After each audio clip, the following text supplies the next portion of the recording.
chat. What is up?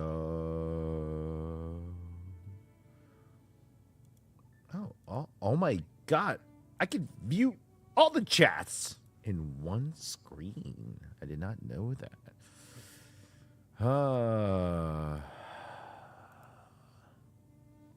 Okay, let's get the music up.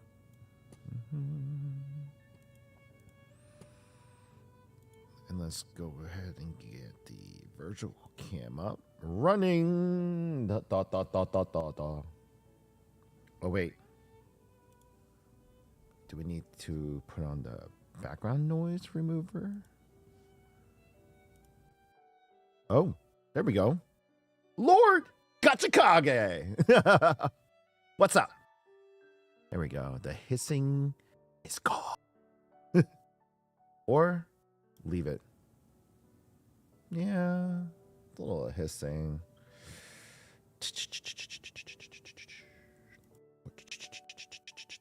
Okay, hold on. Maybe the threshold. Oh.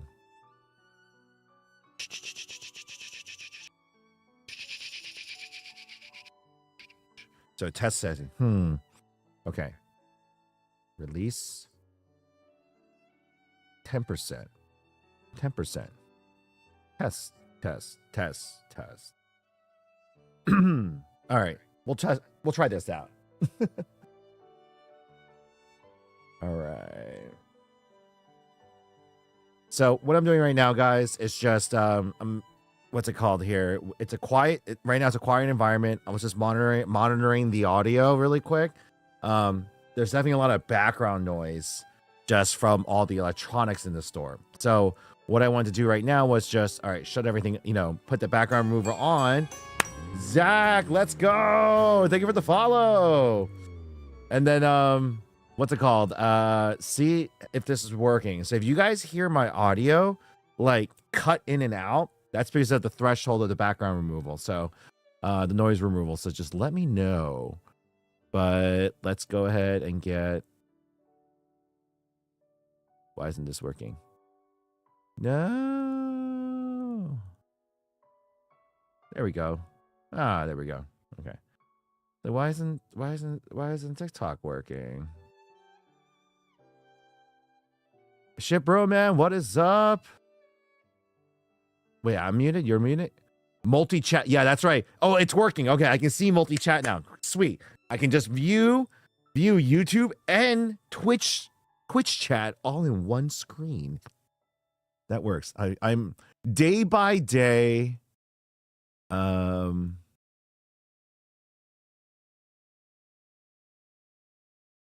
Our new direction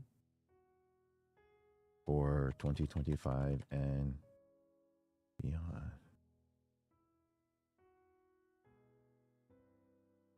Investing for 2025 and beyond. Okay, there we go. Twitch is now up. So, sorry, TikTok is now up. Sorry, I didn't mean that.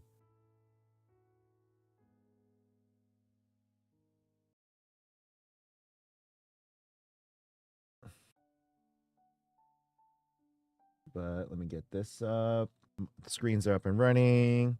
Taffy, what is up? Torre, what is going on, brother? Always good seeing you guys. All right. We are also, just letting you guys know, depending on how the conversation goes tonight, it is Monday. The store is closed. There's no one else here but me. That just means I can potentially then play some horror games without worrying about others being around in the store. But welcome to the midday show. No, letting you guys know too, either Wednesday or Thursday, I'm going to be testing out my midday stream test to see how like a midday talk show type style is going to work. So we will be doing that later on. But how many plays does it take to possibly get the top card? And I have no idea.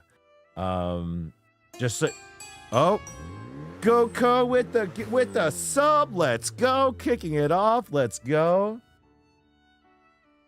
I'm gonna set an aggressive goal. If you guys want me to play, and I will do this. Lights off with the green screen. Or no, sorry. If I do it with the green screen, which you got, I actually need to make a video for. I actually need to make a video for Elgato because they sent me one of their giant ass green screens. So I gotta test that out anyway. But we can either play Amenti, the rest of it, with the green screen background. So I'm like, in the game, or it's we turn off the lights in the store, including the Naruto machine. We just turn it all off, and then just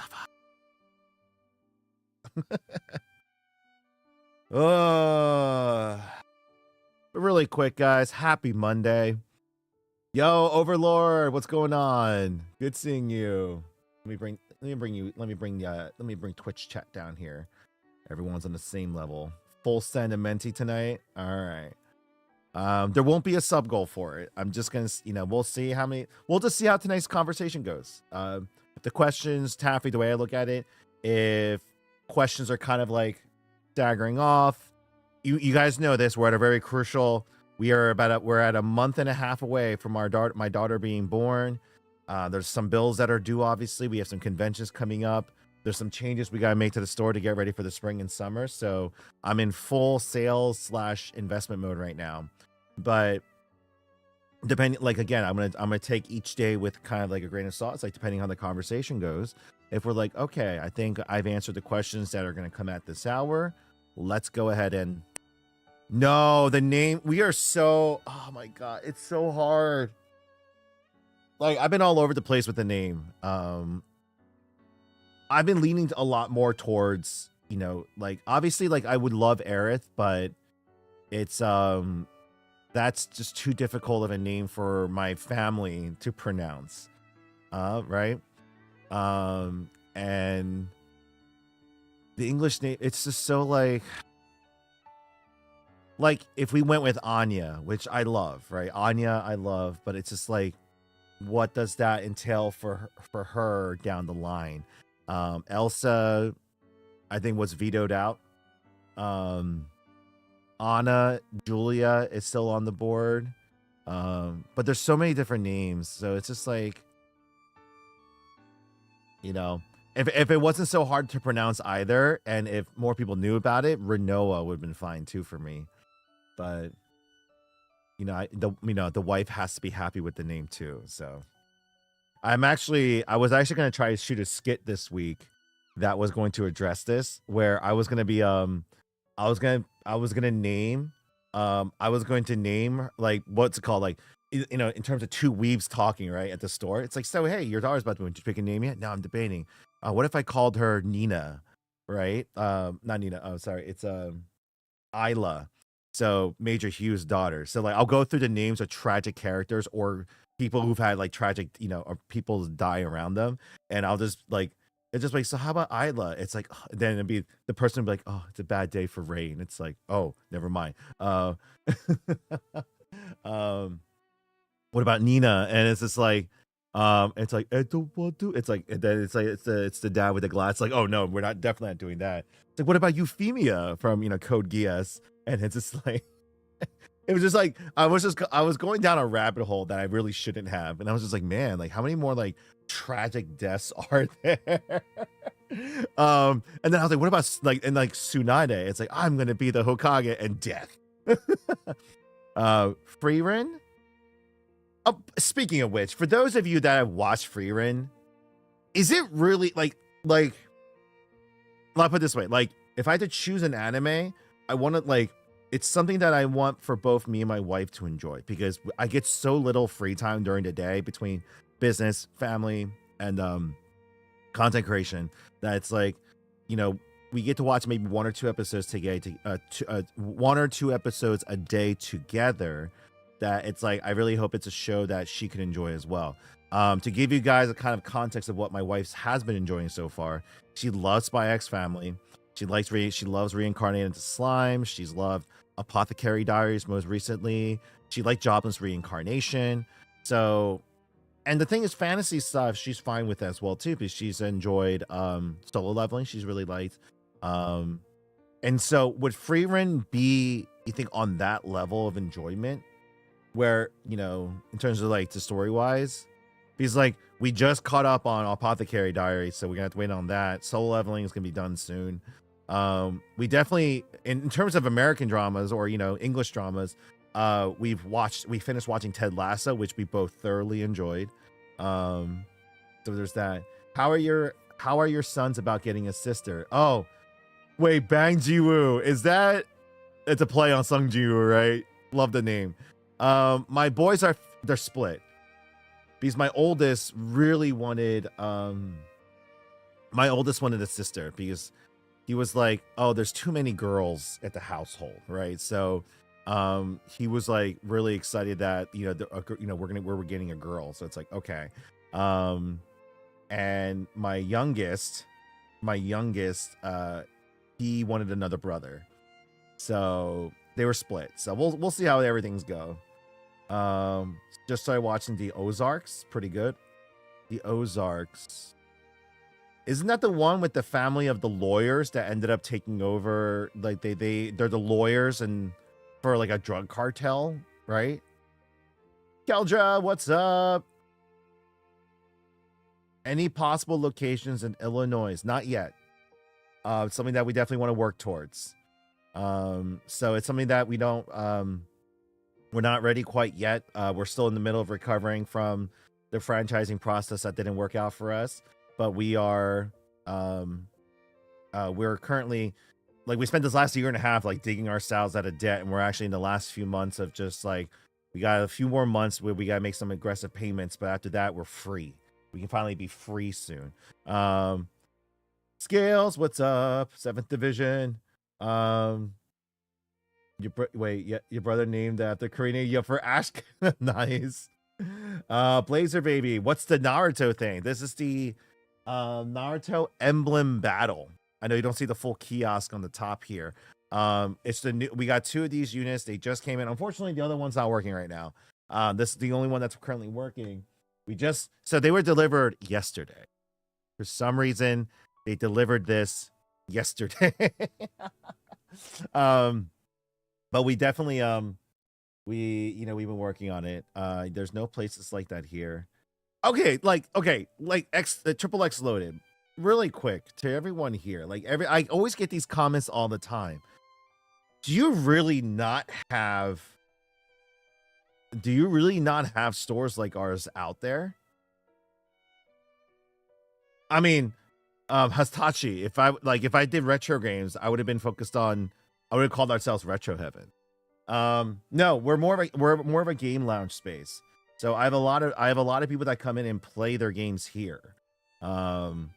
Plus the retro market, I'll put it this way, the retro market is something I can't even begin to even think about pivoting into.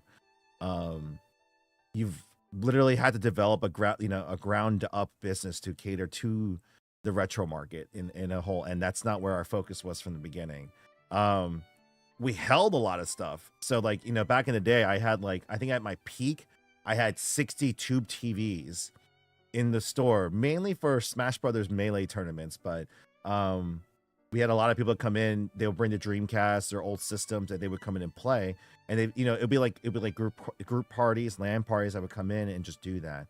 But that was I think the last one we did of that caliber was almost 8 years ago. It came and went pretty quickly. And with emulators coming up and everything, the market has drastically changed in that area.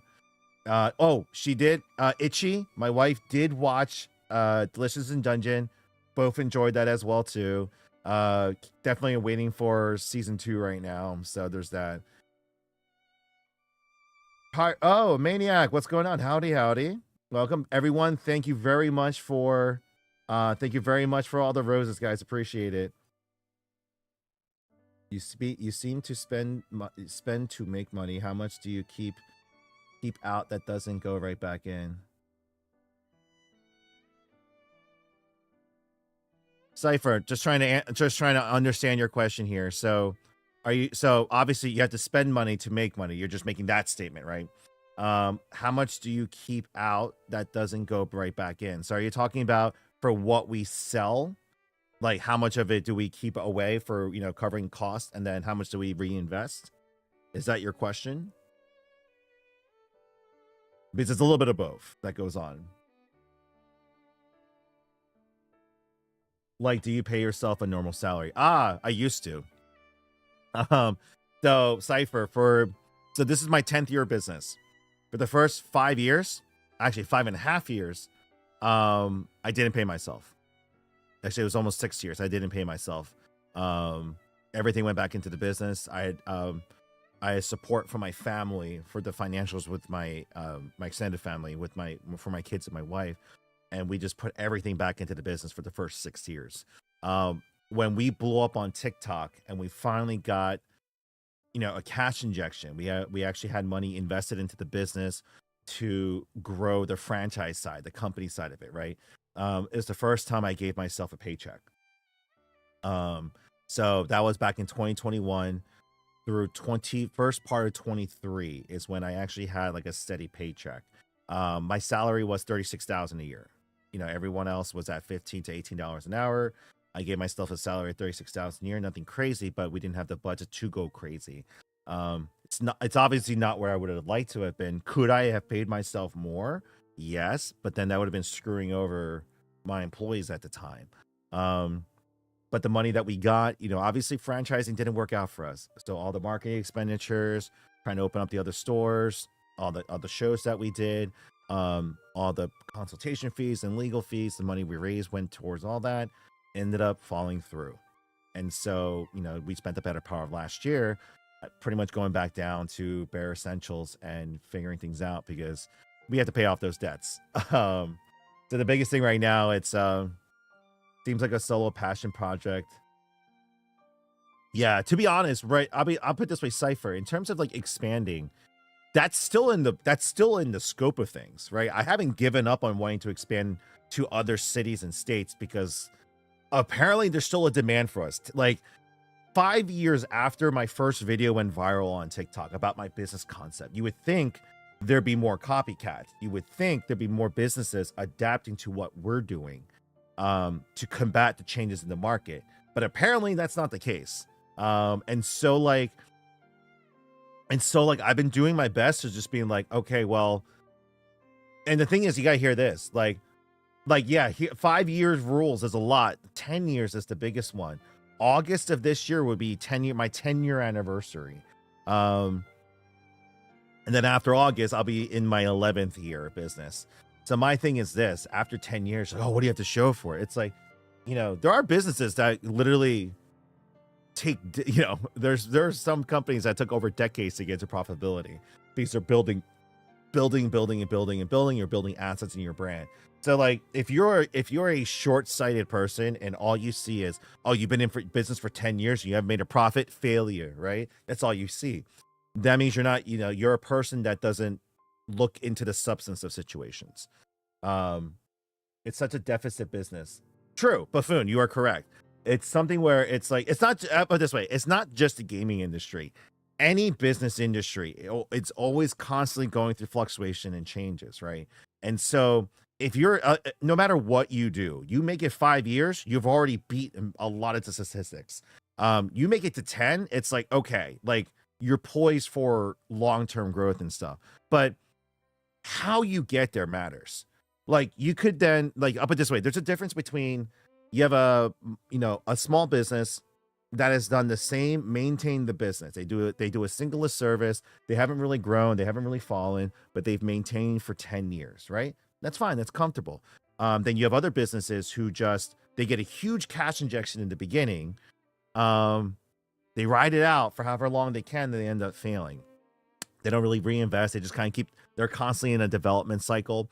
And then there's many different ways. So other vice versa, you get a huge cash injection, you're reinvesting, and you have companies like Amazon, who back in the day, there was like no profits made for many, many years because they kept reinvesting, raising capital, investing that in to keep developing everything that they had to get to where they need to. Then you have businesses like ours that started with pretty much nothing. And so from day one, you're behind because you still have to finish building out the business. You have to reinvest everything you got to do, and grow it at the same time. So it's just like I'll put it this way: like I've gone 10 years. The amount of money I could have made if I stayed at my last job, sickens me, because like I hear my peers who they're still my friends. They tell me what's been going on in the company, what the bonuses were every year and stuff, and I'm just sitting there. I'm like, yeah, I probably couldn't. I don't look back though. Like if I do, I get depressed. I don't look. It takes a lot. Not everyone can just decide to just go all in, sacrifice it all, risk it all to do what you want to do. Was it worth it? Do I regret it? I don't want to answer that yet because it's not ended yet. Right? Like, I don't know. I could right now in my moment, I can be like, man, I could be doing something better. I could be taking care of my family better. I could have made a lot more money if I'd done this. But right now, though, I don't know what tomorrow is going to be, what next year is going to be like, because I'm still here. I'm still working through it. It's my thing that I love is like, it's not about luck. Luck is when preparation meets opportunity. And some people, it can take decades. That's why you see people like, still on this app. Like you have people who make it early. That's congratulations. You found success as a teenager, a young 20-year-old, mid 30-year-old, mid 40-year-old, 50-year-old. You still have people. You never know when your time is going to come, but you won't know unless you're in it.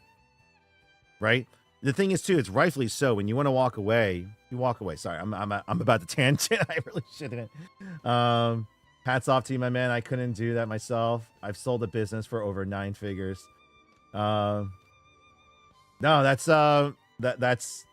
yeah, no, I believe it. Actually, now being in this, like for me, I'll put it this way: I could have done a myriad of other businesses, and everyone's an expert on TikTok, right? Everyone's like, yeah, you should have done investments, you should have done crypto, you should have done property, commercial and stuff. I did what I wanted to do. I had a major passion for this industry. There was definitely a need for it that I saw that no one was fulfilling. And yes, the right approach would have been, well, make these other businesses first, get the assets, so you can then get the loan you need to build what you wanted to.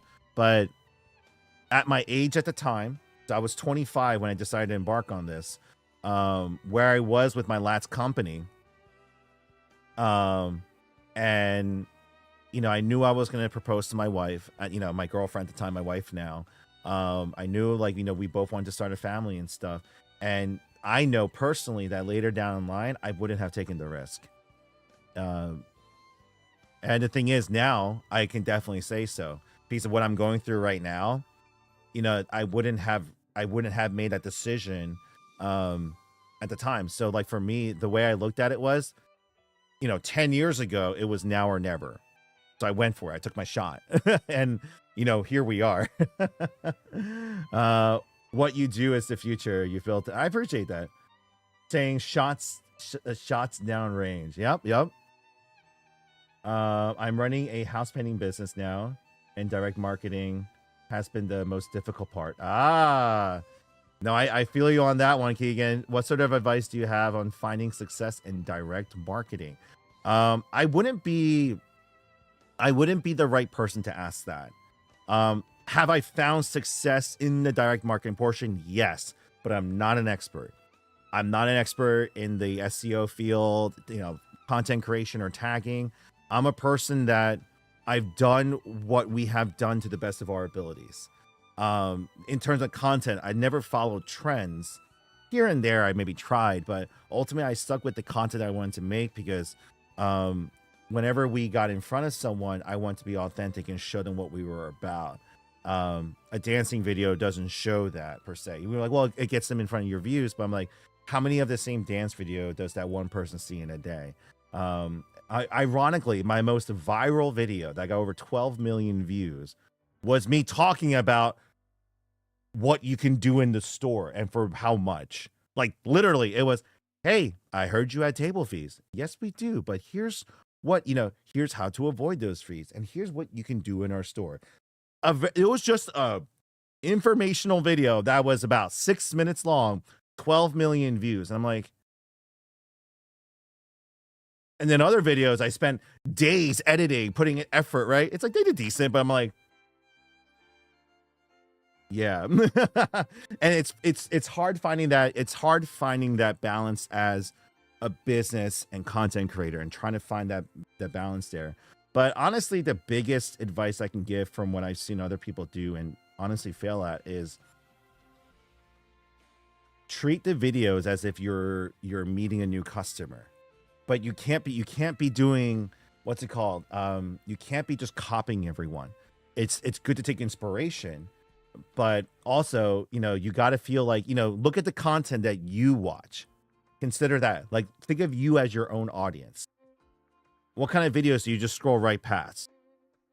Hi, my name is David with so and so house painting. You're already gone, right? I'll put it this way. I think the one video, the roof. I actually watched one roofer guy. He was just like, huh? Like it was. I forget what it was. It was like a meteor, something like he.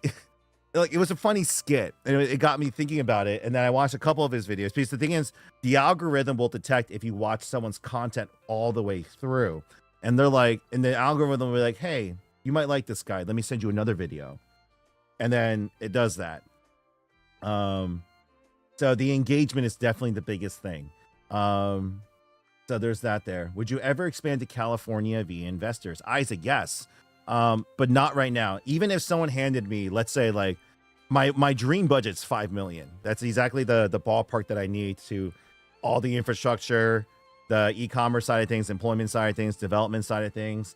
But even if someone handed that to me, I wouldn't go yet. Because the first thing that, I'm doing what I'm doing now that I should have done 4 years ago. And it's fully convert the home store to the full future version of what I want this business to be. When someone comes in, it becomes indistinguishable that this is a gamer's heaven. Not, oh, is it a card shop? It's a land center. It's a figurine shop. It's you're in a gamer's heaven. You walk into a McDonald's, you know it's a McDonald's. You walk into Burger King, you know it's a Burger King. Walk into a Best Buy, you know you're in a Best Buy. I want that. But on top of that too, for me, when you walk into our store, it's not a store, it's an experience. I made a little, there's a Twitch clip someone clipped of me. I said too, like, for me, you guys don't understand my business. My goal is to bring the experience of Akihabara Japan to America and the emotions that instills, not from a retail perspective, not from a shopping perspective, just from like a cultural sense. As a weeb and a nerd, when I was there, this is now over 15 years ago. It was the first time I was really emotional as a nerd because I felt at home because I was just surrounded by all this stuff and everything. It wasn't even about, I didn't like buy anything. I ultimately did, but it was an entire district of Tokyo living and breathing this environment, right? And so like that's been my goal the entire time. Build a space that instills that feeling of wonder, that welcomeness, and a place that where someone doesn't need to go to a convention to get that social interaction and stuff, and then building a business around that community. So it's a little bit different. And I made a statement. I was like, my goal is to, I get a few people that come in, they'll start crying at the store because they're like, oh man, they're just, they're like, oh my gosh, the first time I felt so welcome. Right. And so my goal is a 100% cry ratio. That's hitting across the board, so it's like for some of the guys who are like, oh, I'll never cry. It's like, all right, let me put a giant life-size Megazord in front of you and let me see if we can do that again. Hold on a second here. Is the engagement in social media similar to what a marketer might do in a door-to-door marketing? For example, is being different enough from the other salespeople? I mean, like Keegan, that's exactly the base mentality you need to have, right? I think my favorite guy right now is a guy who sells LED lights. I think you guys know what, if you guys have seen him, it's like, oh, that's great. But if you want to come to these LED signs, we got the good signs, white signs, light signs, boom, bam, easy. Like he'll stitch another video, put his own flavor on it. And then it's like, I was like, the video that got me was, there was a half a video. There's a girl twerking and he's on the top. He's like, welcome to Fast Signs. We got all the signs that you need. It was just like, I'm like, my boy Tony, yes, right? And Tony with signs.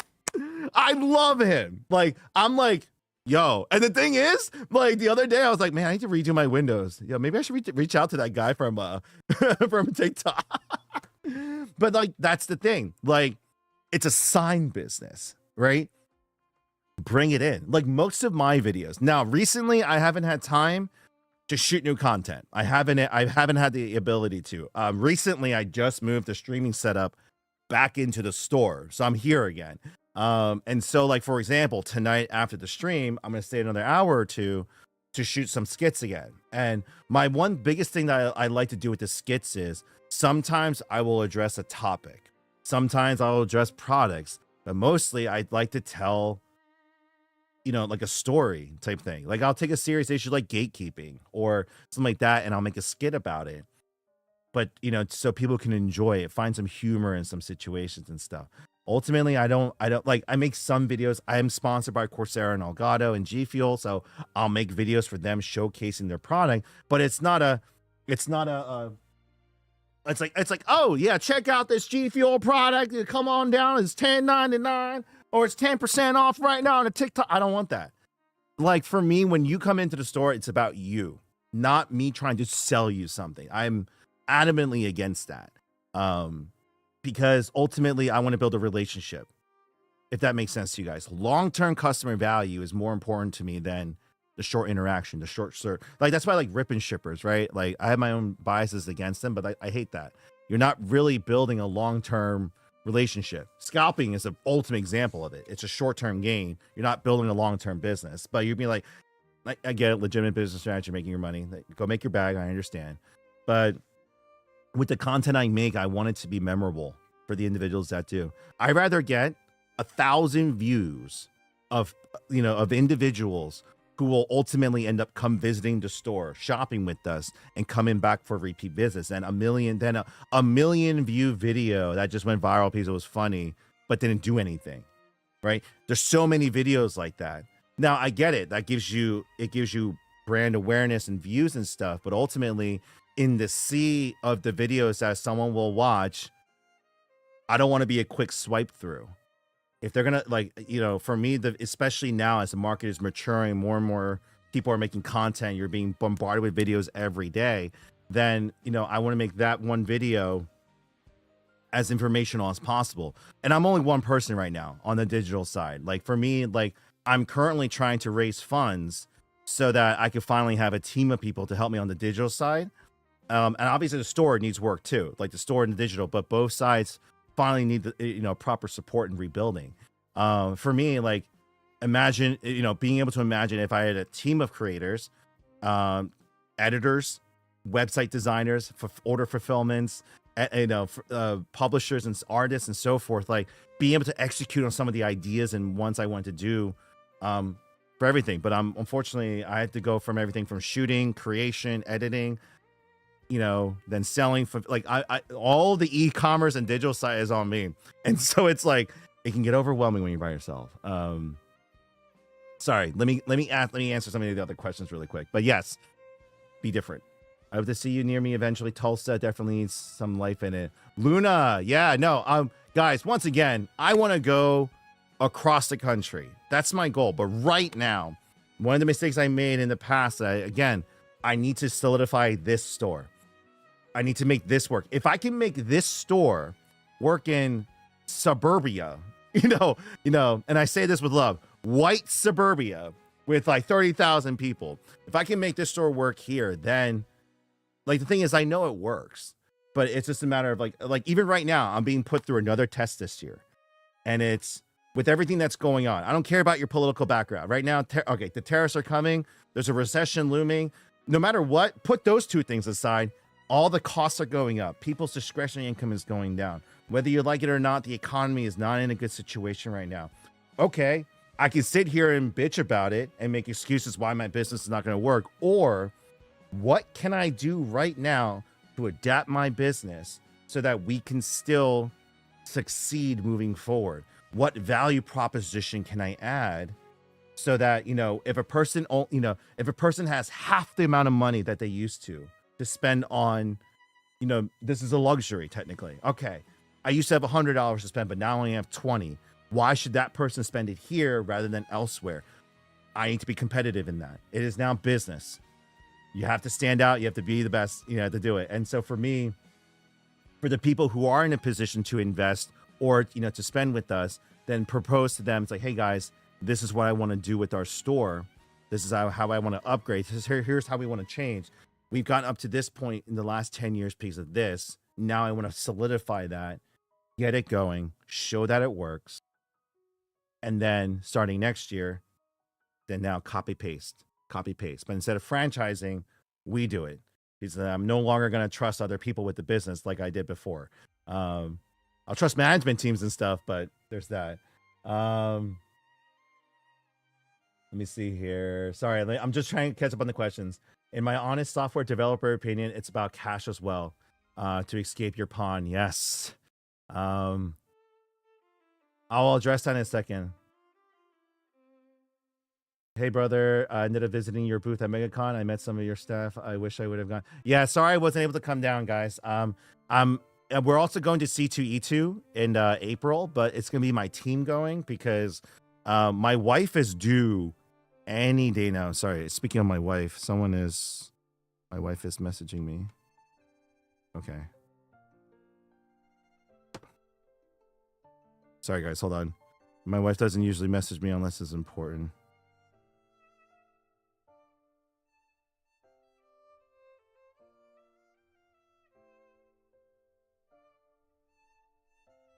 Okay. Torre, are you here? Really quick. Torre, if you're here, everyone that was a part of that 23, 24, right now, because the investments are still open. So until I close them at the end of April or May, that when that round officially closes is when I'm going to go ahead and issue everyone their LLC shares and stuff. So right now, you guys aren't in the. So everyone will be active as of 2025's tax season, like tax year. Right there. In promotions as well. Almost 2K. Let's go. I do not sell consoles, unfortunately. Maybe down the line. Axel, it's always so welcoming here. I used to go every week for Opus 3. Yo! I think I know who you, you're one of few people. Yeah, for Final Fantasy TCG. We definitely changed a lot since then. Yeah, I'm still at the Phoenixville location. All good. Is there any opportunities for working online for you in the next few years? It's gonna be, well, I'll put it this way. If I get the financing I need in the next week or two, there'll be at least 6 positions available immediately. And my thing is this: I have my capital raise amount. I'm trying to raise 500,000. That completes the store. Completely reduce our inventory online. Also redoes a lot of the digital setup. But most importantly, allows me to hire staff members at a full-time rate with benefits, and they will be funded for up to 6 months. So what that means is it's working capital for 6 months for 5 new staff members, including solidifying our current team. The reason for that is, why I say 6 months is if we do 0 improvements, we make $0, 0 improvements of the business. Let's say the business doesn't grow at all.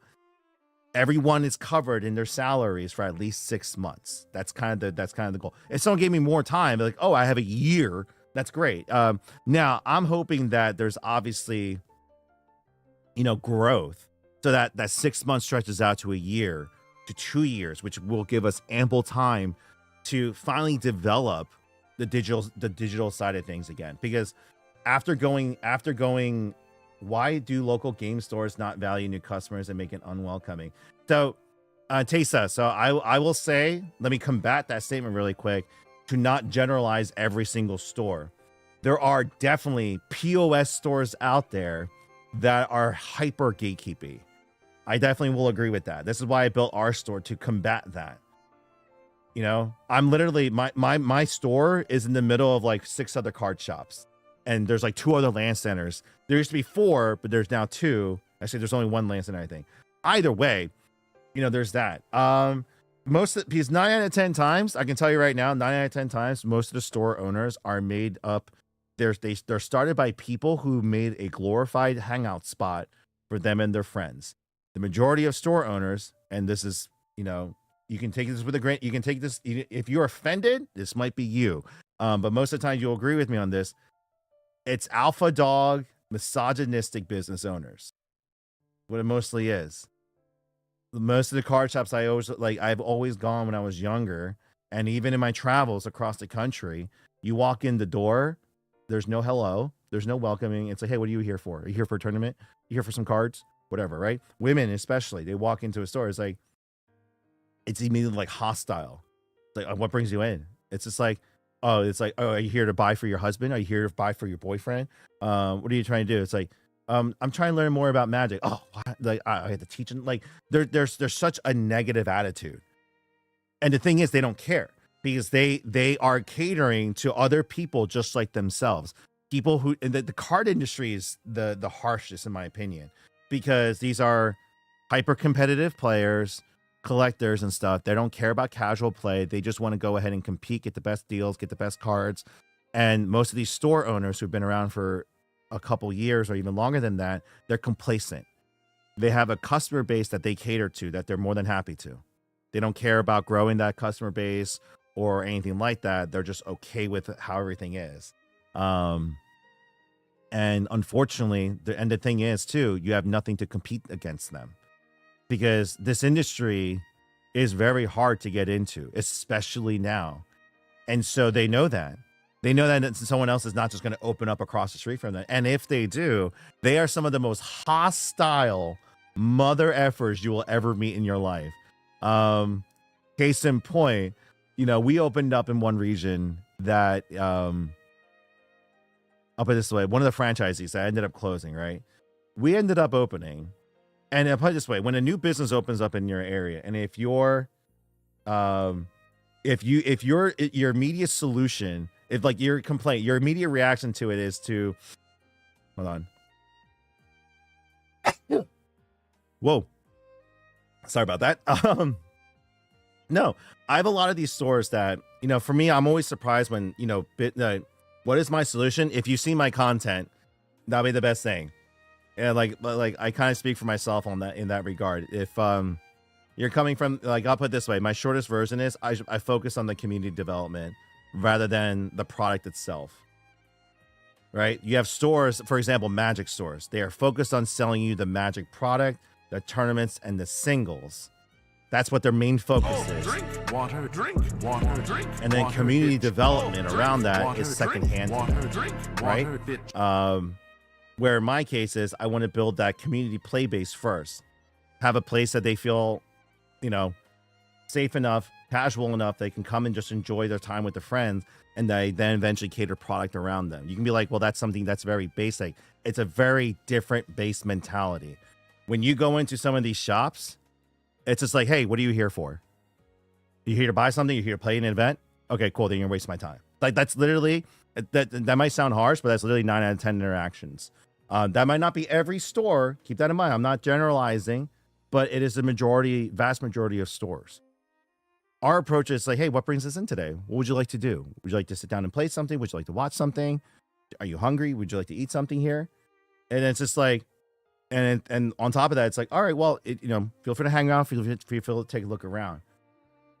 We're here to cater the experience to you. Not, there's that there. Almost every card store is like that. Yeah, pretty much. I'll put it this way. You know what's fun? The sad thing too is, like, I have people all the time. Like, my Magic players are a prime example. They'll go to the other shops to play in their competitive events and then come here afterwards. They will literally come here to play afterwards and hang out for the rest of the evening. They'll buy some food, they'll get at the table, and they'll hang out here. And we have such a diverse customer line too. Like, I won't even, like, it's not just card gamers. We have cosplayers, we have D&D players, board game players, esports players, just also people who are just non-nerds. They just want to come and hang out here. We have friend groups, college groups, different young groups. I have church groups that come in here. Everyone is, it's like, think of it as like a YMCA for gamers and nerds. It's a community center kind of for everybody. And so everybody has found their own niche or need in our store. How will you keep the quality of that perspective with this? So, John, great question. Great question. I learned that the hard way because I tried to franchise this business when we went viral on TikTok 5 years ago. And that fell apart very quickly because trying to maintain that, I'll put it this way, franchising is something that I will never do again because trying to trust other individuals when, I'll put it this way, I wasn't in the position to enforce our quality control, right? I was combated along, I'll pretty much this way, my first few stores that didn't work out, like I was combated every step of the way. And the thing is, it was a position of, well, what are you going to do about it? Are you going to just cancel the contract and make yourself a failure? Like it was like a Mexican standoff type situation. Ultimately, obviously, I unplugged it, walked away from it, and spent the last year and a half recovering from that. I'm still am, but almost out of it. Thankfully, May is my final big payment, and I can finally like be free. Not like it's not 100% debt free, but all of the bad debt that we accumulated will be gone, right? And I'll finally be in a position where we can finally reinvest back in, like wholeheartedly.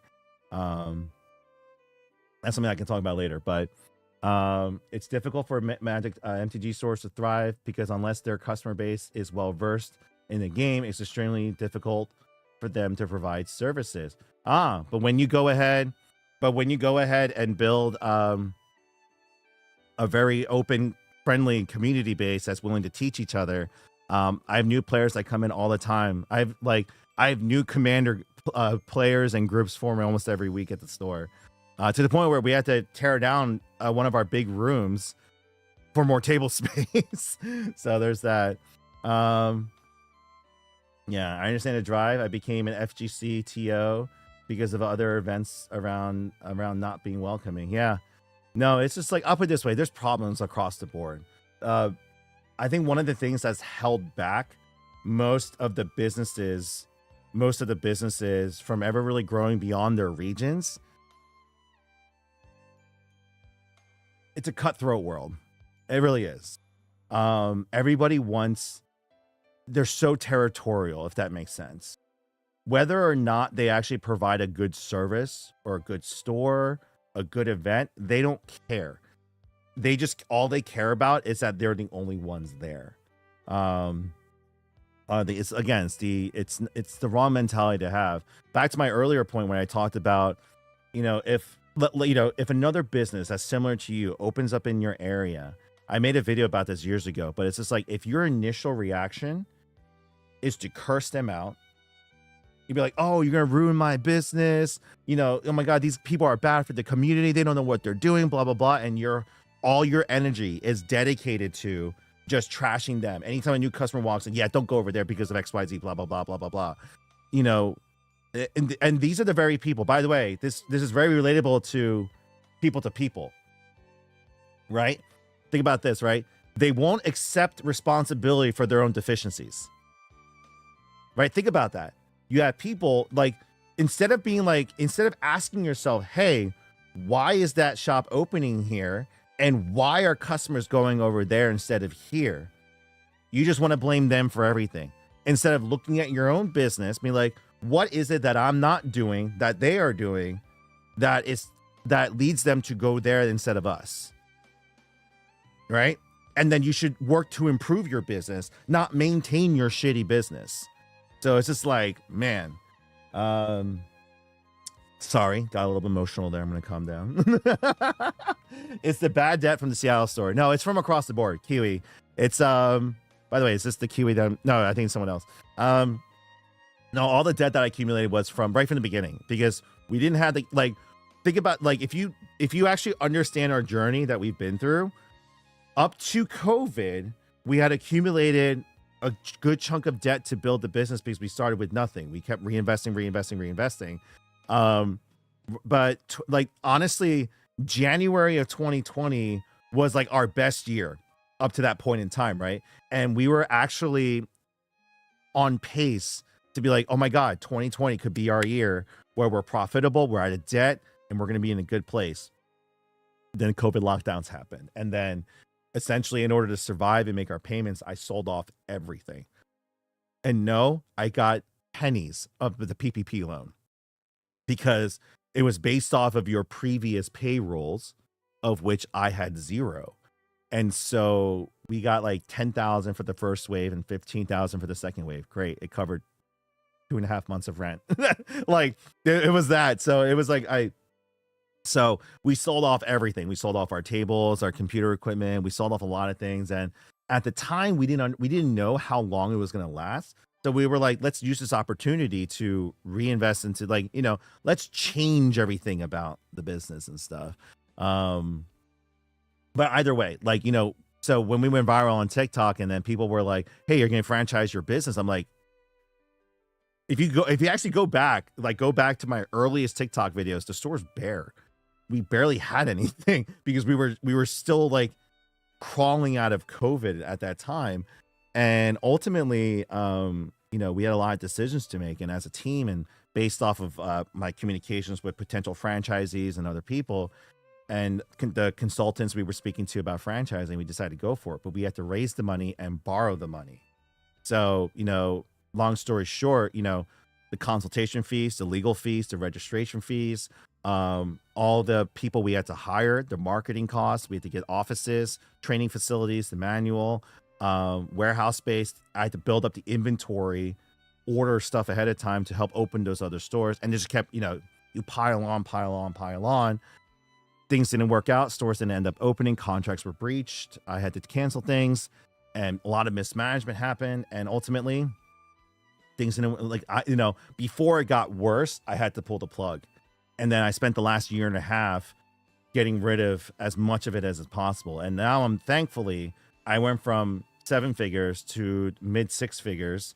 And after the next few months of making these payments, or if we can pay it off sooner, that'd be great.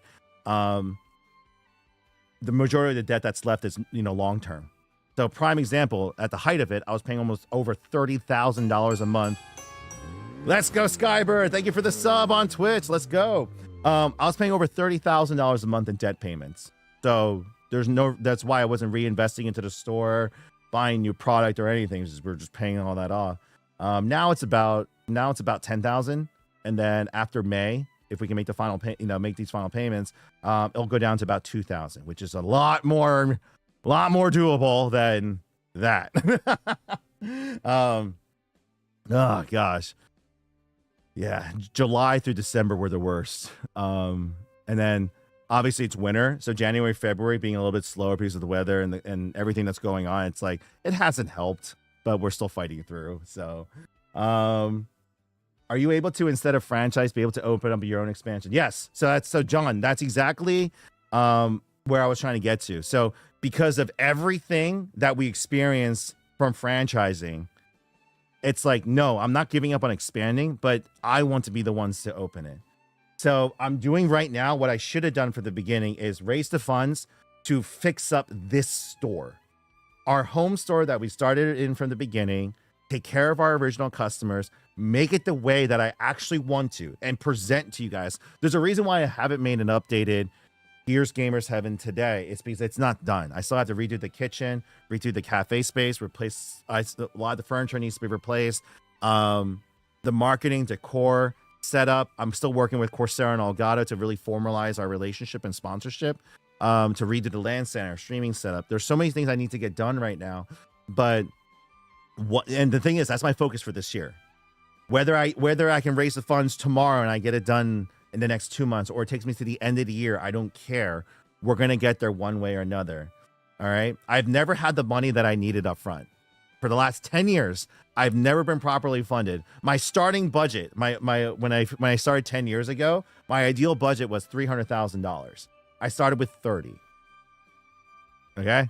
And I've been behind the ball ever since then. But so it's no different than now. So if I get the opportunity to do it all up front, that's great. If I get it along the way in little bits and pieces, then so be it. That's what we're gonna do.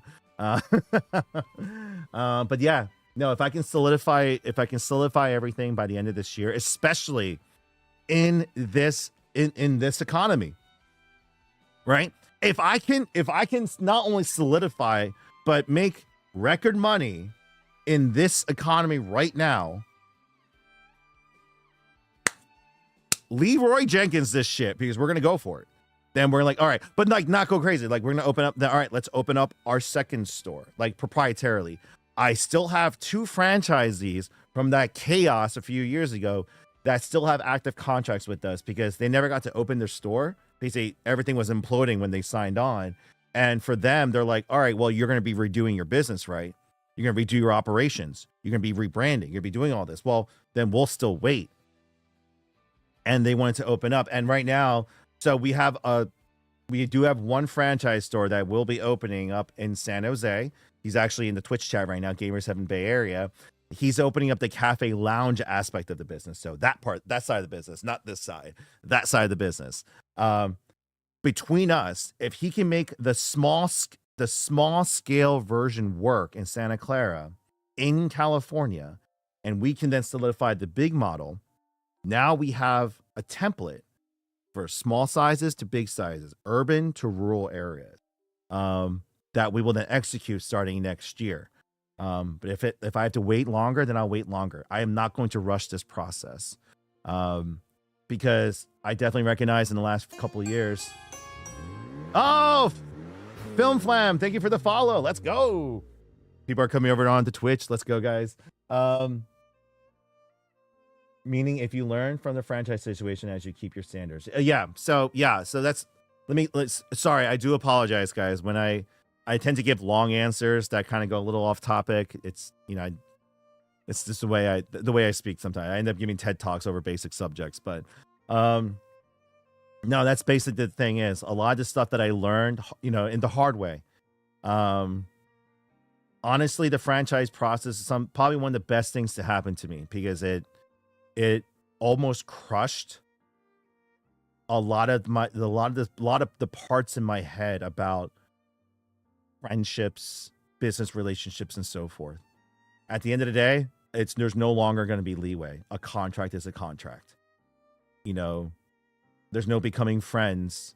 It's business. Because I like the amount of betrayal and backstab that I suffered during that time. Like, trust me, like, a year and a half ago, it was, tick for tat, out there. It got to the point where I had to give,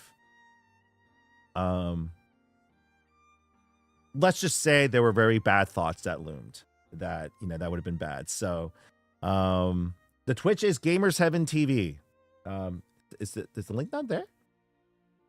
Oh, it's very small. Oh, wait, I don't have it up. My bad. There we go. Hold on, guys. Whoop. There you go. I forgot to put the Gamers7 TV sign on that's my bad. Sorry for those on TikTok. It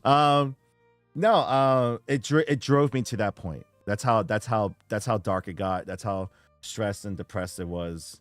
But then you push through, right? Obviously for me, I would never leave my children in that state. But the fact that, I'll put it this way, the fact that those thoughts crossed my mind made the betrayal feel even worse, if that makes sense.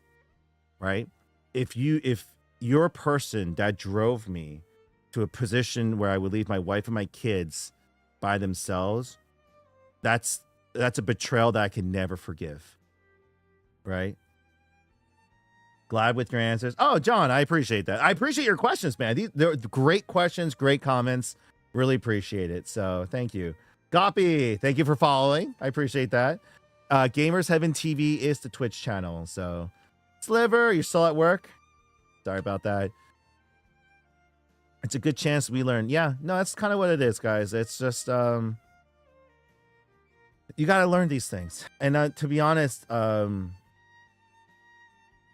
Oxney of Arc. Oh, thank you for the follow. Let's go. I've seen you. I've seen you in a long time. Well, welcome back. Sorry that oh my gosh. And the sub. Let's go. Appreciate the sub. Let's go. Sorry about that, guys. No, appreciate that. And speaking of which, Zeke did redeem a water redeem. I'll get the water on my next break. Oh, it's Keegan from TikTok. Nice. I appreciate you coming over. Yeah, just so you know, for those of you on TikTok, you're like, hey, I like the conversation. I like to tune in again. Follow us on Twitch. Oh my God, the knock. Thank you, Anonymous. The speaker's right in front of me with the, so I set it so that the sound effects will go through the speaker. So sometimes I'll take off the headphones just so I can relax my ears, but then I won't hear the sound effects. So that's where it's going to come out of. Let's go, Wakas. I appreciate that. Let me change up the music a little bit. Hey, welcome, first time chat, guys. Thank you so much, guys. Yeah, so if you guys follow us on Twitch, you'll get better notified when I go live. So, you know, the thing is, TikTok doesn't really do a good job about letting, at the end of the day, like, you're like, oh, you have that many followers. Like, yeah, the algorithm really hates me now. I haven't bent the knee to the content gods. I also recognize too, I haven't produced like a lot of the videos that I have released. I know the lack of production.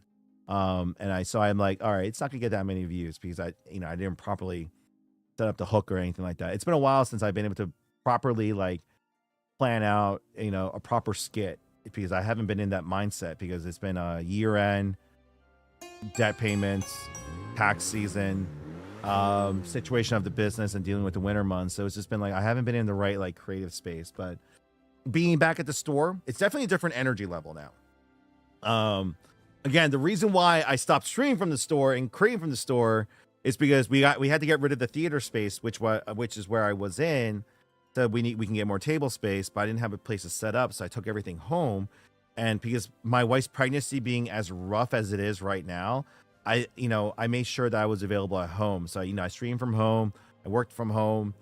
So I was around to support her and, help take care of the kids and stuff. But then that also got stagnant in terms of my the productivity and creativity because I don't have the space, like for example, like the content that I want to shoot. It's better if I shoot and tell the story from the store rather than my basement. And I haven't been able to get into the right mindset. Now I'm here. So we're gonna get going on that. Are there going to be any locations in Tennessee? Okay, Slick Crick, like answer me this. I know there are multiple franchise businesses, multi-location card shops and anime stores out there.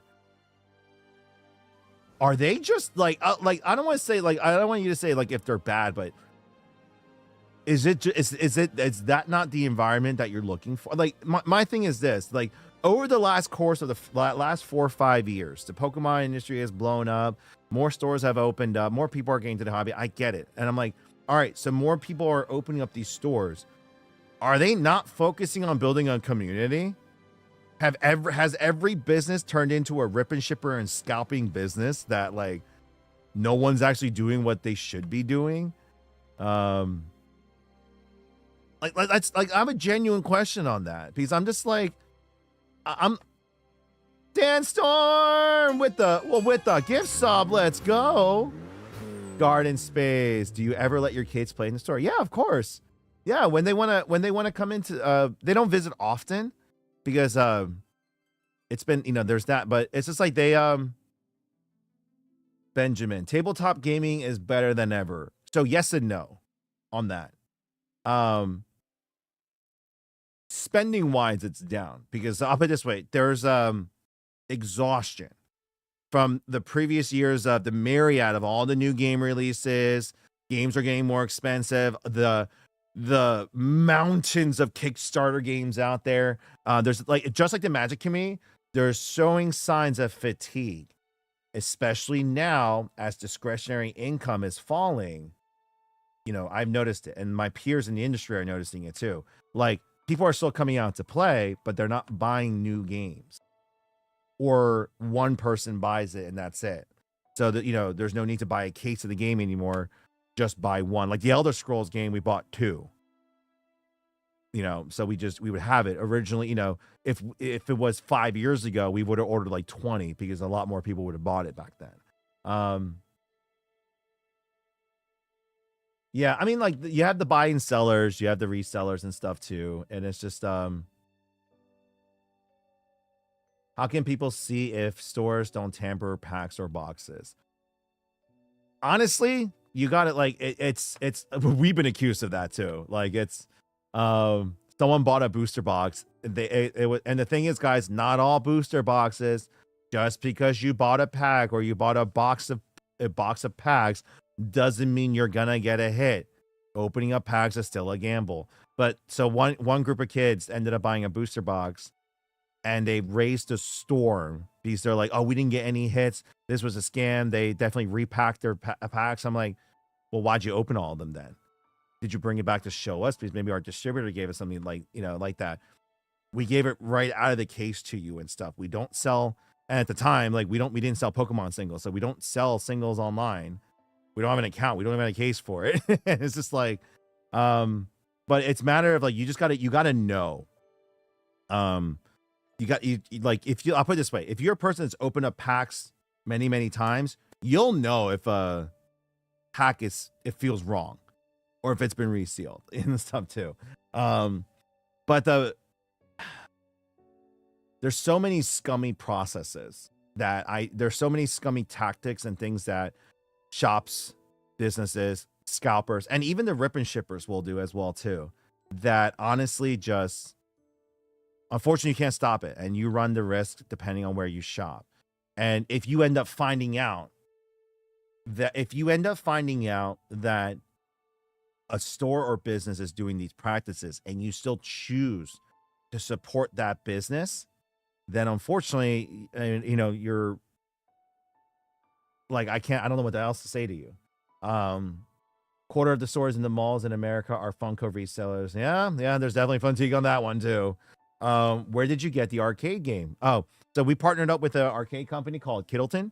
And so we have our gotcha claw machines. They provided this machine as well too. And then we're working on some other partnerships as well too. But these are one of the relationships that we formed over the last few years. So, when I bring up franchising, right, when the failed franchise process, right, it wasn't all bad. A lot of good things came out from it. This is why I'm still here, by the way. If it wasn't for some of the relationships that we did form, and obviously the opportunities we still have in front of us, there's no reason why I would continue, because I'll be like, no, the business is dead. I should just give up, right? No, we gained a lot of great relationships with a lot of brands. Yeah, not just other creators, but a lot of companies and brands that, believed in what we were doing. And we've also earned their business because in the last year and a half, knowing our situation, they saw how we reacted to it and how we rebuilt and how we maintained our focus. They were like, we want to work with you. So a lot of good things to do from there. You found a video of you found videos from 2015? Wow. Oh, I don't, man, those are, the freaking, our business 10 years ago. My God. Can't even think about it right now. Like, that version 1 of the store would never have survived if no one ended up investing in 2015. Like I got like a $20,000 investment in after a few months of opening. We got that in, and then eventually I raised another 50,000 within the first year, and then the second year another 50,000 came in, and it was just like little bit at a time. I kept getting what I needed, but we still built the business. If you're interested in actually like looking at my past history, go to our YouTube channel, Gamers Heaven Andrew. Same thing as the TikTok. The link's in the bio as well too. Go to my channel and look up my most popular video, and on the YouTube channel. That is the 5-year video that I made 5 years ago. So it's now our 10-year anniversary. But that video is important because I made that video compiling our journey from 2015 through 2020, talking about my mission of the business and why I made the business. My messaging, my motivation has not changed. But most importantly, that video was made before we went viral on TikTok. So there's a lot of people who want to come to me and be like, "Oh, you just changed. You're taking advantage of your community. You're just trying to take as much money as possible, then leave." You don't know who I am then. You clearly, you're just following another accuser and a troller. Proof's in the pudding. I have videos from 10 years ago. Journeying my progress up till now here. And so like it's all there if you're ever interested in looking at that. Open one in Houston. Oh my gosh. Yeah, there's I'm botching the name right now. There's a place in South Houston. It's like a giant version of us. They actually want me to come down there, be near them actually. I've been fighting to find games and gachapon machines. Axel Lotta Love, are you a shop owner or are you just looking for like personal?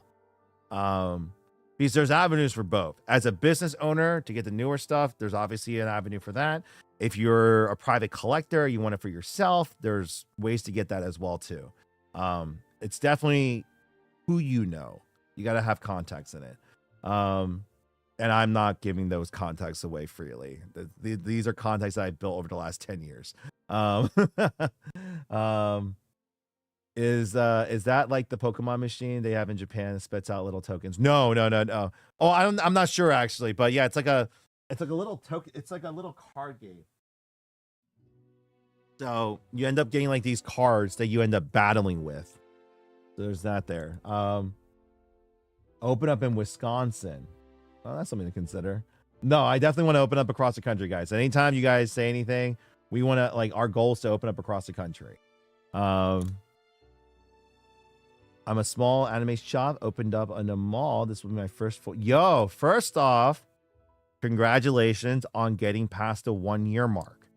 That is one of the most difficult things to do, and especially in a mall location. Yeah, I don't know if you're dealing with the Simon Group or which group that you're dealing with. I know that malls are not the easiest people to deal with, but depending on their situation, they could also be the easiest people to deal with because they're willing to give you the best offer possible because of their situation. I was actually offered to leave our situation here to go to a mall facility, and they offered me like a phenomenal deal, but they were so far away. It was like the customer base that we accumulated here for the last several years, 10 years, it's like we would lose more than half of them if we did that move. So I was like, nope. Wait, are you back? No, I am not franchising. I have 2 franchise contracts still left over from the previous go around, but I am definitely not going to franchise ever again. If we were to expand, we would be the ones opening it. Period. No one will convince me to franchise ever again. Because unfortunately, like we need to get into a position where it is unquestionable. It needs to be like McDonald's level type thing before I even consider trying to franchise. I'm definitely not doing that. So, fixing tech game consoles and interested in branching out. Oh, very nice. Malls are dying around America, and I'm so confused as how they charge so much for rent. That's another thing. Like,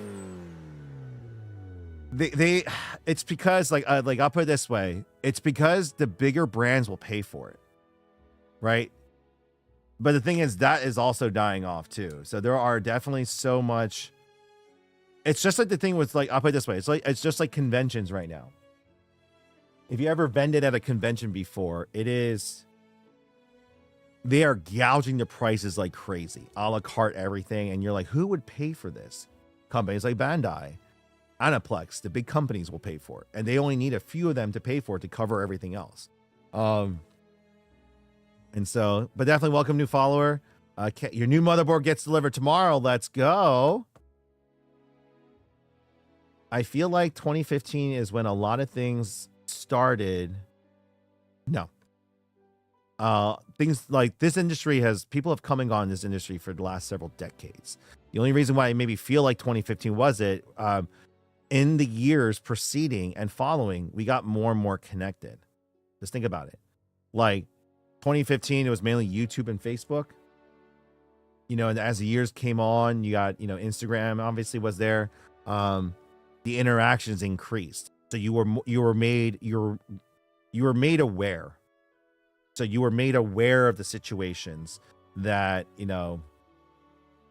make a nerdy. No, I didn't lose another bet yet. So we're gonna stay away from that for as long as possible. I'm not gonna challenge this community like that ever. It's gonna be a while for that, if that ever happens. Yeah, no, but like, it's just like when people are like, oh man, like, I'll put this right now, right? A lot of the, I'm not gonna get political, but a lot of the situations that are going on right now, people are like, oh my God, I never believed that these people existed, or it's gotten so much worse in this country. No, they've always been there. You're just seeing them now. They're now being recorded. You're now just seeing more instances of it. And unfortunately, that stuff is the stuff that keeps going viral. So that's all you're seeing. You're not seeing all the myriad of good posts and good contents that are happening. I feel like people are in like what's it called? Innately masochists in terms of just like wanting to see the negative stuff. But it's just, and it's again, just like this industry. Fans of this industry, businesses like, ours and, in this industry have always existed. They just didn't have a good way of getting in front of your eyes. Like, yes, there was Facebook. Yes, there was Instagram, but you had to pay for advertisements. And like for us, I spent $0 in marketing for the first 6 years of the business because I didn't have that kind of money. I didn't have a spare $100 to put on Google listings and stuff like that, right? And so it was all word of mouth and whatever I posted online, And then here comes along TikTok, where just one right video could change everything. Right. And I'm sitting here to this day. Yes, all the good and bad that came with it in the last 5 years, either way, I'm still here because of it.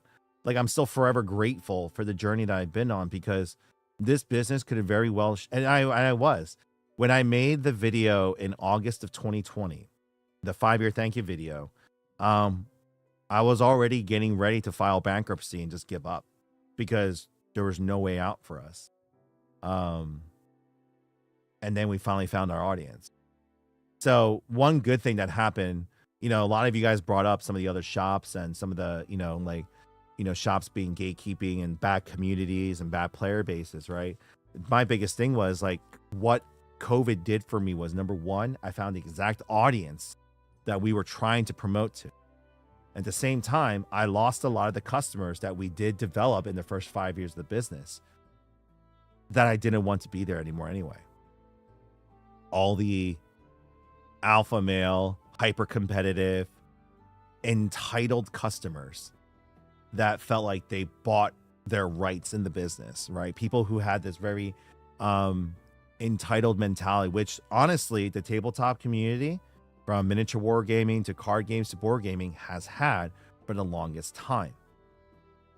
And the thing is, a lot of these shops that also cater to these groups, they firmly, and the thing is, guys, this is the truth of it. They don't believe a community exists outside of that. Taffy with the 5 freaking gift subs. Let's go. Let's freaking go. Sorry, guys. We're going to be getting a couple notifications here because of that. Let's go.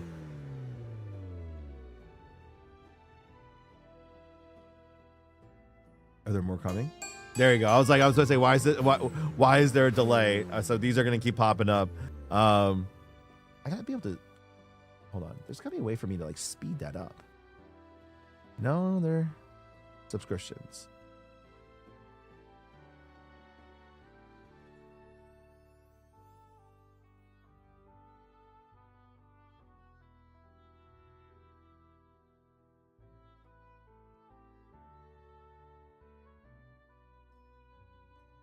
All right, all right.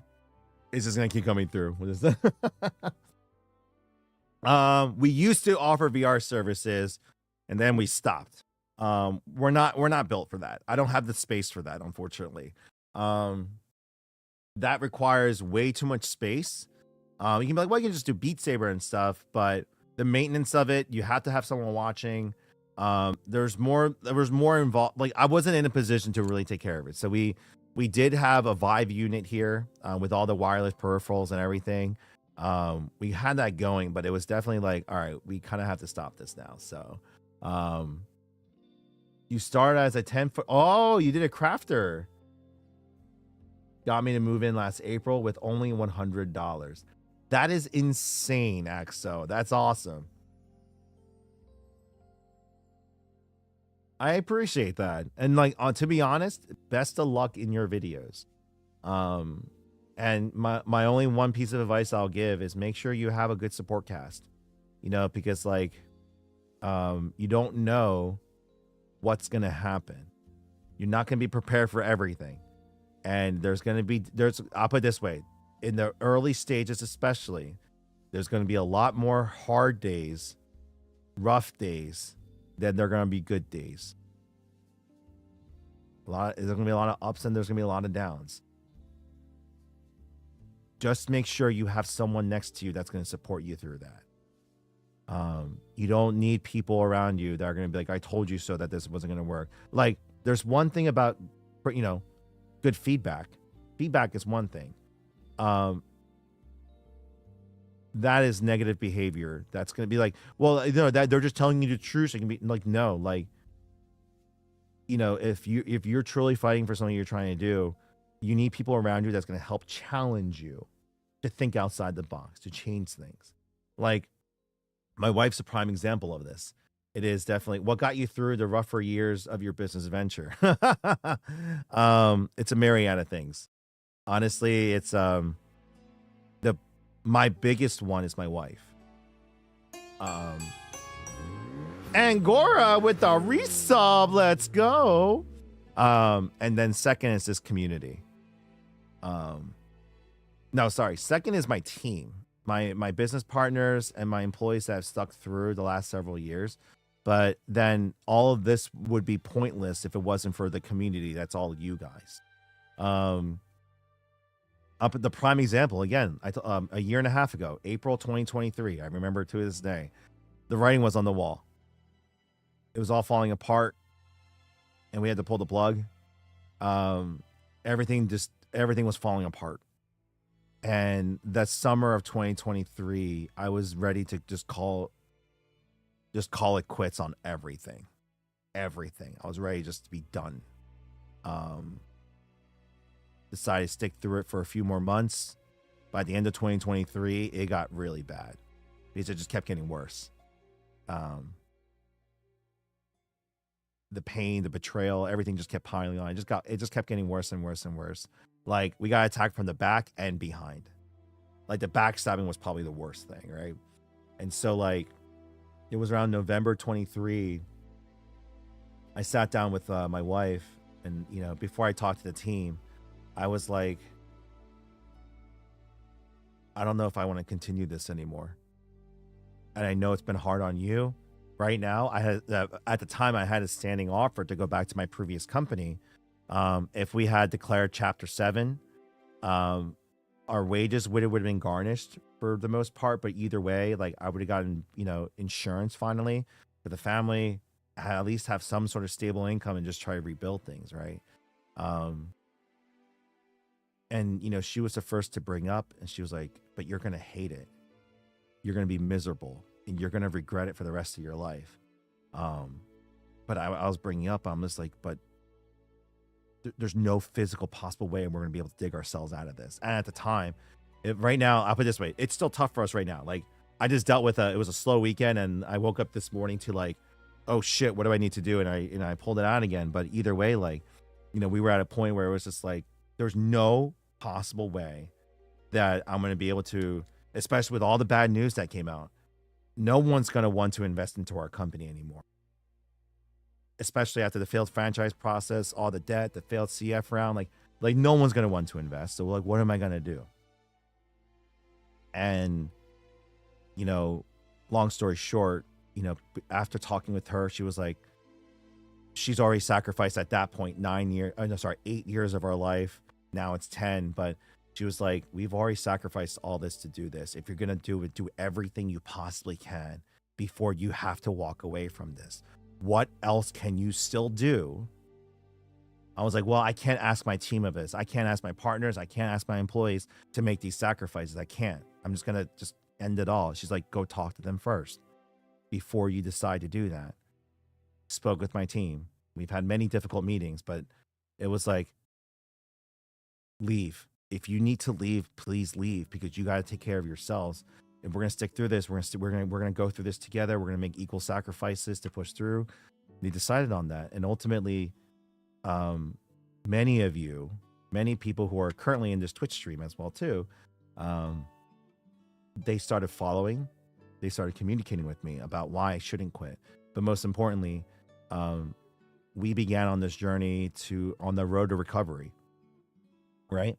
So between this TikTok streams from a year and a half ago, through Nick Litwack, did you get the sorry, side tangent really quick. Nick, did you get the lifetime membership update video about that? There's been several lifetime members that haven't been getting all the updates.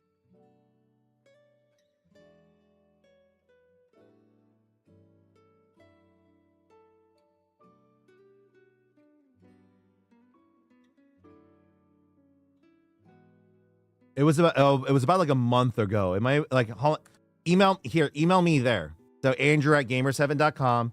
Email me just so I can resend it to you. And because you should have gotten an email from investor relations at gamer7.com, because eventually the investor relations personnel that we will hire soon, they're going to be the ones responsible for communicating with all our lifetime members and our investors as well too.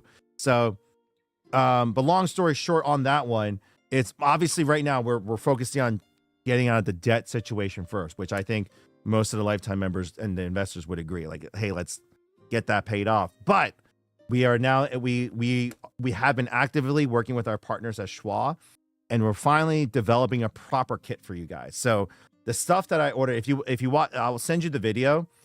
The stuff that I made, the stuff that I ordered initially just to get something out, I ended up botching it. I got screwed over by Sticker Mule and Custom Ink. Never ordering from them again.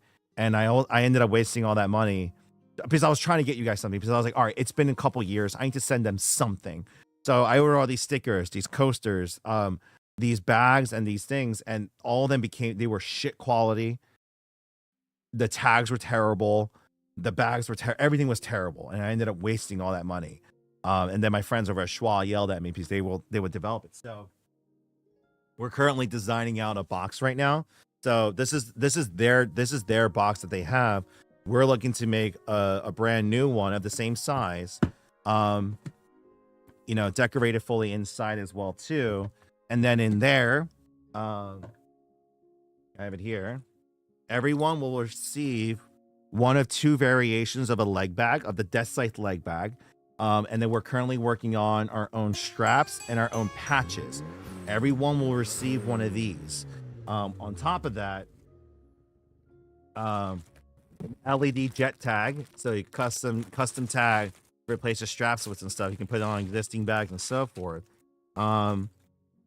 We're making more patches. We're also working on a new shirt. And ultimately, I have to obviously pay for all of it. So it's multiply, this will be essentially like a $200 bundle package, or more. It's gonna be like $250, $300. I can multiply that by 150. So, working on that deal with them. But for right now, we're getting the design work out of the way. We're getting the cost breakdown out of the way. And especially with now the tariffs hitting, we now have to reassess everything, because a lot of the stuff would have been imported. So, we're working that out right now. But right now we're focusing on paying off the last bit of the debts that we have. And then we're going to get to one of the first things I want to do with the profits is actually getting those lifetime kits made up and ready. So the previous people get them, and then anyone new will also be able to get those up front as well. So, oh yeah, don't worry, the dice. I got the dice. Don't worry. Custom dice as well too. Where is the email list for? There is no email list. It's not an email list for you to communicate with one another. We have our list. Because not all 150 have been sold yet either. So we definitely need a web developer to come in to help us design that portal. Again, one of those things I will ask you guys, like, please understand, I'm literally talking about financially struggling, the debts. We're trying to pay these things off. Of course, I don't have the means of developing these portals right now, maintaining all these lists right now. I am doing the best I can right now. So they're not going to be available right now, but it is in the works.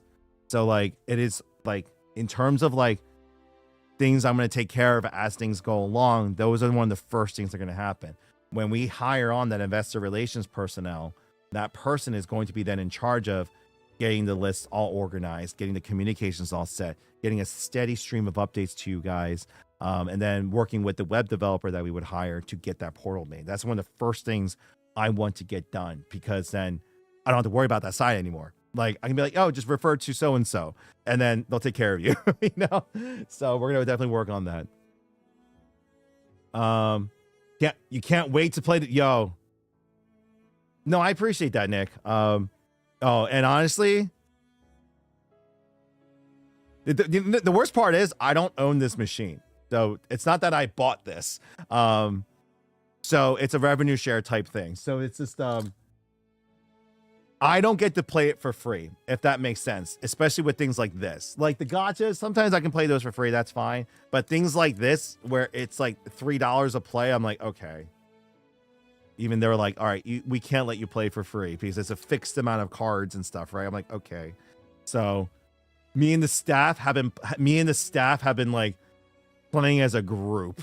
So each of us will like play one and then get in there. So, no, it's not rent to own. So it's, again, they're not, we're never going to own these machines. Now, eventually down the line, there might be a potential to purchase them, but like they're they're going to have to update these over time. So my thing I would love to see is they expand this further into things like Gundam, One Piece, Dragon Ball, Yu-Gi-Oh! Like the old school dual terminals, that'd be great. I'm actually gonna make I had an idea for a skit on this one. They're like, oh my gosh, how's the new Naruto machine doing? It's like, it's doing great. It's making good revenue right now. That's great. How are you doing? I lost so much money. Like, wait, what the, how? And I'll just hold up all the cards and just be like, I put the profits back into the machine. Sophia, what's going on? Twilight, what's going on? Fat Packs, what's going on? How much is the refills? Oh, I don't know. That's why I don't get to play for free. All the costs are borne by the company that owns them. So they send us the, their staff are the ones that come in and maintenance the machines. Now, yes, I'm the one that set it up because, again, they delivered the machines on a Sunday. And the thing is, they chose the worst day because everyone who would want to play the machine was there. So people were like, yo, when are you gonna set that up? So I came in and rushed and set it up. We got it going, but by the time we did it, most of the people ended up leaving. So, but this was being played nonstop until close the other day. So it was like, dear God. Cav, what's going on? I appreciate you, appreciate following for so long. Angora. Squidward at the claw machine. You're gonna get star chips, yo, right? Star chips on that thing. Oh yeah, Pokemon. Won't let me sub because it thinks I'm under 18. Acts a lot of love. Come over onto Twitch. Come over to Twitch, brother or sister. Sorry, I don't know. Sorry, I didn't ask. Fellow community member, come over to Twitch. Join us there. It's a lot more engaging, and plus you also get notifications when I go live.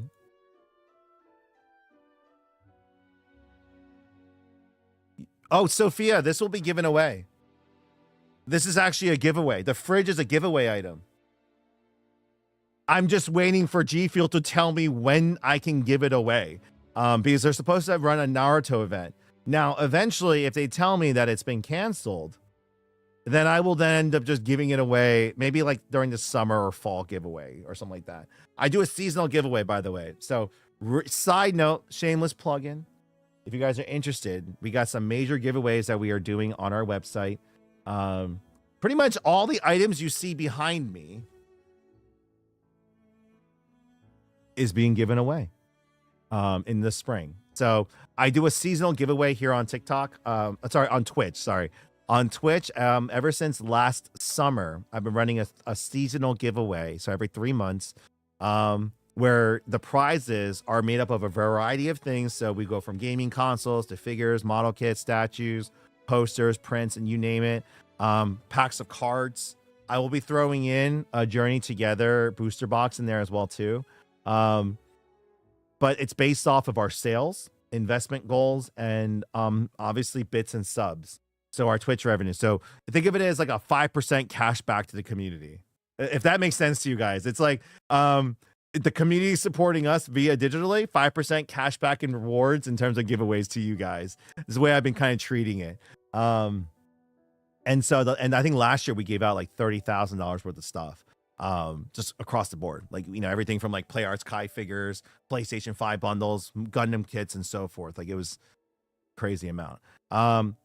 Absolutely free to enter. All you got to do is join us on Twitch. Yeah, so you get entries by being just in the stream. At the end of every stream, I give free entries for the spring giveaway. For the Final Fantasy giveaway, it's based on the channel points. So there's that. Are the distributors increasing the prices for Pokemon? Yeah. Prices have gone up across the board. So, by the way, so everyone understands, there's another reason why I'm doing a push for investments right now, because I know I can't do it. I just got, you know, politics aside, okay? Let me just say this. Politics aside, let me just say this. I just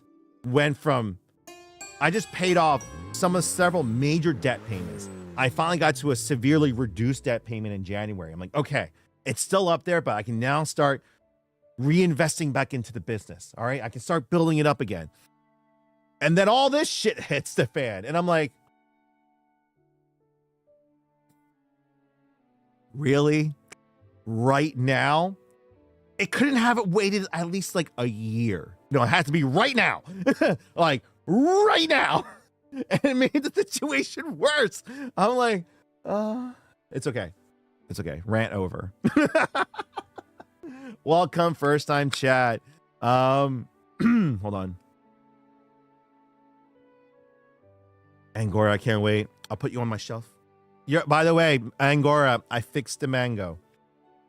She's sitting on my bookshelf at home. I fixed the mango though. I wanted to let you know. Like, I was finally cleaning up and I was finally able to like, not 100% because I think you used like Play-Doh, or I don't know what you used, but the ear clay was very brittle. So I did my best to repair that. But that's not water. Hold on. But yeah, no, unfortunately, like, Magic is a prime example. Let me tell you how much more expensive it's gotten. Right? Because you guys hear that, like, oh, last year was 5% inflation, 3% inflation, 4%. Like, you hear all these low numbers, compile them together.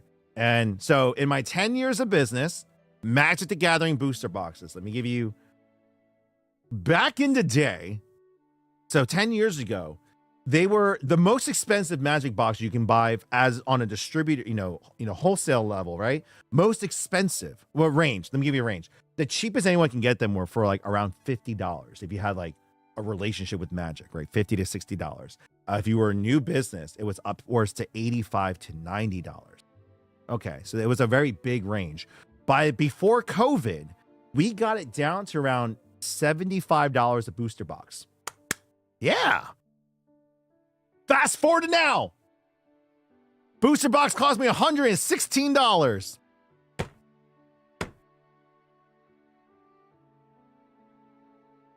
My rent's gone up 33%. My electricity has essentially doubled.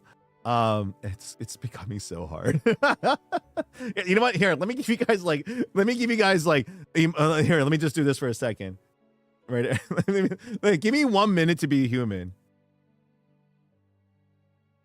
It's just so much to ask for just like 1 day of peace. And if you run a business, oh, Axo, thank you for the follow. Welcome over. It's just like running a business is not what a lot of people online will show you it to be. It is not rainbows and butterflies, ladies and gentlemen. Like if you see a business and you just want to criticize them because like, oh yeah, you made a mistake or blah blah blah. Like obviously I get it. You don't know the whole picture. You're gonna judge someone based off of what you know. That's fine. But just right now, everyone's feeling it. I feel like, can everyone just take a minute to take a step back, right? Forget about your differences for a second. We're all getting fucked right now. So fighting each other is not going to help. Like, if that makes sense. Like, I understand it goes far deeper in that right now. Like, for me, I am making the moves and changes. So I'm reaching out to the people who are in a position to invest, to help me change the business and adapt it to not only, business wise to get to where we need, but so I can be in a position to then be an affordable option for the masses. You know how, like, I'll put it this way. No, I don't scalp my Pokemon product. I don't scalp product. But you know how many times, like I'll put this, like everyone, those intrusive thoughts have crossed your minds. Everyone has dealt with it. Whether you steal a soda, or you take a little bit for yourself, or you take someone else's tip, or you're like, oh, you think of a crime. Everyone has done it. Don't deny it, right? Obviously, social, everything prevents you from doing it, including a brain, the brain.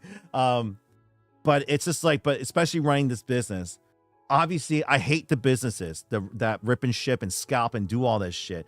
They take from our allocations from distributor with backdoor deals and all that stuff, pricing us out and everything. I hate it, but I understand it. Like, it's business. At the end of the day, I don't like it, but I won't complain about them, because complaining is not going to do anything. I need to adapt my business to either combat that. You either join them or you fight them, or you do something else. I'm focusing on what we can focus on that they can't, and that's the community building, period. But you guys have no idea how hard it was not to be like Prismatic Evolutions, right? We got 10 boxes.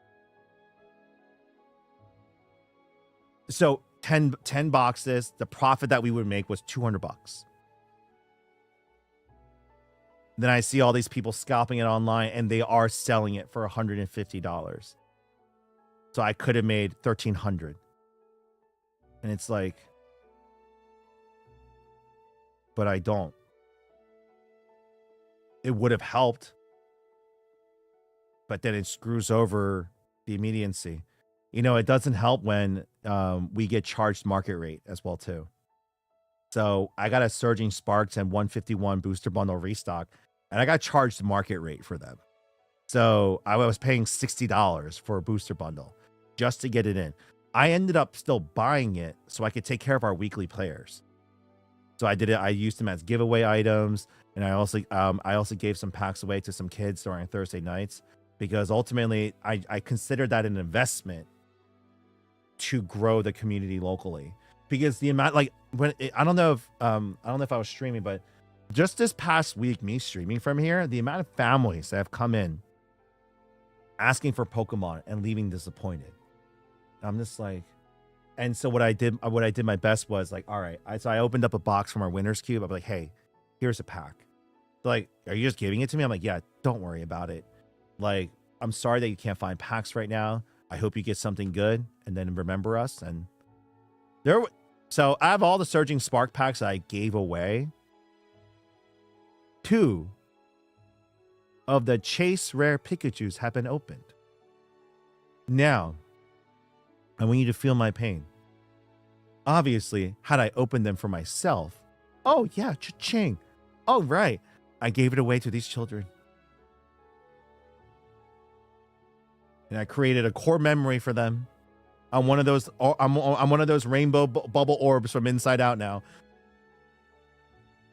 I'm hoping that obviously it pays down the line. They remember us. They'll come support us over time. But you can't help feel but pain. But you're like, I could have sold that for like $300-$400. It's okay. You move on. This is not a business for the faint of heart. It really isn't the magic orb. So you almost need a camera in the store so you can show how busy you do get. So I'll shoot some videos here and there. So for example, if you go to my TikTok videos, a couple videos back, here I can actually. This is actually a good opportunity for me to go ahead and number one, remind people of the website. Gamersheaven.com has our giveaways, stuff that we have currently online that you can purchase right now. That stuff is there. If you're wondering about investing, the investment page is up there and ways you can invest. Obviously, please ask questions. If you have more questions about that. I just realized I didn't put my email in there. So let me go ahead and fix that. But really quick. So if you guys go to my TikTok page, you go to the Pokemon Day video. So it's Pokemon Day. And we're completely. And I do a little snapshot of how busy it can get. This is a Thursday night at the store, and we had a full house. They wanted it. And my play space goes around that entire corner space and everything. So I think we need to stop Magic and just focus on Pokemon now. So it was just like, but the thing is, I don't normally. So I'm here. Why I position my camera in the front of the store like this, being surrounded, and all you really see is this side opening, is because I want to respect my customers' privacy. If that makes sense. A lot of people don't want to be on camera. They don't want to be streamed. I had a video. So for example, like I got permission. So there was two kids. Where was the video? I have it here. Yeah. So, I released this video. This is one of the kids that opened up the rare. And this is a quiet Tuesday night. Not Tuesday night, it was Thursday. So I have moments like this. I have a camera set up. I had to get everyone's permission. How the internet is right now. I asked everybody in that video for their permission to upload. Now, they know they're being recorded. I could just done it, but that's not right. You know, I want to maintain some level of efficacy here. And so, and at the end of the day, not betraying my customers' trust either. That's a big thing for me.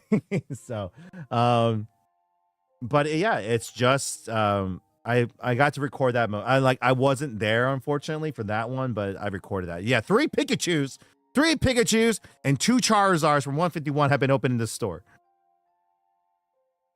And three of the pools were sold at MSRP. It's okay. It's okay. You know, this happens to me all the time. I don't ever open up chase cards myself. I'm always like, because back in the day, in the first several years of the business, I opened up packs for singles. I did it. You know, so people can trade and stuff like that. But I stopped eventually because it became like a loss. Like we were losing more money than making. So, but occasionally, like with One Piece or Pokemon, I'd be like, maybe I should open up a pack. Maybe I'll open up a box. Now sell it. And like 9 out of 10 times, like Lorcan is a prime example. I can't tell you how many enchanted cards, enchanted rares that I've given out. I cannot tell you how many times I've done that. Like, I think at a convention, I gave out a $300 enchanted rare card because I felt bad for the person. I was like, hey, you know what? Here's a free pack, brother. Opens up a $300 enchanted rare. I'm like, are you? Yeah, my boys opened up the SIR Venusaur from One Blooming Waters box. That was then donated by you guys. So I appreciate you guys doing that. They were both really excited. I got to upload that video. I forgot to upload it. Yeah. Yeah, chat, my kids really got lucky. They opened up 2 SIR Venusaurs from the same box. That was crazy.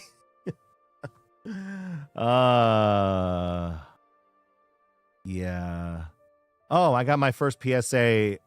Sorry, we're slowly going to start getting into the Pokemon business. We are like, we're not swan dive. Like we don't have the resources to go all in, but with what we have, what we've been opening, what I've acquired and what's left of my pitiful collection, we have like a good starting point to begin trades and try to grow a Pokemon scene here. Like we have the player base, but we never had the product or the singles. And so one of the areas that we want to direct some of the investments into is a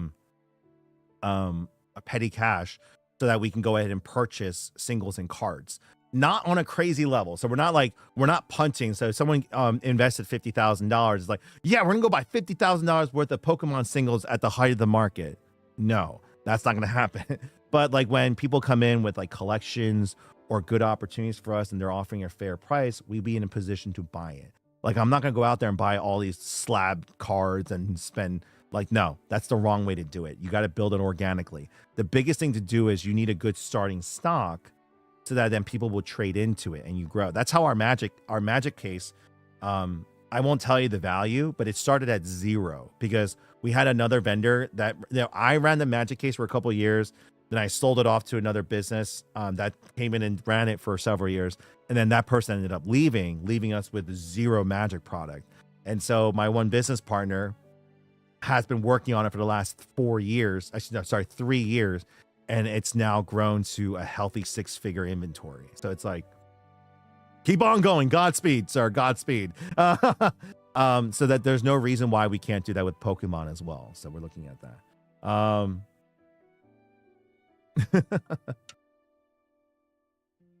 One of your regulars pull a serialized critical. Yo, that's freaking awesome. That is awesome.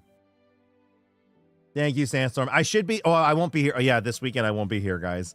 So I am going to California on Thursday to go visit the San Jose store. Sorry, the Santa Clarita store. I know Orlando is postponed. I'm here for Harold. I'm telling you right now, if my dreams come true this year, we get funded, the store is done, I have a budget at the end of the year, I'm able to attract a institutional investor or a VC firm, be like, all right, cool, you've proven yourself. We want to expand this across the country. Here's a cash injection. I'm hoping MegaCon 2026, I'm announcing it. Like I'm doing the announcement reveal at the show. If I have my way, if I won the lottery, I wouldn't even tell you guys. I would be building the store, and then like during MegaCon, like, hey, here's an invite to the grand opening. Here's a free meal on us. I'll see you at the store, right? It's just like, that's kind of the hope, right? But we'll have to see. But chat, realistically, I should be near the home store. Like I should go like maybe an hour or 2 away. That should be the smart decision. But the reason that I want to do Orlando, number one of our biggest fan bases is from Orlando, like proportionally, like the top 3 cities that I have the biggest followings in.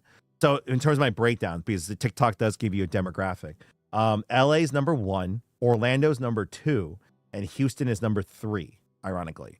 Then you have New York, San Antonio, Chicago, Nashville, Atlanta. Like they're all close, but the top 3 are Orlando, LA, and Houston. My goddaughter lives there. My best friend lives down there. And me and my wife are huge Disney fans.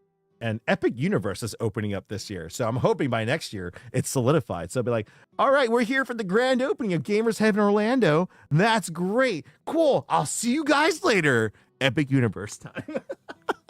We gotta have our wedding too. I'm hoping that next year I can actually start planning our wedding.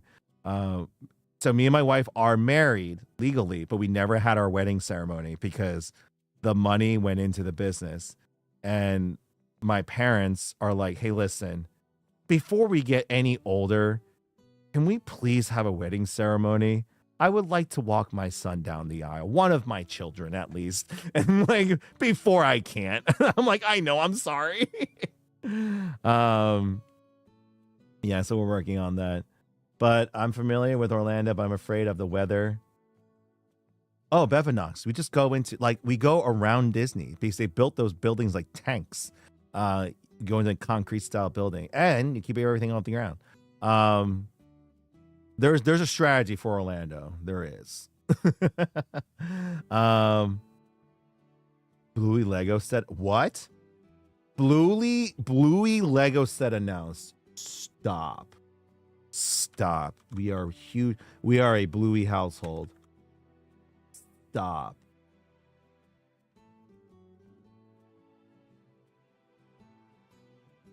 What? Lies. Never mind. Bluey official Lego sets. I will buy them all if I had the money. Oh shoot, I have to go. Oh, I've been trying to become a Lego vendor, so I gotta respond to them. They sent me an email, so I gotta get back to them. Yeah, I'm trying to become a Lego vendor as well too. I want to sell everything. I am finally doing what I've been wanting to do for the last 10 years. I want to be the superstore.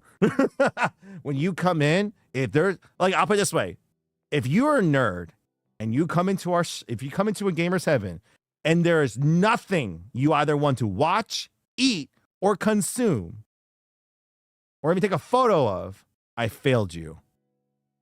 So until then, I'm going to keep on adding everything. Wish you would expand to South Carolina? Hell yeah, Cred. Like, again, my goal, what sucks is 5 years ago, my 5-year plan was to be on at least 10 cities. And then 10 years from then, so 5 years from now, I was hoping to be in every state at least. That was my goal. Obviously, reset. So I'm hoping that in the next 5 years, we have 5 to 10 locations. It's kind of what my ambitious goal would be. Year 1 is to redesign, reconfigure, and build our foundations, which is right now, this year. Next year will be to then solidify our second and third stores. So we can prove in 26, 3 stores of 3 different sizes and operation styles are working. Now we have the blueprint to attack every city across the country. And then we just have to attract institutional investors at that point. And what I mean by that is it's either an institution, venture capital firm, or an individual who is like, I want to give in. Schwa raid, let's go. Welcome, Raiders. Schwa. Thank you for the raid, Kim. I think it's Kim, or one of the gang. Thank you guys for the raid. For those of you guys raiding in, guys, my name is Andrew Huang. I am the founder and CEO of a company called Gamers Heaven. Our goal has, for the last 10 years and towards the future, it's to build a home for the overall gaming, anime, otaku, cosplay community, just like the ones they have in Japan with Akihabara. We want to build our version here in the United States for all of you and the rest of the world.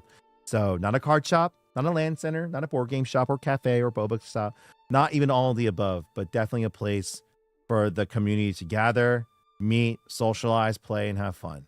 So that's what we've been doing. And so I'm sitting in our brick and mortar store right now, and then we're also trying to work on expanding across the country. So if you're interested in supporting us, feel free to check out my TikTok channel at Gamers Heaven Andrew or Instagram, as well as our website at gamersheaven.com for things you can purchase, things you can support, or invest into the company.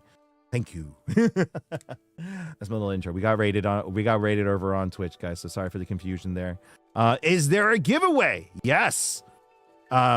Actually, I need to go use the restroom now. Grab some water. So let me go ahead and do this for you guys. So on our website, actually, before I forget, let me add to the website the email to contact about investing. I was like, oh, more questions, please reach out, which is going to be me. Give me a second here. Thankfully, I'm not a web developer, but Shopify makes it easy for me to add like text and stuff too. So investment page.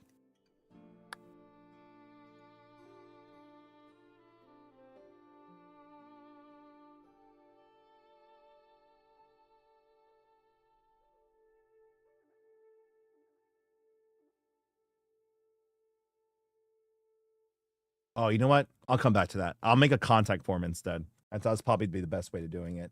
I'm so shooting for Akihabara style meets Hoarder wall to wall anime. Hell to the yes. Do it. Seigedara. Hold. I'm gonna use the restroom really quick. I will be right back. Hold. I will BRB. Hold. Giveaway information is on the website, gamersheaven.com. Hold. That way. All right. Is the music still going? Oh, it is.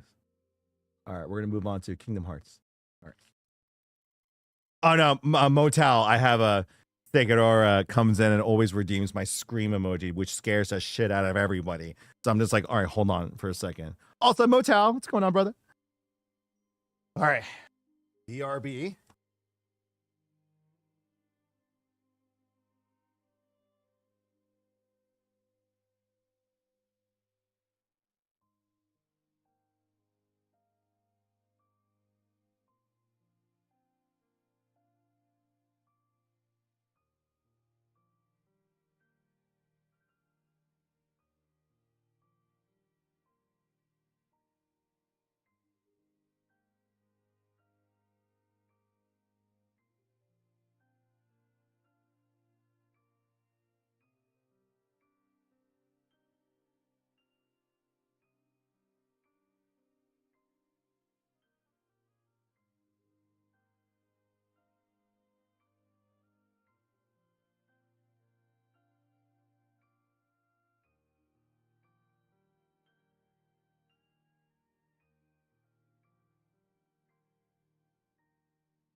All right, chat.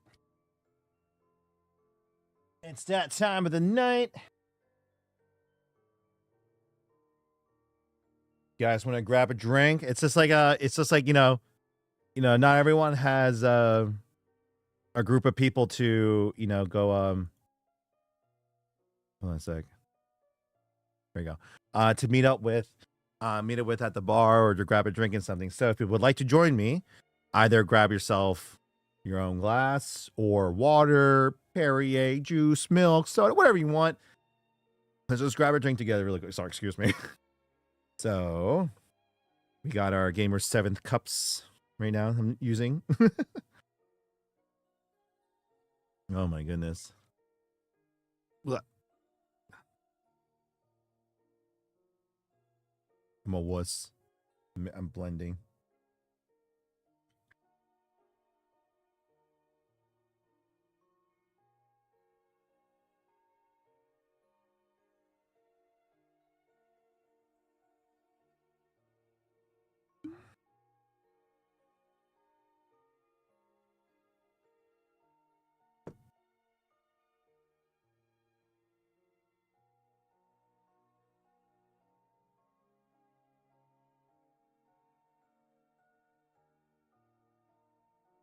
I don't have a straw.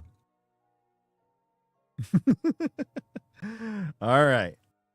I have soju, but I work later, so no drinks for me. Okay, go grab some water then. We're just gonna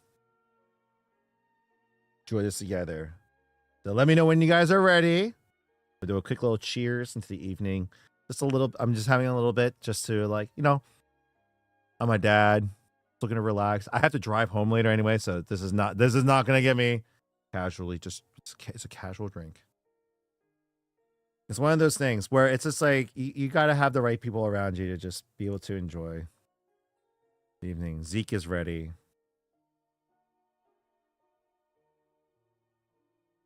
Ready. All right. I'll give everyone a loosen up. Ready. Loosen up for the rest of the evening here. Yes. All right. Where do we see the prizes? On the website. So once again, if you go to the website, it's actually, it's all behind me too. It's all behind me actually. Everything behind me is the giveaway prizes, but you can see it on the website. Let me see here. Home website. You just click on it. Spring chest giveaway. You can see the prize list. Final Fantasy. You can see the prize list. It's all there. All right. If you want to see anything up close, let me know. I can show it to you. That said, though, cheers, guys. Click. Click.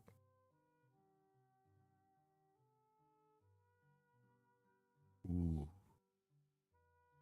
Ooh. Yo, if you guys wanna recommend, yo, Sacred Heart. If you guys wanna Johnny Walker Double Black with a splash of Coke, oh,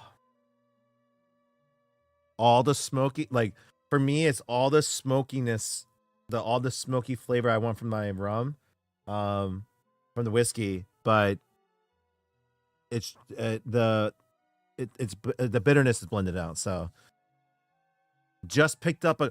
Did you just purchase a Gundam?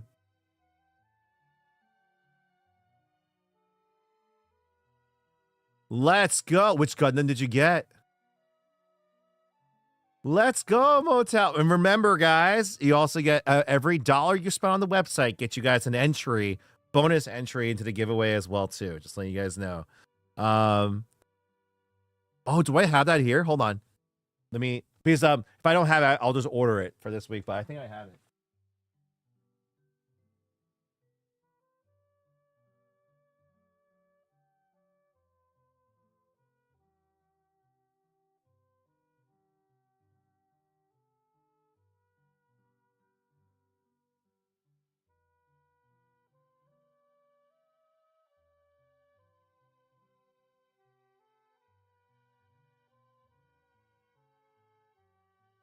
All right.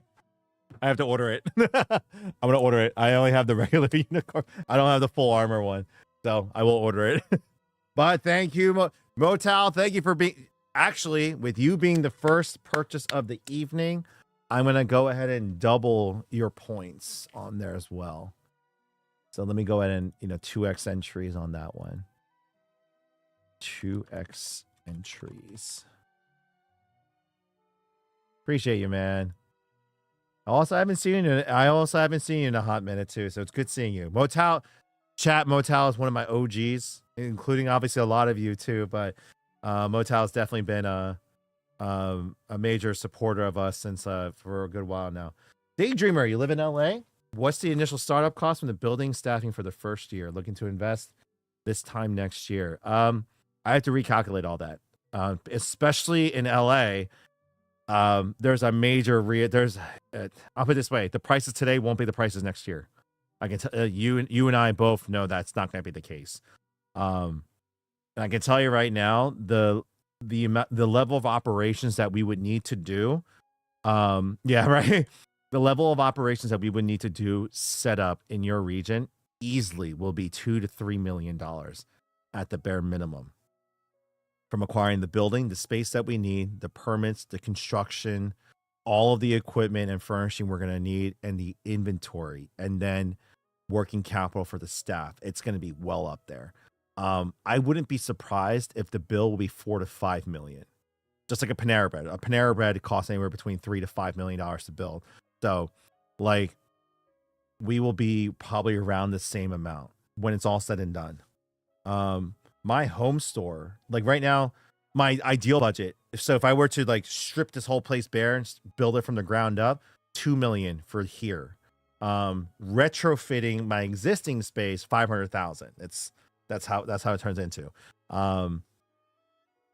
Yeah, it's there's so much. And keep in mind too, Daydreamer, that budget includes everything from registration, all the things I just listed, and again, working capital, because you're gonna need capital for you to operate, because you're not going to be profitable day one. If you believe that, I wouldn't go into business. That's the goal, obviously, but it's going to take you several months to even over a year to get into the black operations in terms of operating in profit.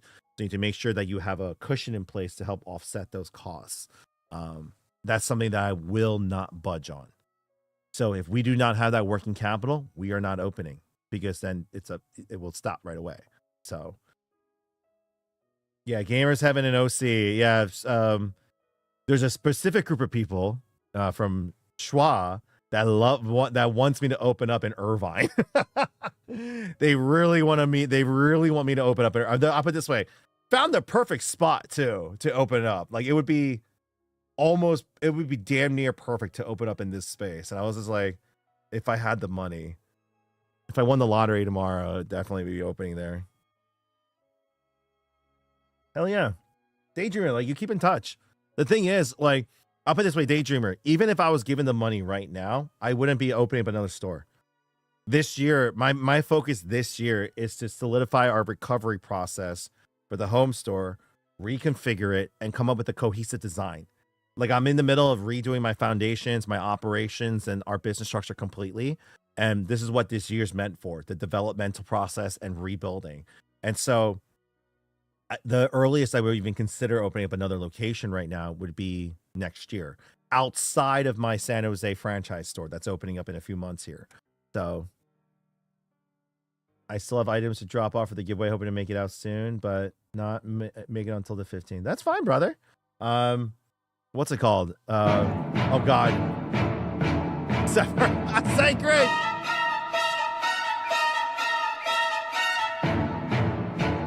Here, let me turn off the background noise removal.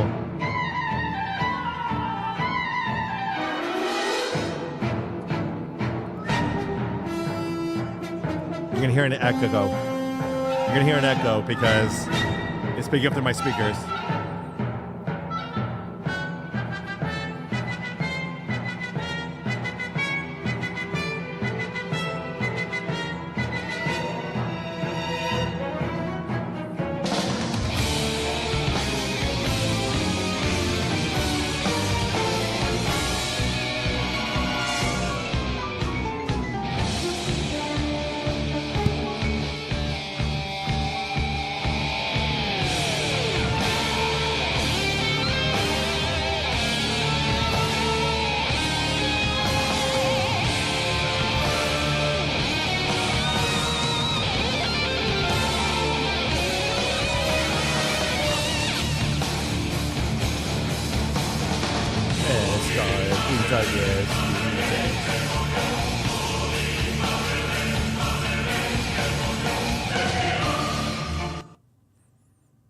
It's one of the longest sound redeems you can do. Thank you, Sacred Aura, for the bit donations. Appreciate you as always.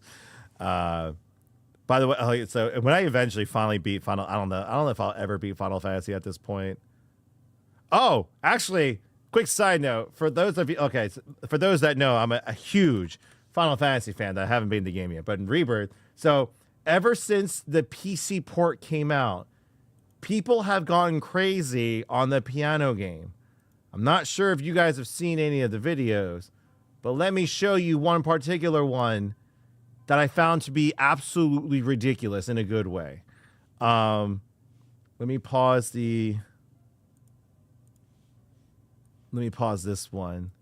Yeah, so here, listen to this shit. Ready? Because obviously on keyboard, it is so much easier to hit. You know, it's a rhythm game at that point, so you're not using the joystick and the weird timing. By the way, playing on the PS5 with the joystick for the rhythm game, for the piano game, much, much, much more difficult than the PC. Because the PC, you're just literally clicking in place. But check this out. He compiled 4 different bars into one.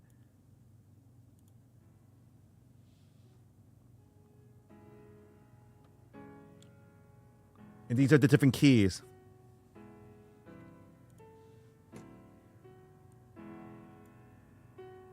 Are you kidding me?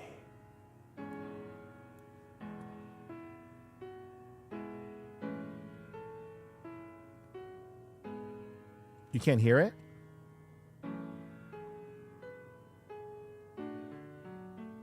Wait, you guys can't hear it?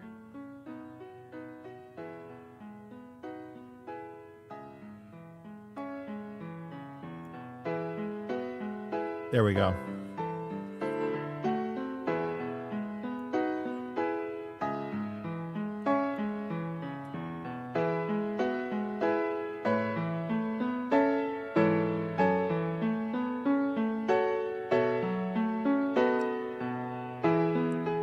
Do you see the madness? Do you see the madness of this? I feel like it would have been more difficult to easier to learn it on the actual piano. He's matching the choruses. This is madness. It pisses me off because it's so much easier on the PC.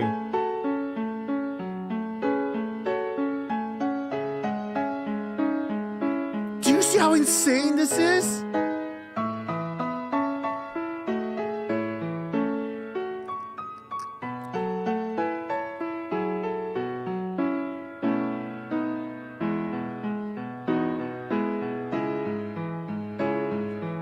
I'm like, what the freak?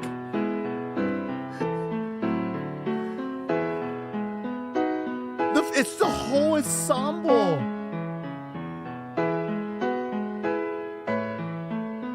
No, Taffy, you stop that. You stop those intrusive thoughts.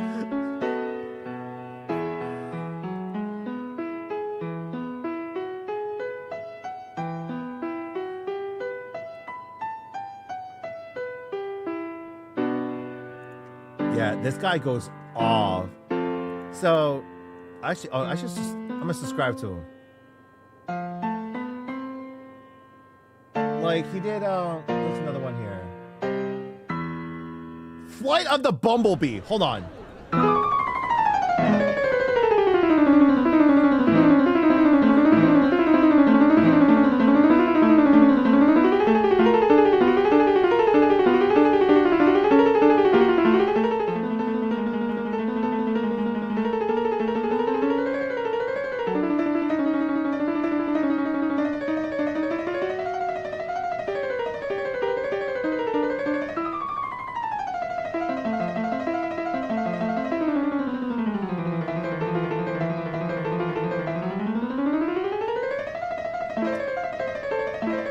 This is definitely sped up, but still.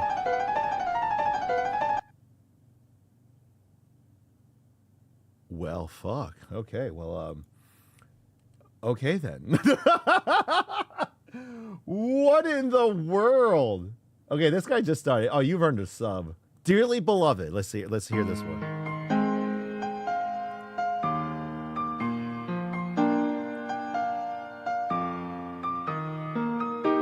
No, this is played.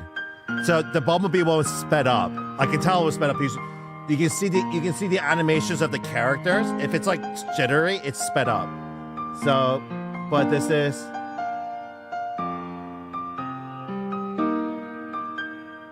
he's again with the keyboard, unlike the PlayStation 5, where you're based off of your movements like this, right? You can time it so much better on a computer keyboard. Twilight with the sub, let's go!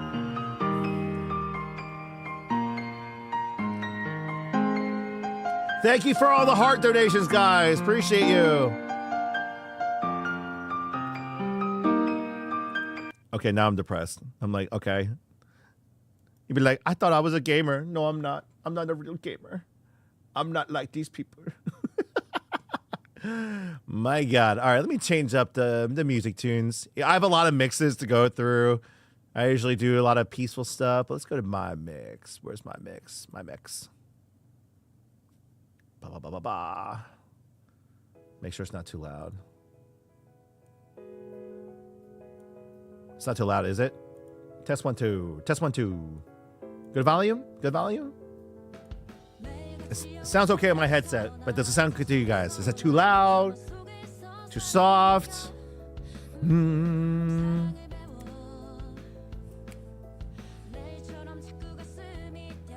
Ivy is a bread loaf. Love the name. Appreciate that. Thank you.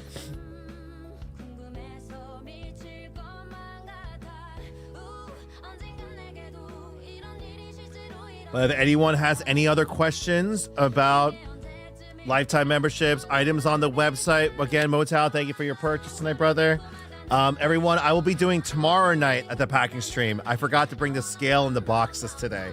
So I brought the green screen, though, which is massive. I'm actually going to shoot that video tonight, the unboxing of this thing. It's very big. It's the Elgato green screen, not the small one. I get the XL, and it truly lives up to his name. The thing is, at home, I didn't have enough space to set it up, but here, especially if I get people playing on the machine, I can set it up right here, and then it blocks it off. Drunken D&D, let's go. If there's any other questions regarding the new investment, well, it's not really the new direction, but our continued direction that we're doing, where the investments are going to go, what we're trying to accomplish in the next few months, please feel free to ask. For me, it's either we do it now or we spread it across, like we always have. But if we have an opportunity to go into the spring and summer months at full strength, that's kind of what I'm looking to do here. Do I want to try a Menti right now? There is no giveaway tonight. The giveaway for the overall Twitch, everything you see behind me, that's going to be done next month.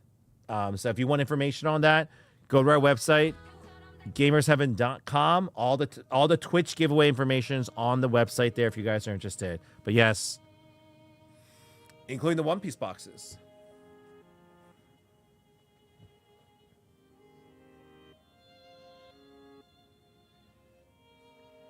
Oh, Ivy, I appreciate that. Thank you for coming on the Thursday D&Ds.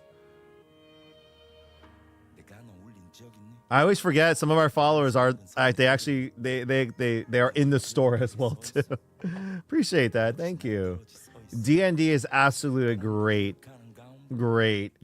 Like, no, you know what? No, I'm a hypocrite. I have not played a single round of D&D yet. Blasphemy. I know. I'm sorry. I've let you all down. I still have, in the 10 years of running this business, even prior, I've never played a proper D&D session before. Not even a starter one. Just never had the time to. I know my team's trying to change that. Like, they're like, Andrew will eventually play his first D&D session on stream eventually.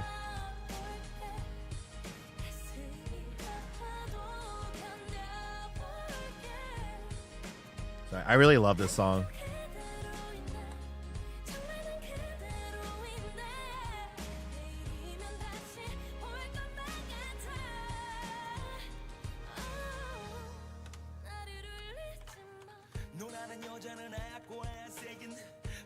I always wondered.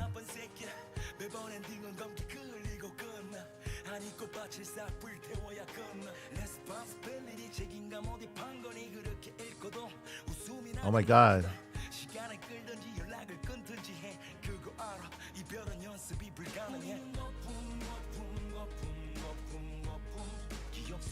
Hold on. That's the lyrics?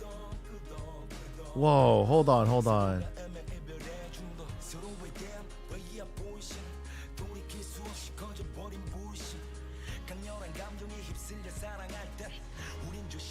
When we were swept with emotions, and in love we should have been careful. Even if tears come I will try to hold it in, even if my heart aches. I will endure it. So, like, sorry, wow. That's so that chorus part, the translation is, when we were swept with emotions and in love, we should have been careful. Even if tears come, I'll try to hold it in. Even if my heart aches, I'll try to endure. I'm still the same. I'm really still the same. It feels like I will see you tomorrow. Wow. So, like, yes, I can speak Korean, but I don't 100% understand it. I always like the melodies and lyrics of certain musics. That's why I can listen to like Indian music and Japanese and Chinese music, because I like the vocalizations of things. I never read the lyrics though. So like this one, the rap in the beginning, it's like, have I ever made you cry? Did you always make the right choice? You know, you're already standing on that kind of path. I'm standing on the edge of a cliff. Even the wind remembers. Looking into our hearts of that murdered love. I'm trying to forget you with a couple of bottles of soju. I feel impulsive, light, and sad. You're also impulsive and light. That sensitivity is too much, so tight. Yeah, right. How is this time of ease? This is the worst. It's unhappiness. The fire has spread too much because we're human. Love gets far away. Damn. Second verse. Don't make me cry. A girl like you is so white and pure. But a bastard like me is so unlucky. My endings are always black. Always have to burn up a flower field. Responsibility, where did you go? How can you even laugh after you lost all of that? Either drag out more time or cut off all contact. You know it's impossible to practice having a broken heart. We're just like foam. A couple disappeared with memories. Nod your head. We're already addicted to this heartache. The doubt and distrust toward each other can't turn back. The fire is already too big. We're getting sucked into this black hole. Even the sniper who murdered love. I'm living with you in my heart again. Sucked into this black hole. Even the sniper who murdered love. I'm living with you in my heart again. Even if tears come, I'll try to hold it in. Even if my heart aches, I'll endure. Wow. So ultimately, it's about moving forward and remembering. Oh my God, man, this song is like, whoa! I liked this song before, but damn.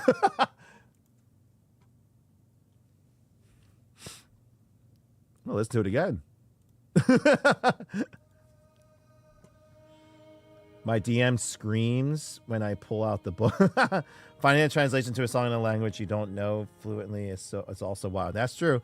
No. Keep in mind. Yeah. I don't like. English was my first language. Keep that in mind. So I have Korean parents, but English was my first language. It's my predominant language. But I can think in Korean and stuff. My vocabulary in my Korean, especially since I came back home, it's like pretty much gone. Like it's been dwindled to a bare minimum. Wait, what? Bought your snack boxes. Axel Love, you take care. Have a good night. Yeah, it's 9:30 for me as well too. It's East Coast time.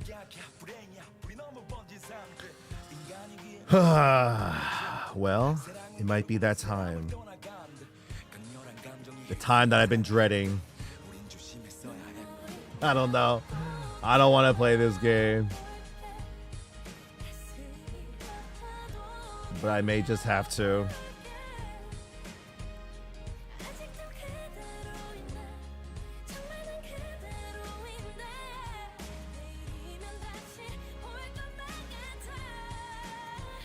All right, hold on.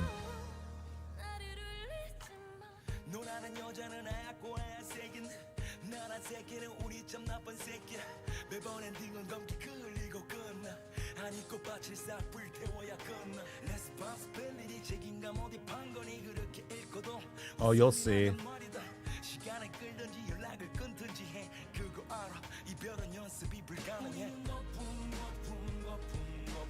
I owe it to Ringo, I know.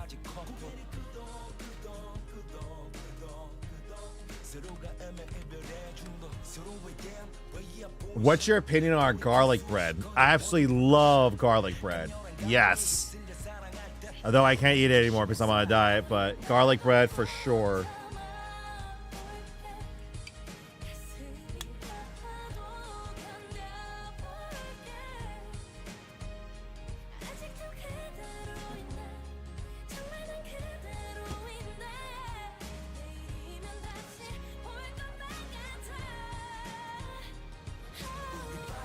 Everyone's playing Monster Hunter Wilds. Oh god. The little image for a Menti is terrifying.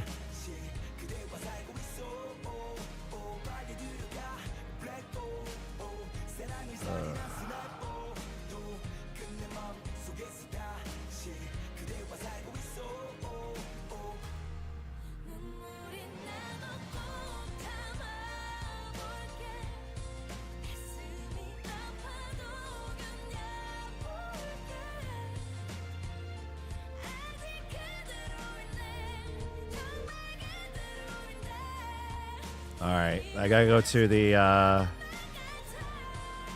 main scene.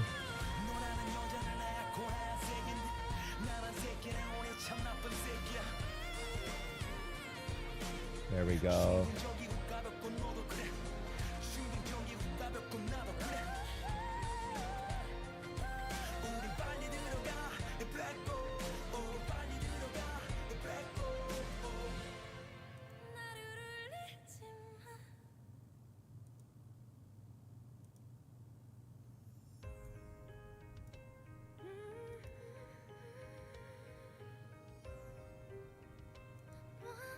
Alrighty.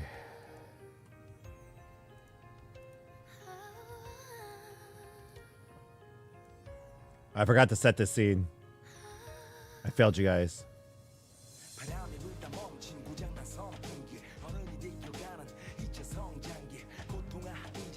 Oh my gosh.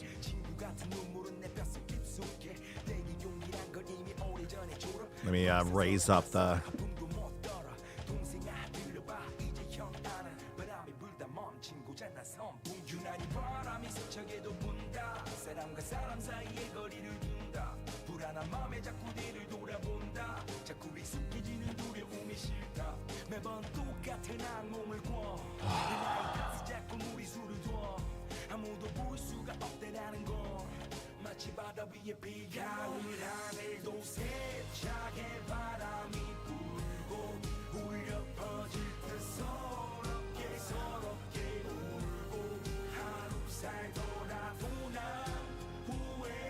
I don't want him. I don't want to. I don't want to. I don't want to. I don't want to.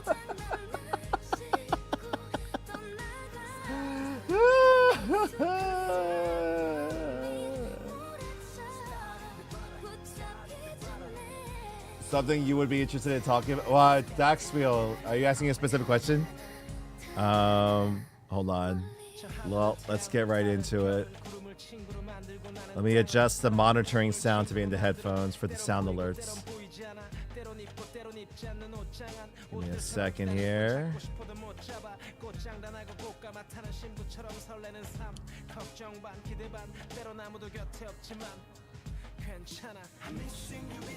Miss you. All right.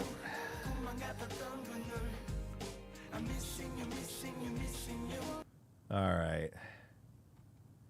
God damn it.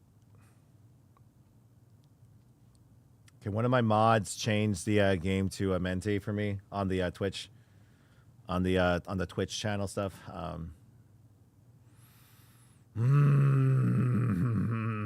don't want to do this. I don't want to do this. I don't want to do this. I really don't want to do this, but I guess I'm gonna have to.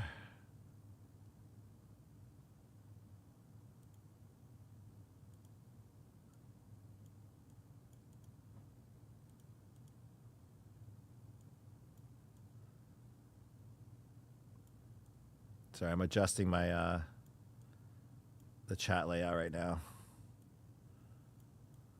There we go.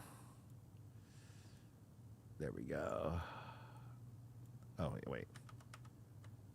hide that. So there we go. Now everyone can see. Everyone can see my abject fear. I don't want to do this. I really don't want to do this. All right, let me change the, that doesn't look like Final Fantasy, my friend. No, it's not, but Final Fantasy will come later once we're in a good spot mentally. And I'm like ready to play it. This right now. Hold on, I gotta change the game on the, Menti. Tags now. Horror. Cool. Done. Okay. Stream info has been updated.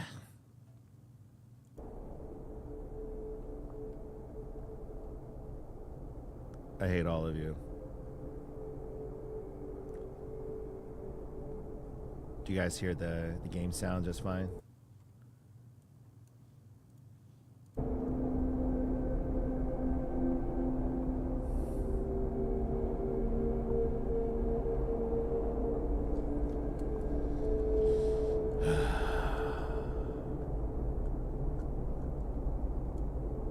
No, you leave the lights on. Fat Packs was giving you the idea that me and my pals had IDM, so when you get time to look at it, the D&D community on Twitch, maybe you can find a group that you can stream with and play. Oh, that's actually a route that I was considering as well, playing with others. That's why. So I do have a doctor's appointment tomorrow. Oh, I guess I can't play horror games. My wife just told me that I shouldn't play for my own health. I think that just she just gave me the let me just lower the volume. I just lowered the volume. Oh, I guess I gotta go. Sarah says I have a doctor's appointment tomorrow. I can't play, guys. I'm sorry. I can't. That's just No, honey. My heart can't take it. No, it's gonna be. Just try to chicken out. I need another drink.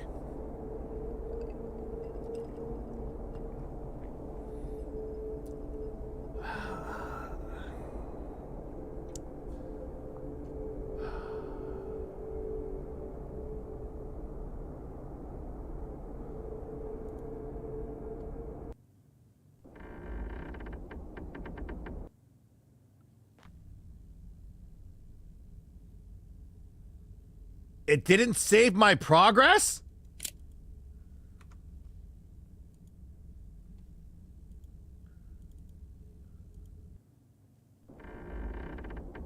It didn't save my progress?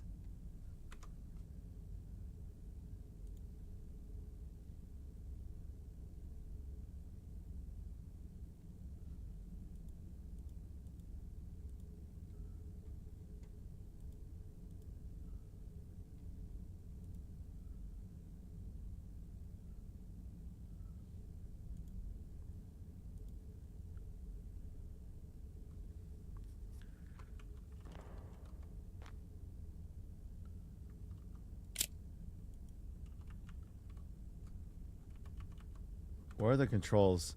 So I was playing on controller last time.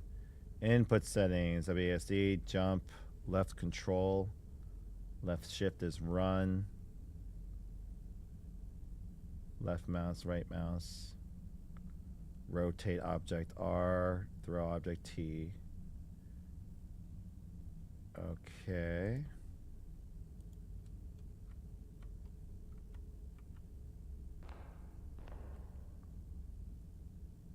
God damn it. I have to restart. I have to do all that all over again?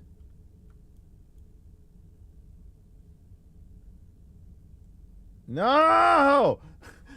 Why do I have to restart from the beginning?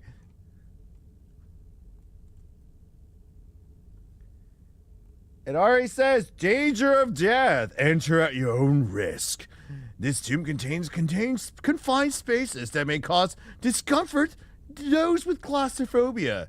Guess who has claustrophobia?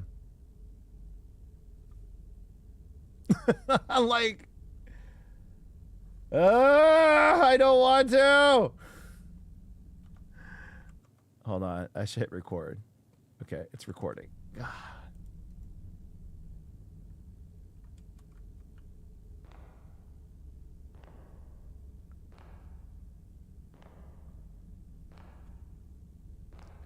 All right, if I remember the first part of the game.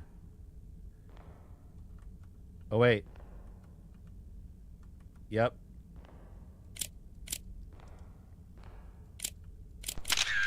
First photo. The photos are creepy.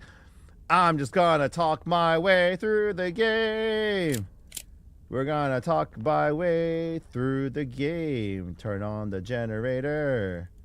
That's not that time. Hello, creepy statue. I'm already getting like I am terrible with horror games. No. Oh, look how dark it is. I'm all by myself in my store. Nothing bad can happen, right? Taking pictures. Woo! Taking photos of a creepy pyramid that I have no business. I need more light for taking photos. You need to get the fuck out of here. That's what you need to do. It said that you could die, and you're looking through here. Oh, yes. Progressing forward.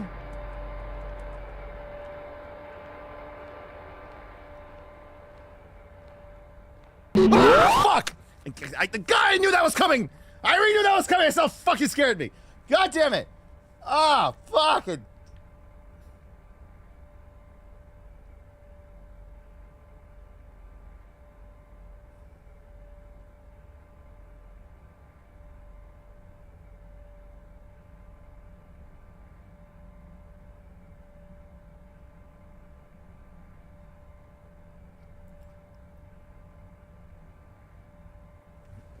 God damn it.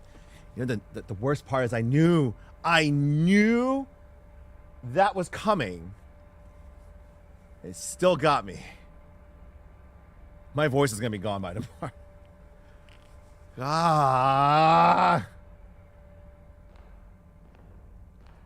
And I'm still walking in? Why am I still walking in?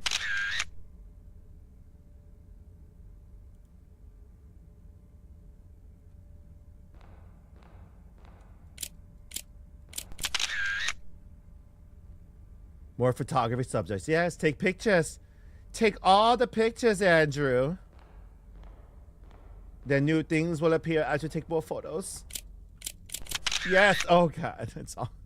I hate this. Why? Why was I mean to Ringo? Why was I mean to Ringo?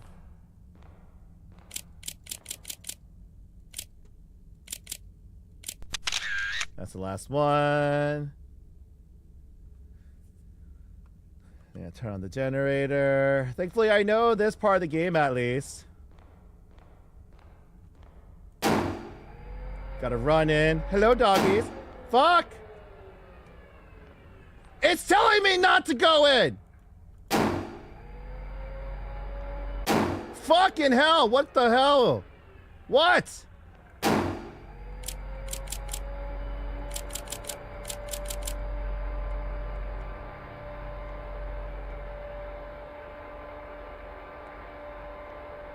Do I have to run in? There we go. God damn it. Ah! I saw her eyes! I saw her eyes! I saw her eyes! F that! They're looking back at me now! Hi, statues!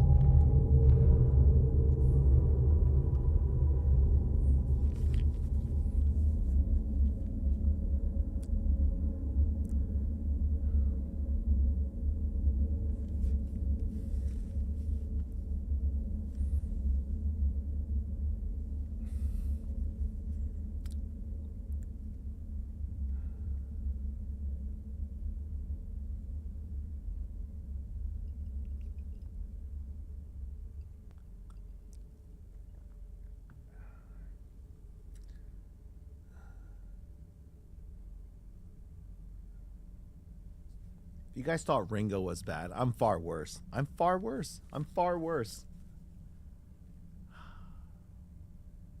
Why? Why am I so scared of these games? I don't understand myself sometimes. Like, why am I so scared? Gosh, I can't play these games just for like, oh, ha, da, da, da. No, I gotta always be like dying. Ah.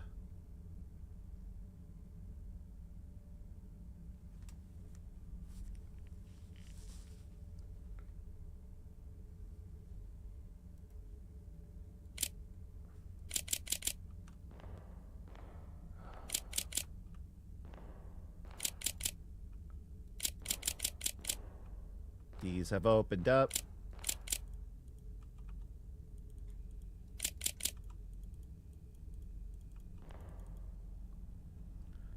Yep. Gotta go through the creepy tunnel.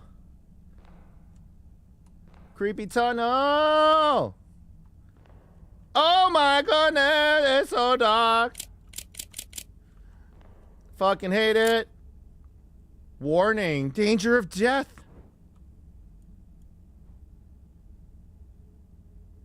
That's it right there. Danger of death. Why would you continue? Tragic events haunt this place. Entry is strictly forbidden. If you enter, your death will be solely your responsibility.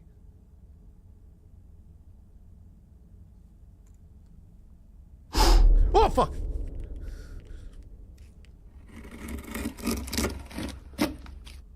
Why did his breath scare me?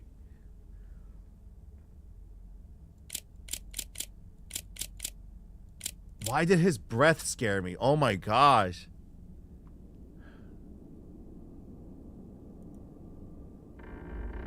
Oh, now the game's saved. Oh wait, is this the actual part of the game now?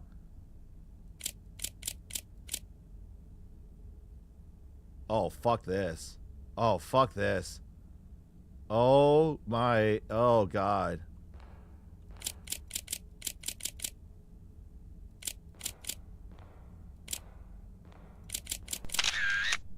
Okay.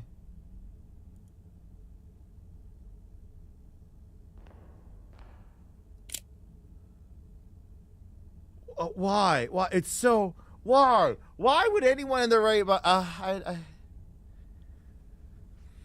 This game doesn't actually have a pause because you're still active in the game. Oh my gosh.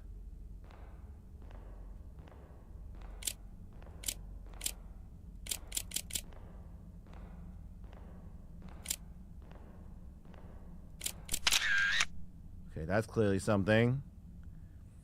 You guys are oddly being very quiet right now. I hate all of you. Why am I playing this? Taking all the pictures.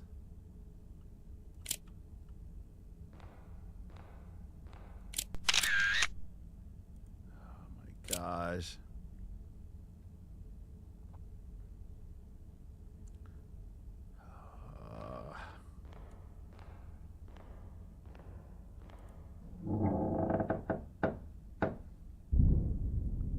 The Queen's too.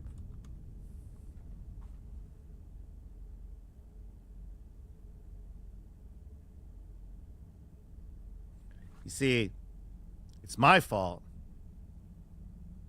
that I watched the trailers. So I know that she's probably the one.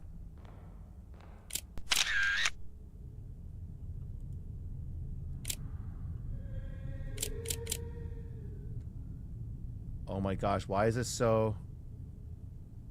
Okay, so that's it.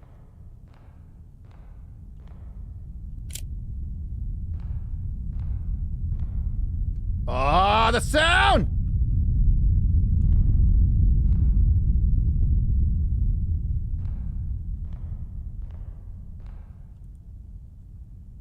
Where do I go?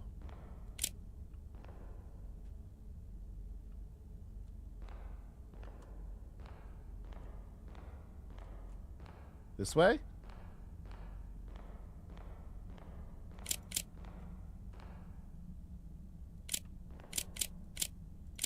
Wait, is this where I started? It's just a room. Oh, hello, dogs.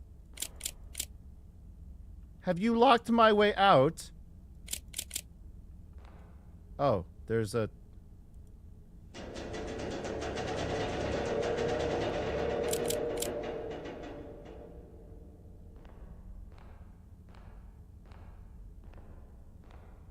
Oh my gosh.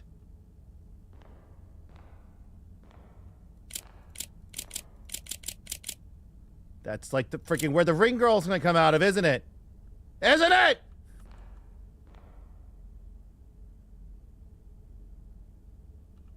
Sound effect did it... Wait, did you redeem a sound? Hold on. Hold on. Did that come through? Hold on. Sorry, chat. Let me make sure the sound the sound alerts are working for you guys.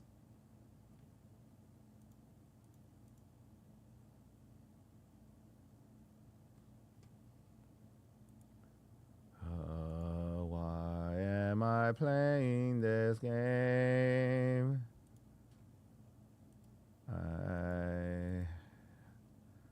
This is not entertaining. People don't find this fun. What I don't know. No one actually finds this type of thing fun. It's just, yeah, it's just not. There's no point to it.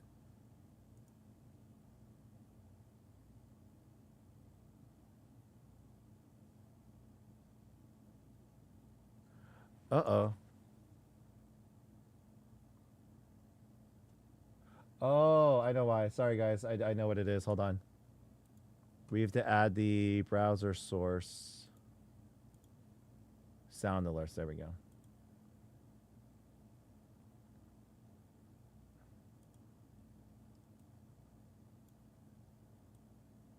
There we go.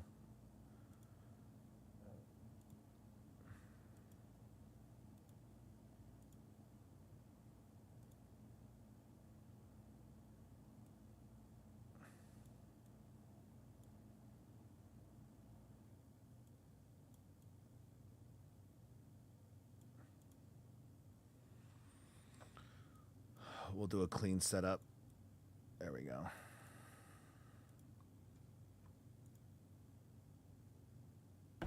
Notice me, senpai. Notice me. There we go. Now it's working. What are you guys trying to do?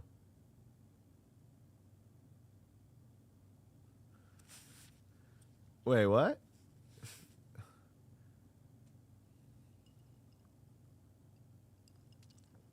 Yeah, no, I have our one car with us right now, so she can't do that to me.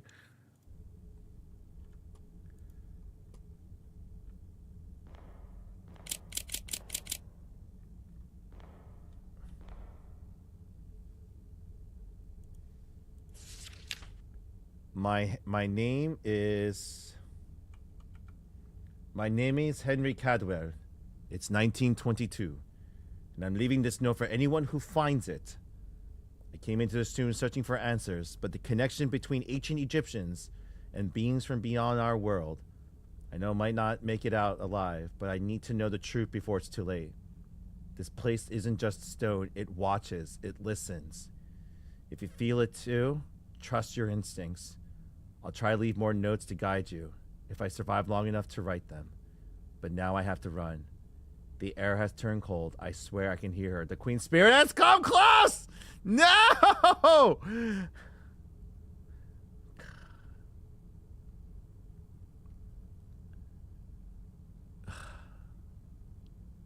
I don't want to.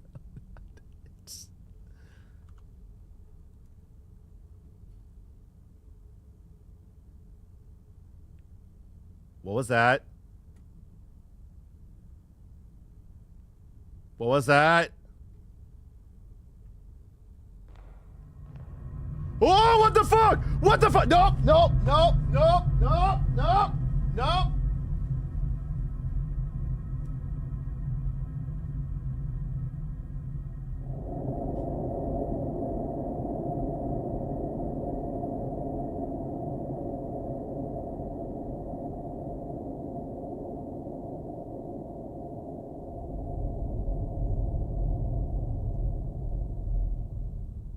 Welcome, Downey. Yes, we do.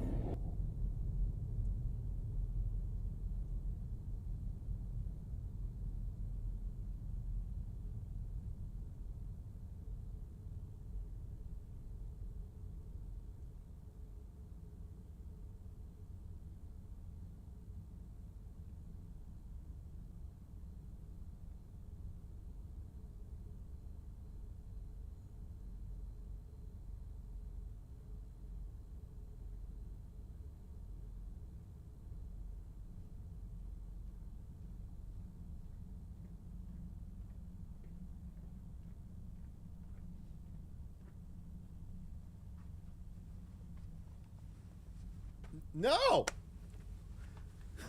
No. No.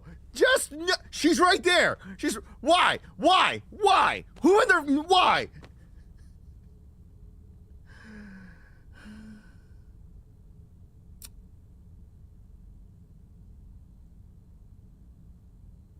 I don't know why. I don't know what it is about these games. I'm literally sitting in my store, well lit. The Naruto game is behind me. I got a little bit of drink. I'm in my store, the happiest place in my earth right now, and just I don't know why my brain just gets so sucked into these worlds. Like this is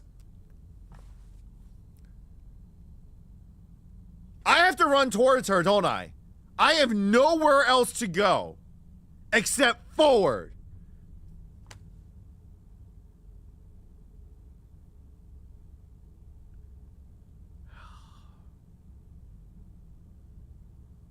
Why are you still standing there? Oh my gosh. I literally have to walk towards my own doom.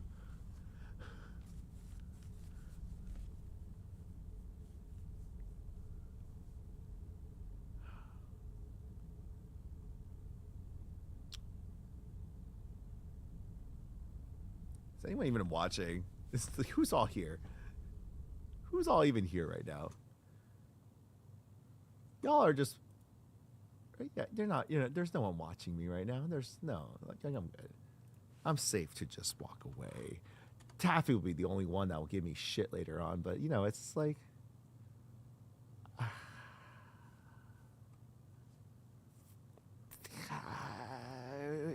I just go support Ringo. Ringo is the horror gamer. Look, they're playing Phasmophobia.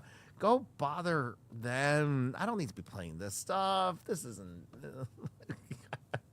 I don't wanna walk forward. Like she's just standing there. She's just standing there. Like why?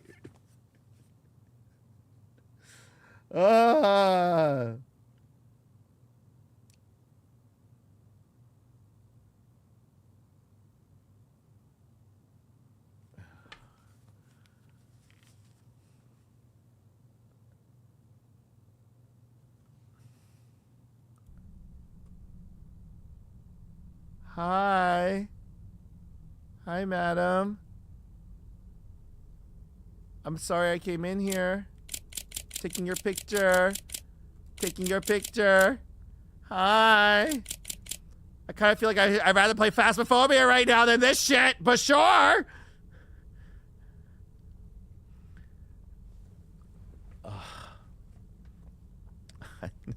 I just... Hi, madam. Oh my god.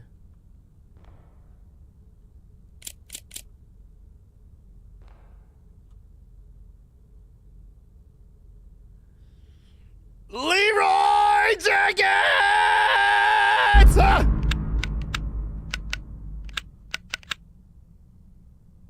What the fuck?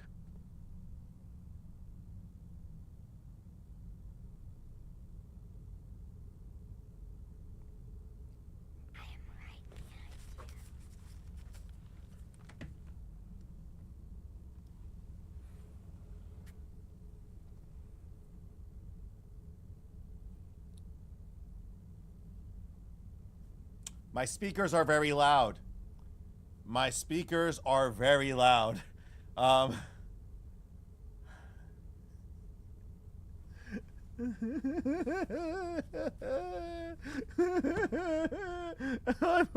gonna ring. Can I stop playing? Ringo, hold on. Anyway, we are 39 subs away from doing solo round in the high school. I gotta go in by myself. We headed. Thank you again, Truth, for 5 subs. I appreciate you, sweetie. Thank you so much. Thank you so much. We're gonna keep playing. Right by doing that? I'm sorry. Don't answer. Don't answer, Ronan. Don't give Ronan the the satisfaction. What the fuck am I looking at? Can I raid you and just stop playing? I'm sorry. Oh, Andrew, are you playing a mentee? Are you apologizing to me for a mentee? Is that what this is? No, baby. No, you gotta keep playing till you beat it. I beat it. You have to beat it. I want to stop. Guys, if you think Andrew should beat a mentee, can you put some glow sticks in chat for me? I want to stop. Mods, you can just say it. Just say it. Do it. I want to stop. Boo! Play it. Boo! Andrew. Play it. Weak. Play it. Yeah. You guys tell Andrew he's got to beat it. He's got to beat it. I hate you all. Oh, God. Yeah, you gotta beat it. You gotta do it. And Andrew, by the way, this is only the intro of the game. Apparently, there's more coming. And you know when the more comes, we gotta play it. Both of us. I hate you all. We love you too, Andrew. We love you. Love you, Andrew. Go follow Andrew, you guys, if you're not already. Can we get a shout? I deserve this. I deserve everything that's coming to me. All right. So, she's clearly awake and walking about now.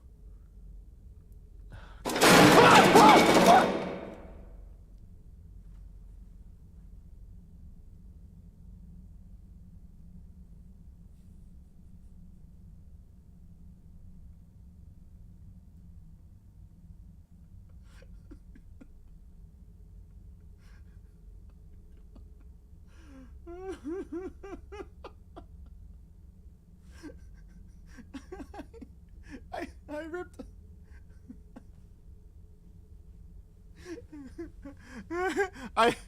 I ripped them off the headphones. I ripped them off the connectors. Ow! Ow! Oh my God! Ow! Ow! Oh, I literally ripped them off my head. Oh my God! Oh! Oh my gosh! Ow! What the fuck?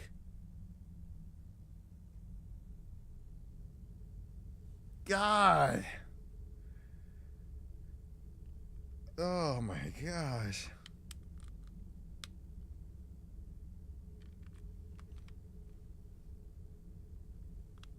Oh my gosh, do they still work?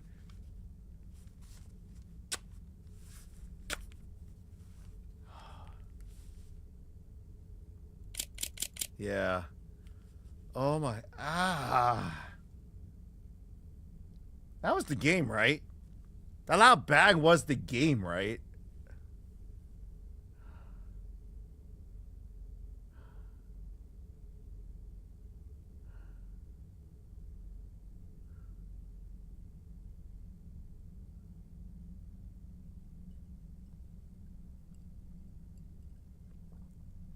You know, this started back in college where I was like, you know what? Like, I was like, oh, I think I know a fun game to play with the girls in my fraternity. You know, we had a co-op fraternity. I was like, oh, let's play Dead Space and let's play a horror game together.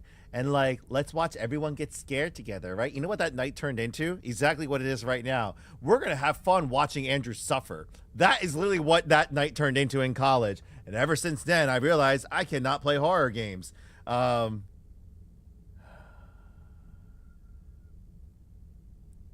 undergrad study was international management, and for my MBA, I focused on data analytics for my MBA. But business management adds together. Maybe I should have just stayed in corporate America. Why am I suffering for this right now? Goodbye. Good luck, Andrew. Yes. Continuing on. We're gonna run. Where do we go? Oh, what's this? An ancient artifact. Woo! A small wooden boat, a fishing boat, estimated to be over 4,000 years old. Cool. Okay, cool.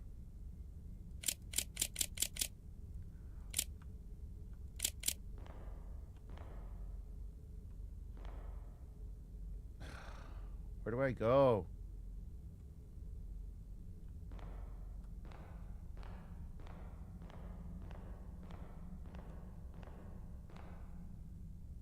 No wonder you started a business. Is that meant to be fun? Oh, another hallway.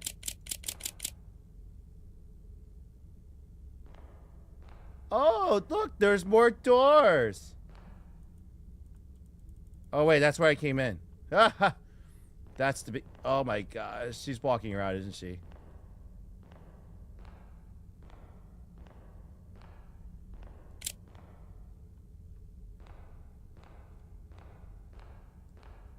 Wait, that's where she was supposed to be, right? The Queen's tomb?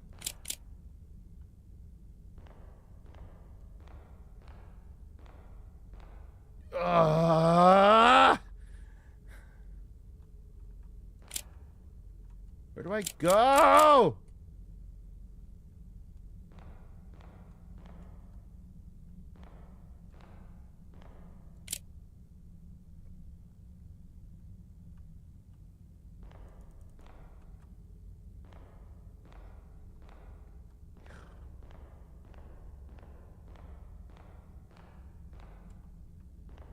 So this is where I was.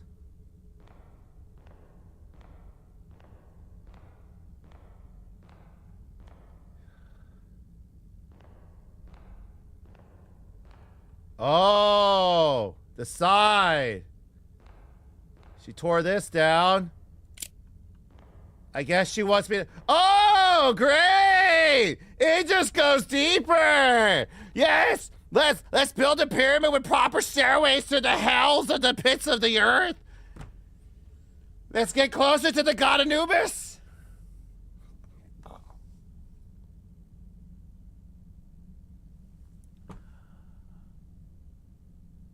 I'm just a fucking coward. Yeah, I'm just a coward. Yeah. For those of you judging me on TikTok, I completely understand. This is... Oh, hold on. TikTok is about to close. Hold on. TikTok thinks I'm AFK. There you go. TikTok. There we go.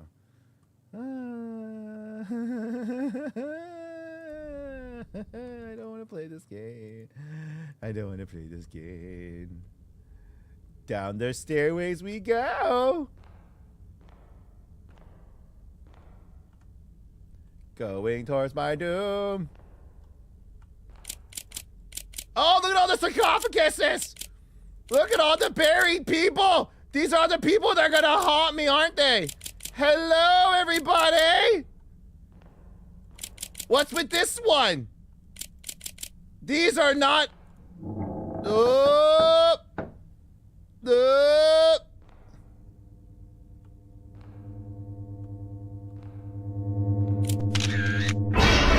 fuck!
God, these things are so fucking creepy.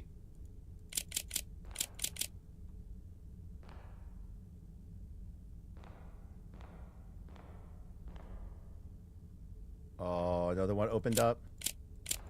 Ah!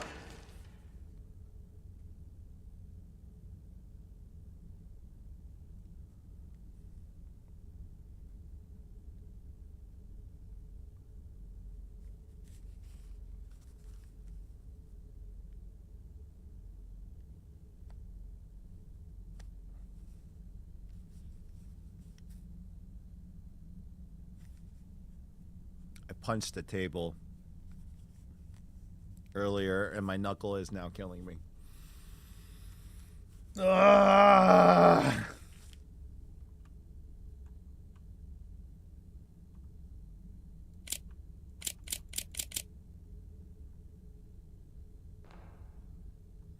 Oh, fuck that. Oh, fuck that. Oh, something came out. That opened up. Oh, fuck that. Oh, picture. Okay, cool. Cool. Mummy's close up. Cool. Cool. Cool.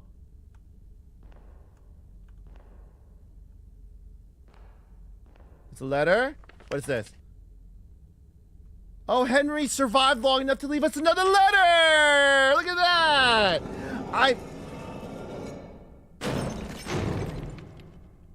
Rodamon is here?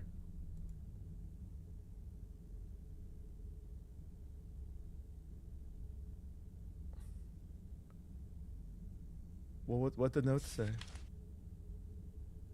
Oh, fuck. Someone's behind me. I'm now near the tomb of Rodamon, the great pharaoh of Egypt's second millennium. An intense fear grips me as the legends warn that approaching the pharaoh's remain will awaken his wrath and bring terrifying consequences. I believe in the legends, but my faith in them won't stop me from pressing forward. I must uncover the truth no matter the cost.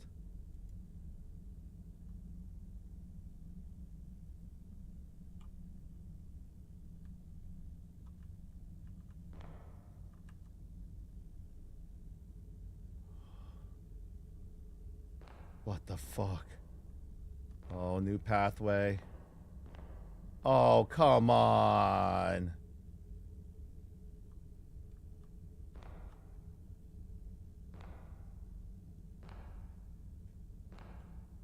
Oh, fuck this.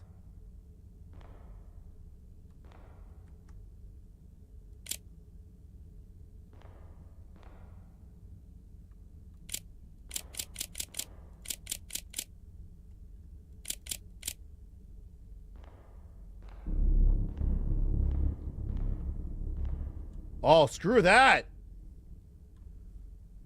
Oh, screw that.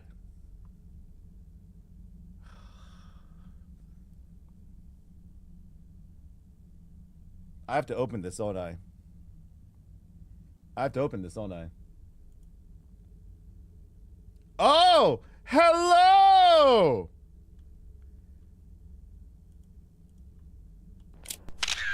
Hello. Why am I touching it? Why am I touching it?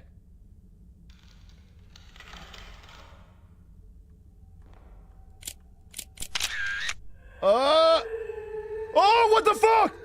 What the fuck? No! No, I'm sorry! I'm sorry! I'm sorry! I'm sorry! Oh, I'm sorry! I'm sorry! I didn't mean to disturb your husband!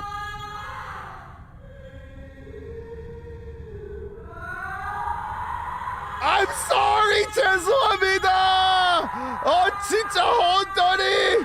고멘나사이! 고멘나사이! 고멘나사이! 고멘나사이!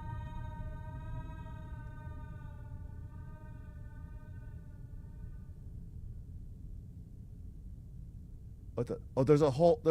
What? Can I get out of it? Oh my god. What do I do? I don't want to walk towards that shit.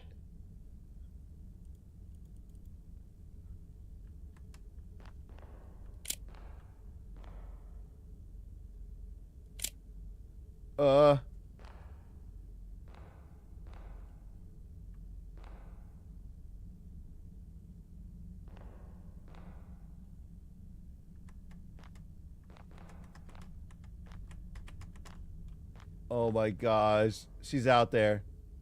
She's out there.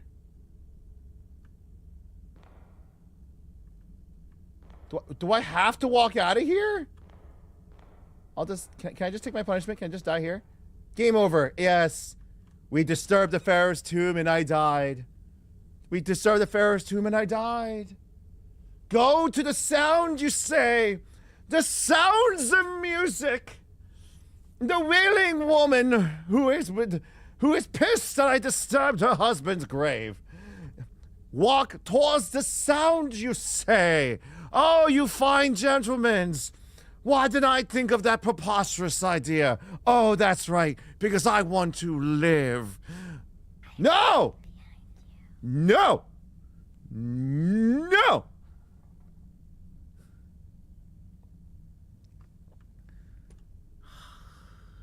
I'm gonna lose my voice. My voice is gonna be completely gone. Oh! Oh! Oh! I'm sorry! I'm sorry! I'm sorry! No fucking hell! Why? Don't use my wife's voice in here! Oh, what the fuck? What the fuck?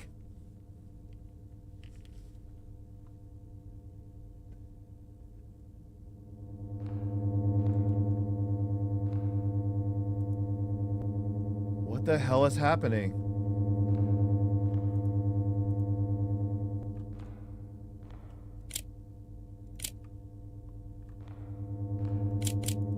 Whoa! What just happened? What just happened? Where the...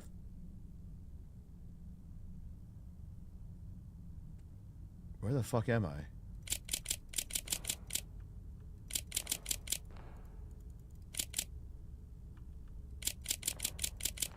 Oh, goody. Oh. Hello. What's all this? Oh, this is the two... How the hell did I end up here? So I gotta open this door.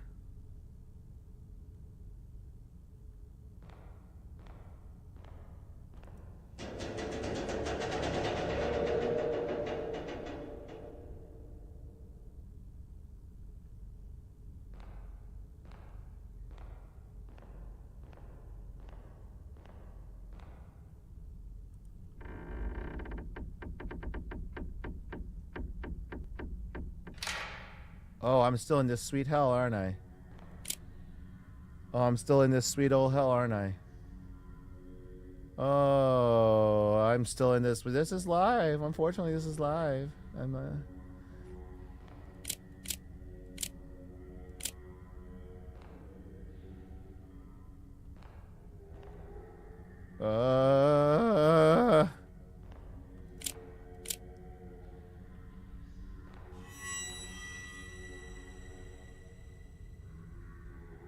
That sound is always bullshit in front.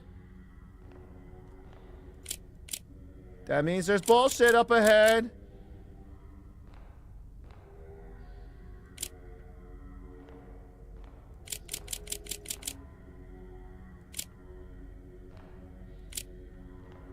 Are these guys holding something?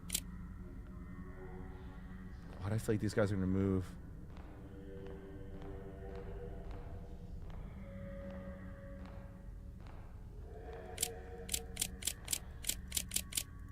Is this a throne?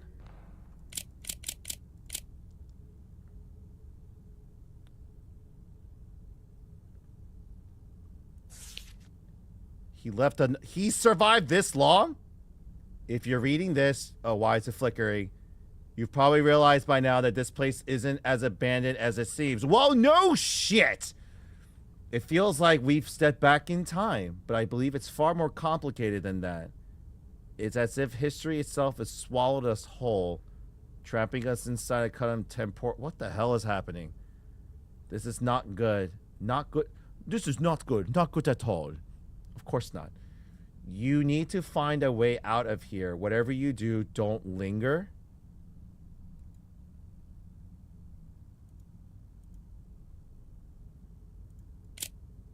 What do you mean, don't linger? Oh, fuck that shit. Oh, fuck that bullshit. Oh, I knew it. What the fuck?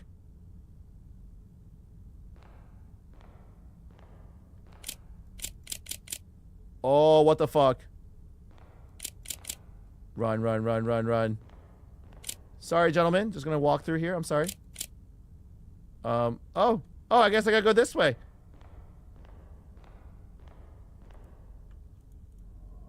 Sorry to have disturbed you all.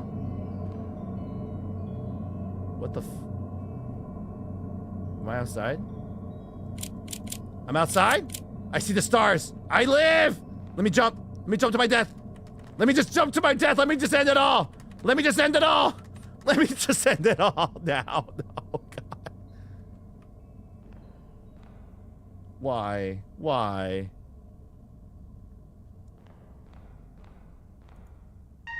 Game saved. We've reached the next point.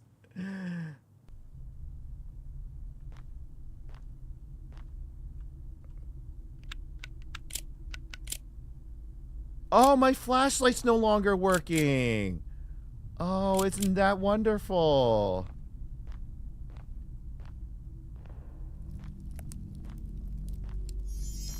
Ooh, little chimes.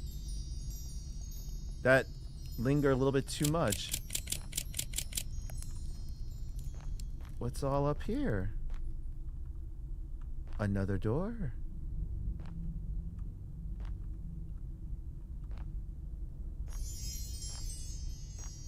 Oh, what's this? Oh, fuck!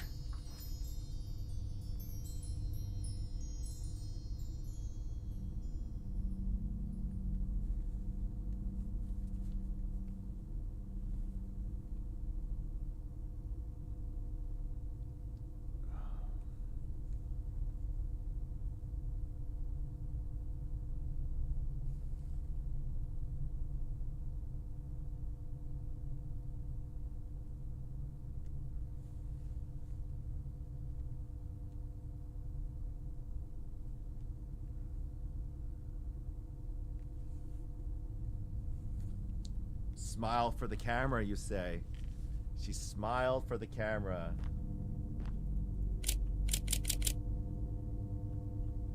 Why do I feel? Why do I have a bad feeling? What? Oh, what the fuck? What the fuck? Whoa! Where'd the body go? Where'd the body go? Oh my God! Where'd the body go? Oh, fuck this game.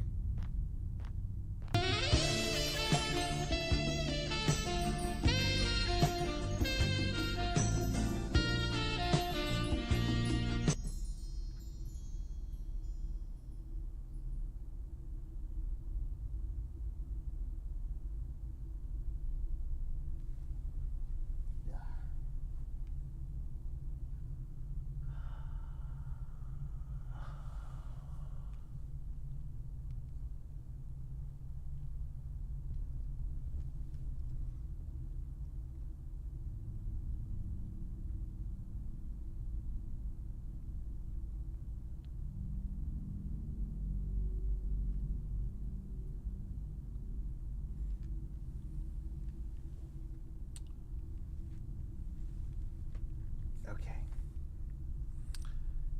It's 11:30.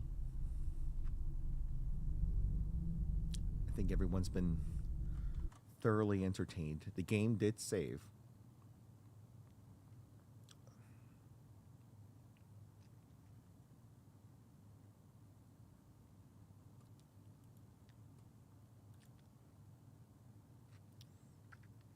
Just because of my wife's point. It's a 30-minute drive home.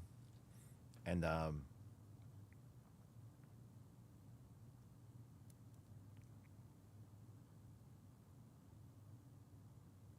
gotta keep going.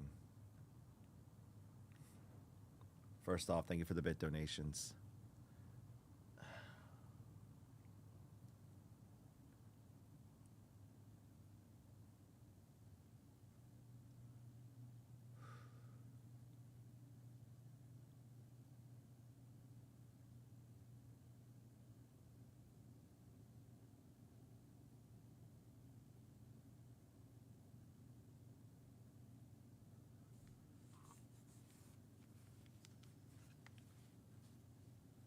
What do you mean I'm almost there?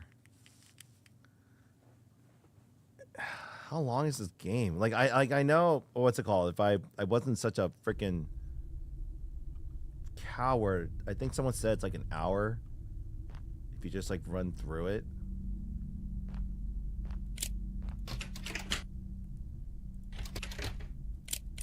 Oh, can't go that way.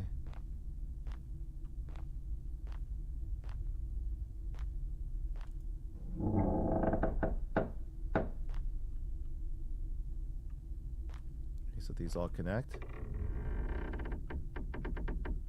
Oh, look at that. Another body. Oh, so wonderful. Oh, how lovely. Oh, that's gonna be wonderful to deal with. That's wonderful to deal with. Anything over here?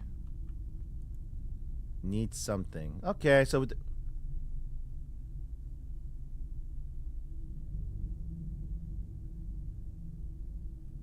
so I gotta find a little emblem.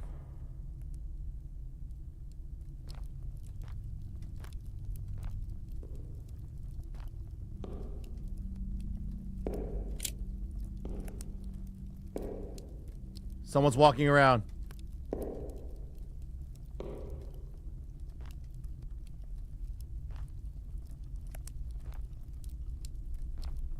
What the hell? What the hell?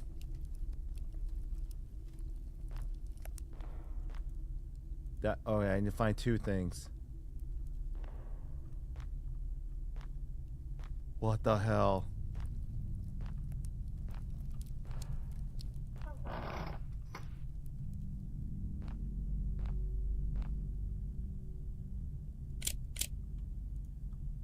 Oh! Oh, fuck that! Fuck that! Fuck that! Fuck that! Fuck that! Okay, that's the eagle. Oh! I'm just carrying. Okay, it's just eagle charm. Eagle charm. Eagle charm. Eagle charm. Eagle charm. Eagle charm. And there it goes at the body there. Bye-bye. Bye-bye. Okay, put it there. Okay. Okay, that dude's walking around. Another round. Fuck this game. We're just gonna go take a picture. Take a picture. Yeah, take a picture of the coffin. Okie dokie. Okie dokie. I'm looking for the little cross-thingy. Cross-thingy. Cross-thingy. Cross-thingy. Where is it? Where is it? Where is it? There we go. Boom. Got it. All right, cool. We're just gonna. Oh, what fuck?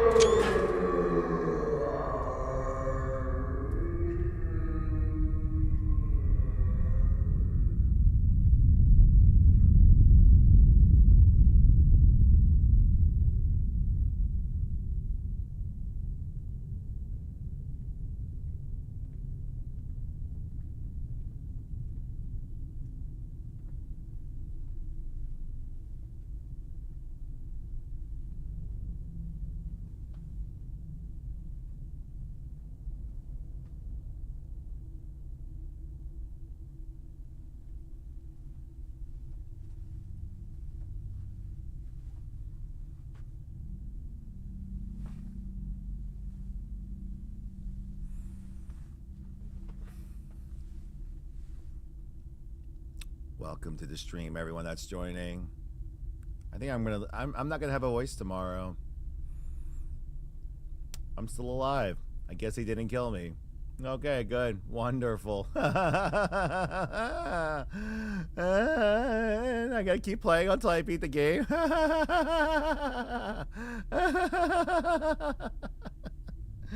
Oh, I think that's the king walking around.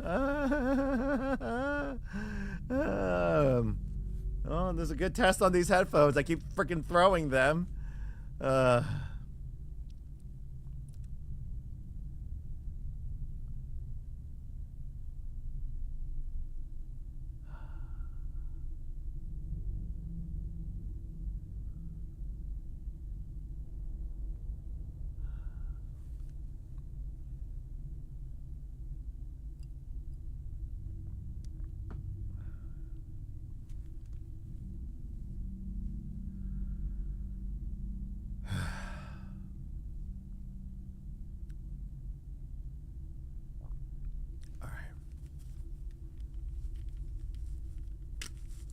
So, I think that's the guy walking around.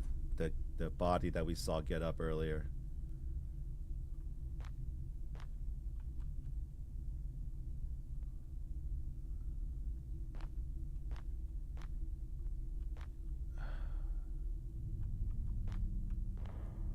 Where's the place I have to go to? Oh, this is new. What's this?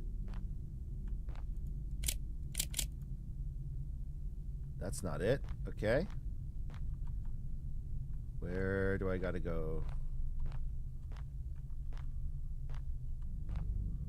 That's not it. There was a... Oh, crap. Where do I have to go? I forgot. And all turned around because of that dude. Was it this room?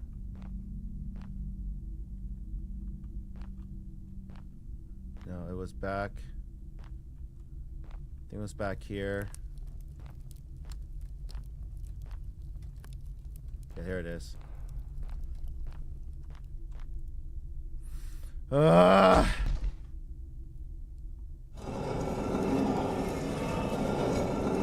Oh, great! Another sarcophagus!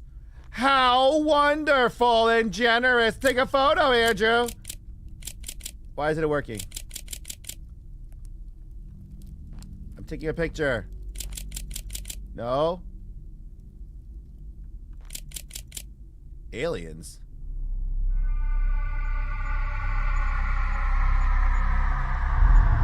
Was right. It seems the legend of a Menti is true. There's aliens involved? What?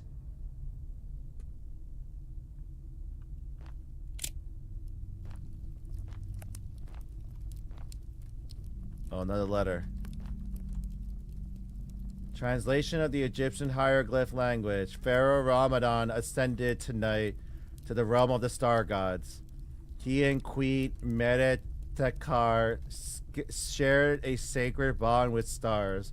Radaman was the only pharaoh granted the power to shift time and space by the divine. Tomorrow, the people will mummify him and send him to his eternal resting place, a realm of silence and peace. Anyone who dares disturb his slumber will awaken the wrath of his spirit and the star gods, bringing forth a curse of agony and death. Divine vengeance will be swift and merciless. That's wonderful. Whoa! What the fuck?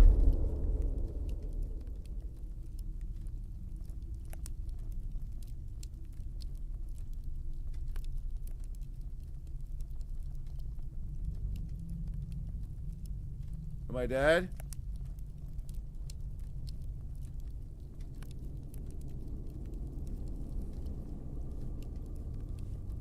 Am I dead? Oh, he's still looking at me? He's still there.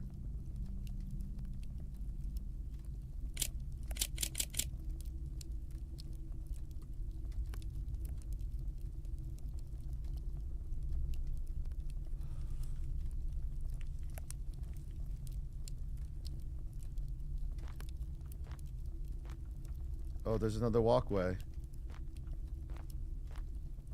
Oh God, get out of here. Just get me out of here.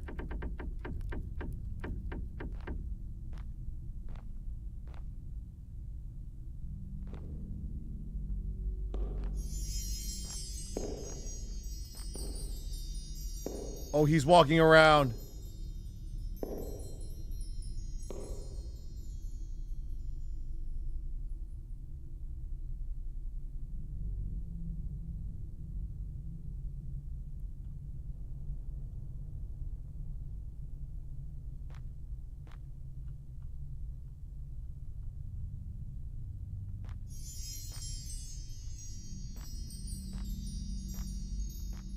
Where do I go from here? Do I go down this way?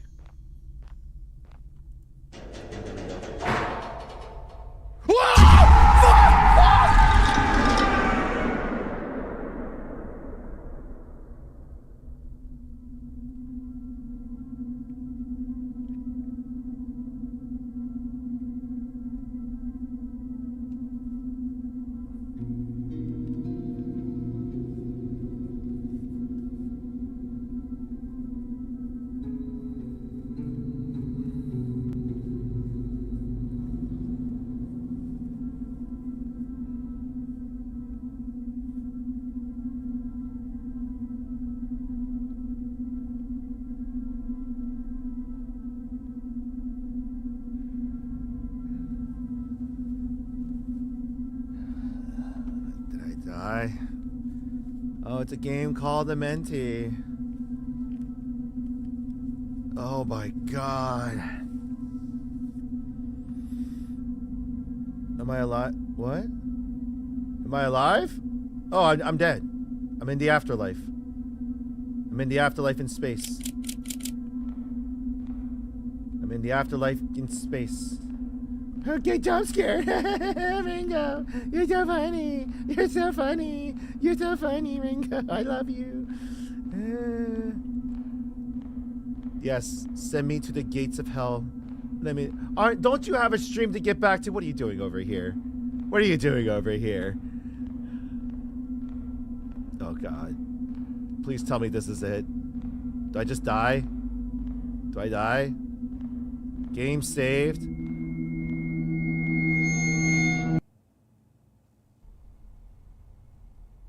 No. Oh, Ringo with the sum. Give some. There's more.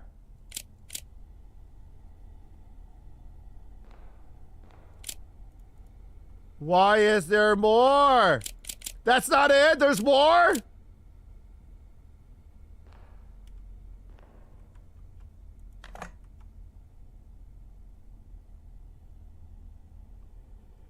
Wait, we're back?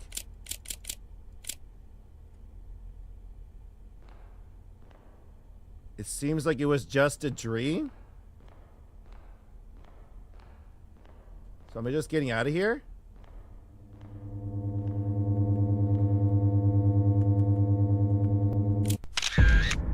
Oh, what the fuck is that? What the fuck is that?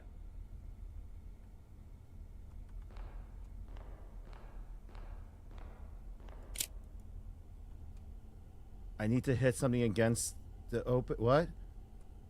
There's more. Why is it? Why is there more?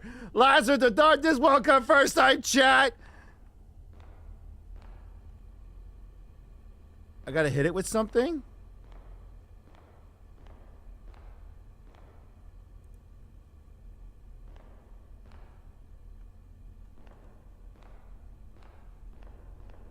Where do I gotta... Where do I go? What do I hit it with? A rock?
These headphones are going through quite the hell right now.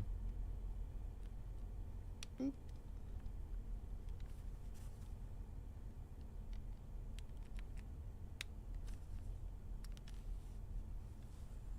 Lazarus of darkness, I appreciate you. I appreciate the compliments. Put my soul back to my headphones. Go. All right. Am I close to the end? Am I like... Alright, so I gotta pick up one of these bricks. How do I pick it up? Oh, I see. Here we go. Nope. There we go.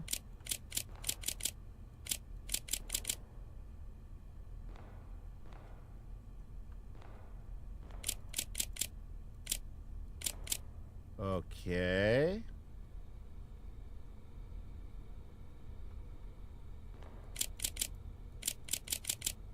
What am I doing?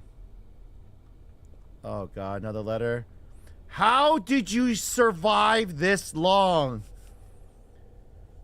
The Queen's wails are tearing through my mind. Yeah, well, it got through my mind too. Each one more bearable than the last. She is horrifying. I can't even look at her. The tomb is alive, suffocating me, driving me mad. It's driving me freaking mad too. I can't even, oh, sorry. Every shadow feels like it's watching. Every breath feels like it's, oh my gosh, it's getting closer. And I know my death will be slow and agonizing. I regret ever stepping foot in this cursed place. If you're still here, turn back before it's too late. Well, no shit.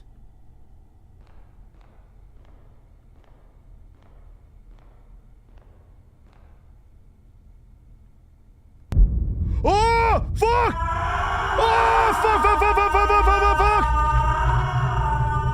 Oh, God, oh, God, oh, God. Oh, God, oh, God. What do we do? What do we do?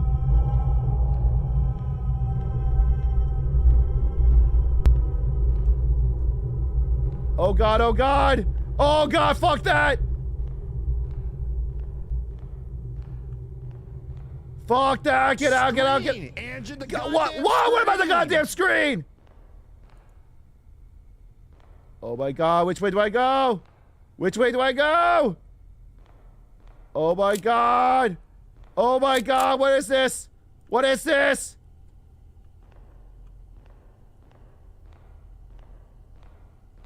Oh, this is bullshit. This is bullshit. What is this? Inscription. Translation.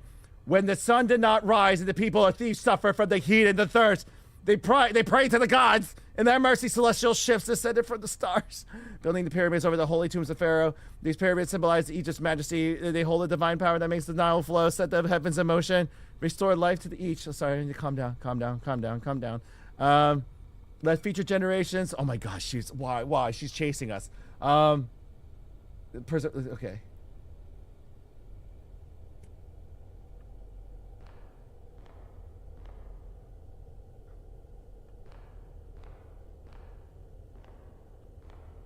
All right, I came from this way.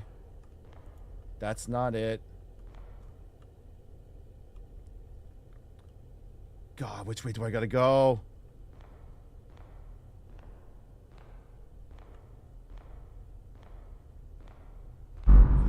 Oh, fuck. Oh, fuck that shit. Get the fuck out of here. Get the fuck out of here. Get the fuck out of here. Get the fuck out of here. Get the fudge out of here. Oh, come on.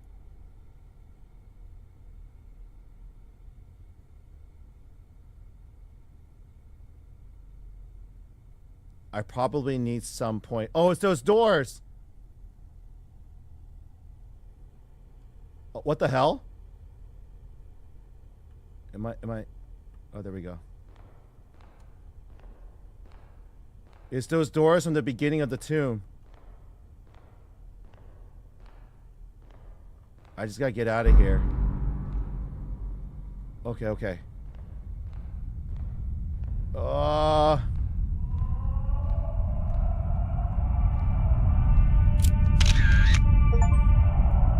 Oh, what the hell? Ancient Egyptian Isis knows gods and motherhood, magic, death, healing, rebirth.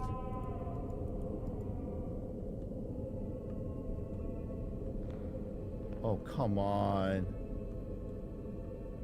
She's close by. Run, run, run, run, run.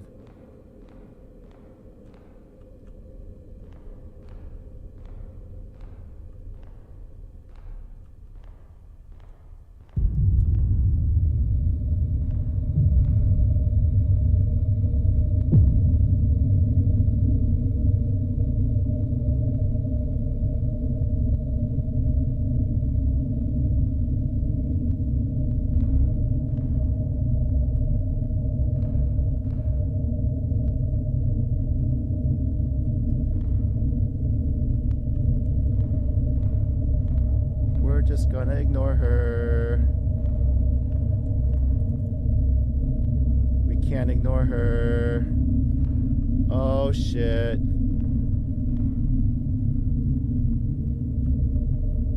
We have to go towards her?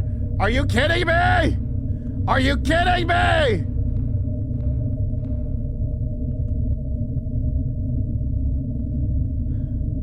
Fuck!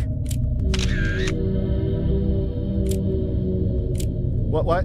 Is that it? Wait, what? Wait, what the hell? What?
How is there more?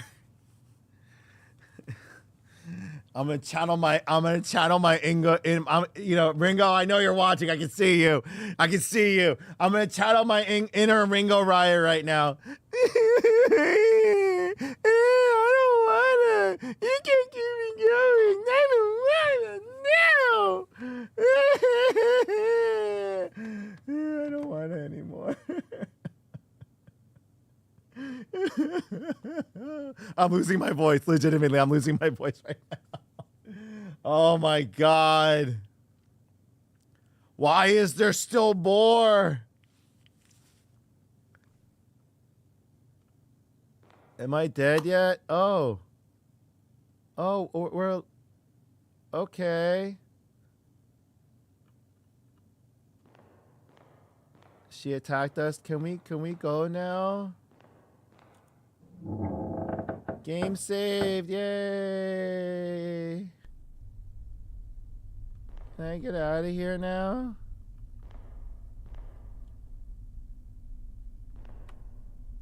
I gotta jump to my doom. Never mind.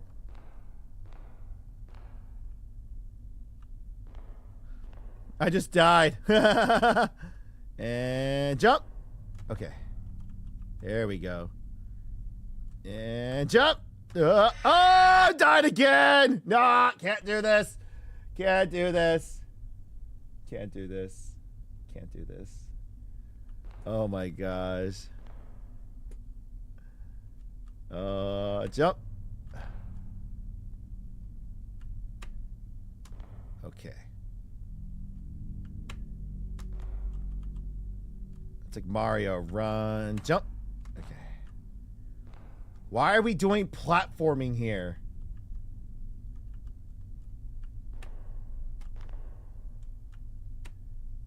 No! What is this? Oh, this is nonsense. Oh my gosh, this is annoying. This is annoying.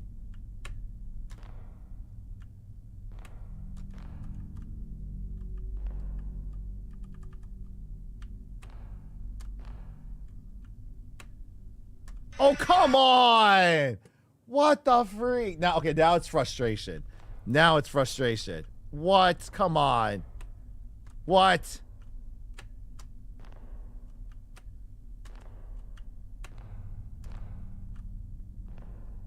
Yeah, I gotta jump there.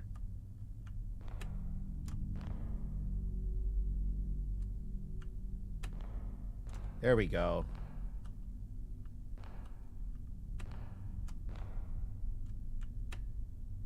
There we go.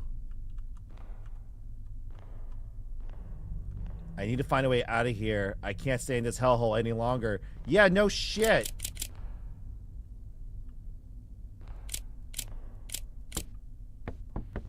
Let's get out of here.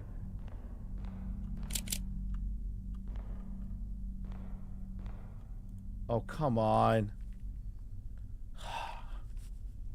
The Queen's will. I stand at the end of my days for 60 years. I have walked this earth, but now sickness consumes me. Soon the breath of my life will leave my body, and my time will be over. When Radaman died, he ascended to Amenti, the land of the dead. Yet in my dreams, I have seen his spirit suffering, trapped in the chains of pain in that cursed place. I do not trust the heavens or their gods. I've rejected judgment, and I refuse to go to Amenti.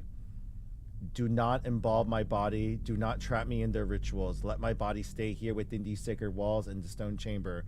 Let my soul remain in the shadowed halls of this pyramid to wander forever, free from the torment of the afterlife. Why? What? Why would that be? Madam? Please don't.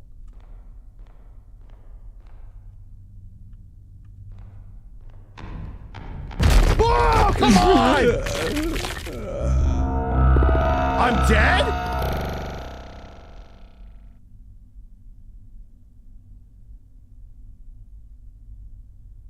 What?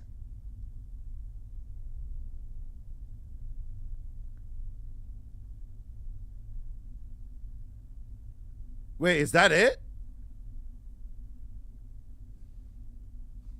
Wait, what?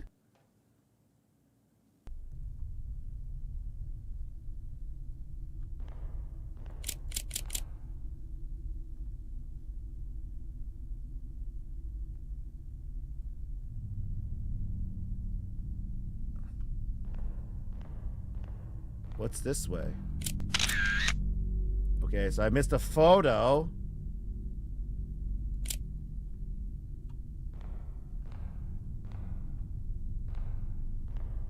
So I'm assuming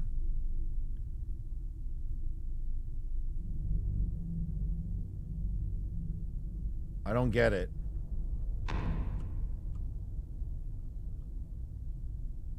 Snake.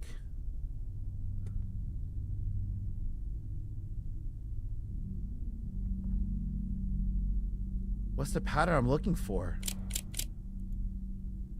This doesn't make sense to me.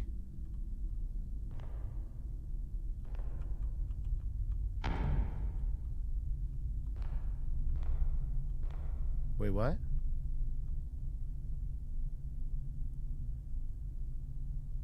Snake three eyes.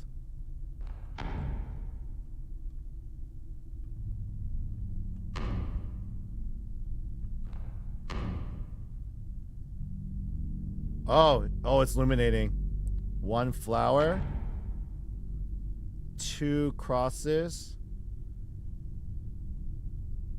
Then lions.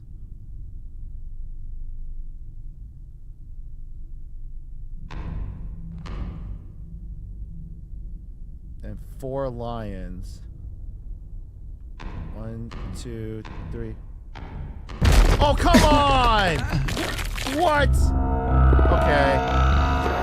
Emotional damage.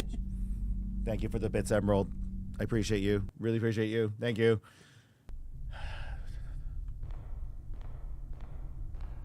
Thank you for the bits, guys.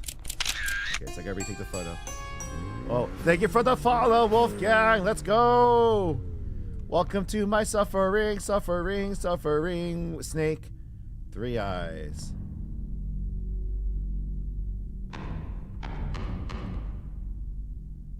Flower. 2, 1, 2. 4 lions. 1, 2, 3, 4. What? Wait, what? Is that not it? Hold on. Oh, this is front. Oh my god. But welcome to the stream, Wolfgang. Seriously. Sorry. I'm like infinite. Just like I'm like, emotionally. My soul is dead. My soul is dead. I was looking at the wall. I was looking at the wall. My voice is. I can't yell anymore. My throat is going. Hold on. Snake. 3 eyes. Petal. Oh, 2 more flowers. Got it. Snake. Eye. Flower. This thing. 4 lions.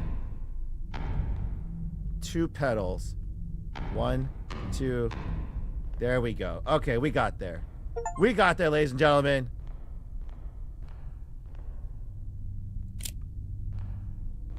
Oh, goody.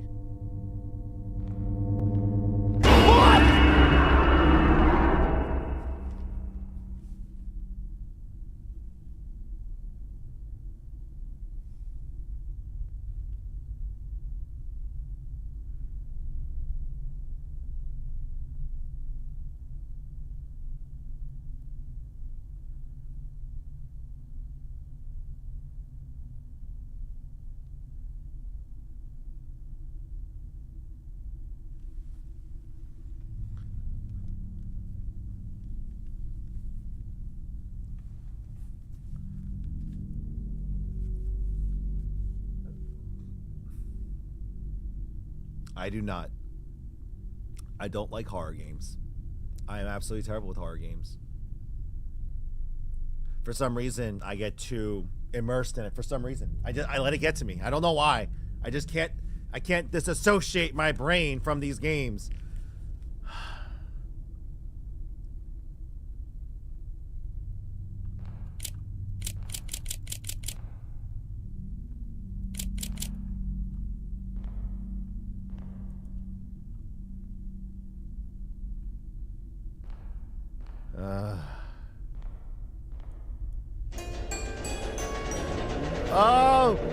Oh, Ringo, welcome. Oh, fuck that. Oh, fuck that. I can't even focus on you right now. Oh, fuck that. Fuck that. Oh, fuck that. They're moving. They're moving in the sarcophagus. Why? What do I do? What do I do? What do I do? What do I do? What do I do? What do I do? Fuck! Alright, I opened this door for a reason. What am I supposed to do here?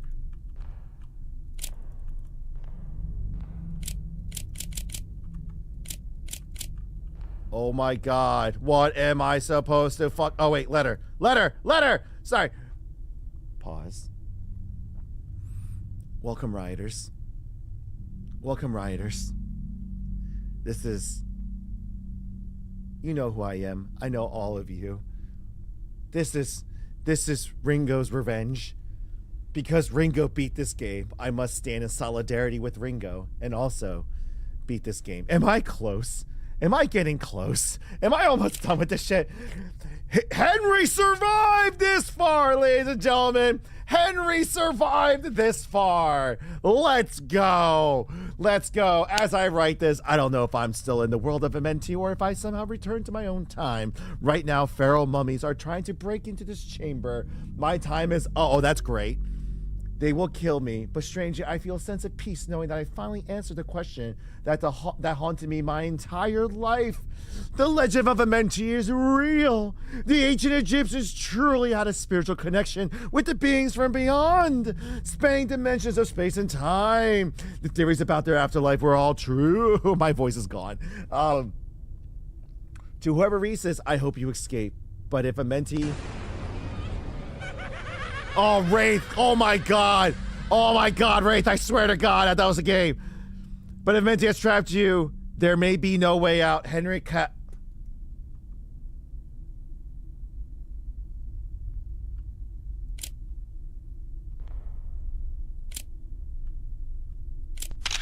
Oh, that's his body. Oh, that's his body.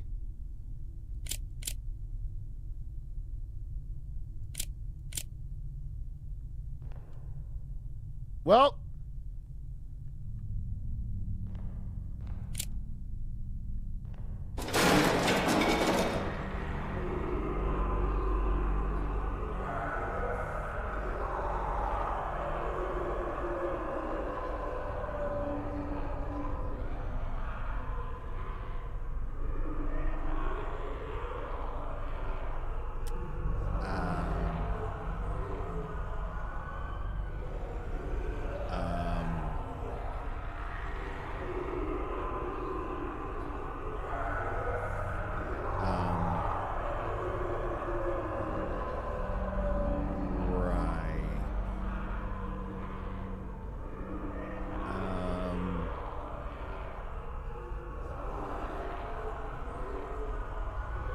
well, this is death. Right? I'm dead. This is it. There is no... Keep going to where? My doom? Amenti, just take me away now. What? Run and pray. Oh, drink, water, drink, water, bitch. Oh, drink, water, drink, water, bitch.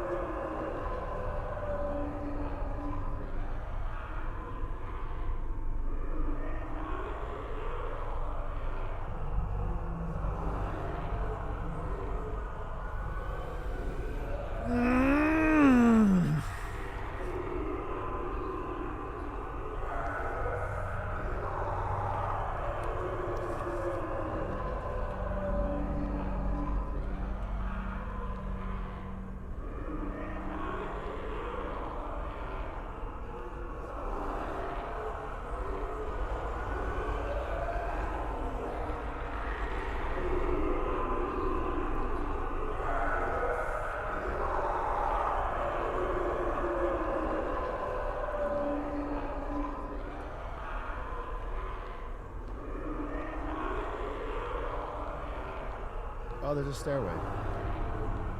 Run.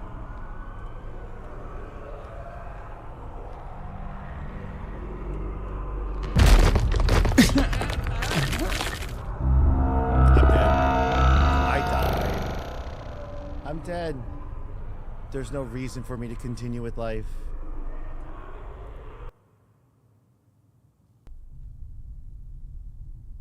Oh my God, it's making me start all over.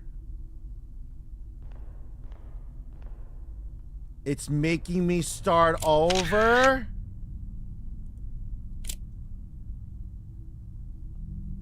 Also, thank you for the raid. Snake, eye, flower, stone, lion, lotus. Okay, I know about the Minotaur. Hello, friend. Hello, friend. I know you're not gonna kill me. I already saw you before. Ah. Oh, I go this way. Oh, I'll go that way later. Oh, I'm a dumbass. Okay, that's cool. Yeah. Go. Yep. Cool. We're gonna... Last wishes. Let's start this all over again. So I gotta go straight. I got it. I messed up. It's okay. We read this.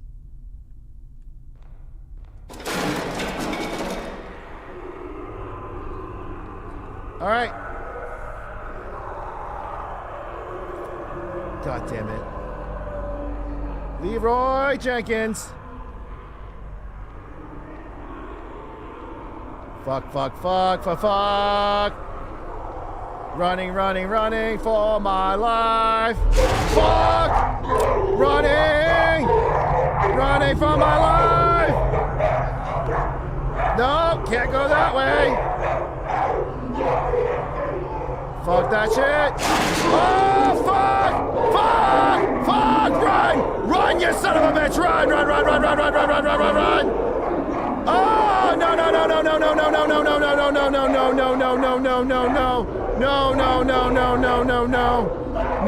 Oh, no. Oh, God. Where do I gotta go? Fuck! This way. Go. Why am I running so slow? Fuck, crouch. Go. Get up, run. Run for the love. Why am I so slow? Oh my God. Oh, fuck! Just kill me.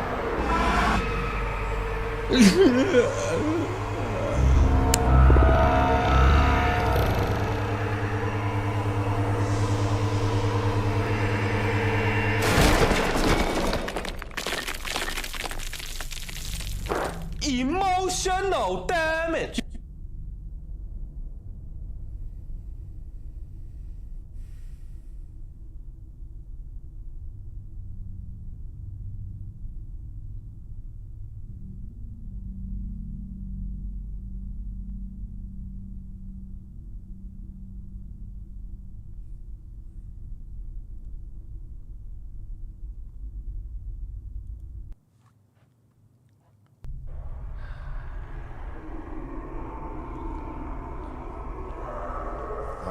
I know what to do now. All right. We know what to do now. We know what to do. We know what to do. Around.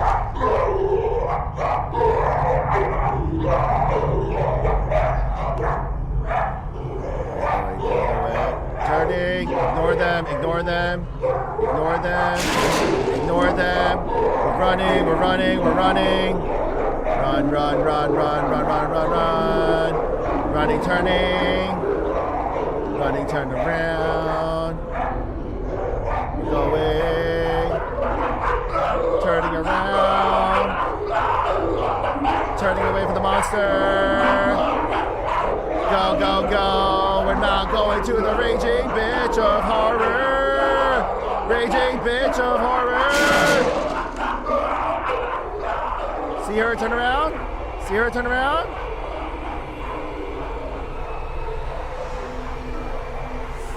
Turn around.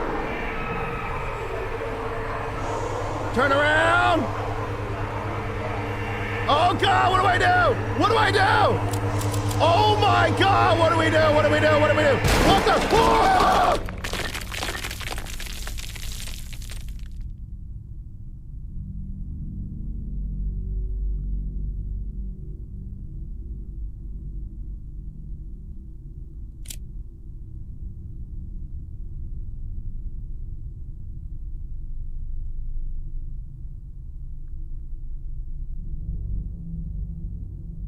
I lived! I lived! Oh my God, you must have had so many nightmares. There's still more, isn't there? There's still more, isn't there? There's still more.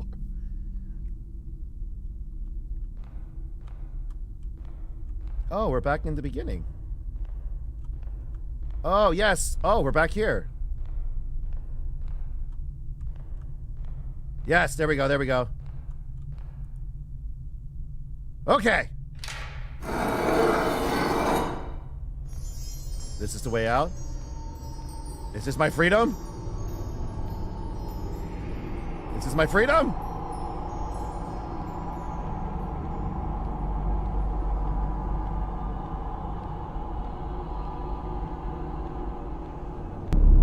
What the freak?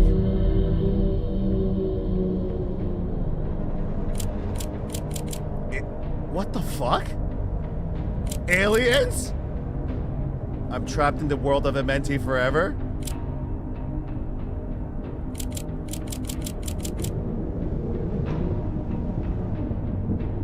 What the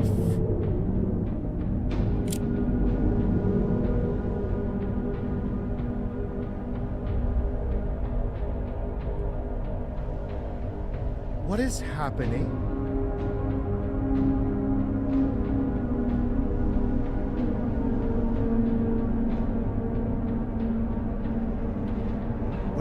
What is happening?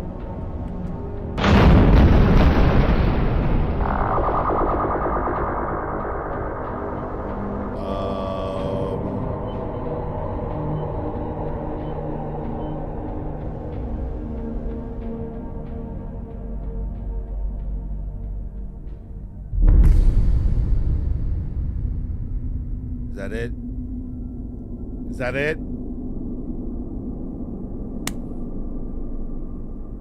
I'm free. And we're done. We're done. Oh God, what the According fuck? to recent reports, American Oh my photographer God, I'm so Susan sorry. Carter, famous for exploring Hold on. and capturing images in terrifying locations, has illegally entered the ancient tomb of Rudimon beneath the Great Pyramids of Egypt. Unfortunately, Carter has not returned, and all attempts to locate him have failed. This isn't the first disappearance linked to the tomb. Years earlier, renowned historian Henry Caldwell also entered Rudimon's resting place alone and was never seen again. Some places are cursed, and those who enter may never leave.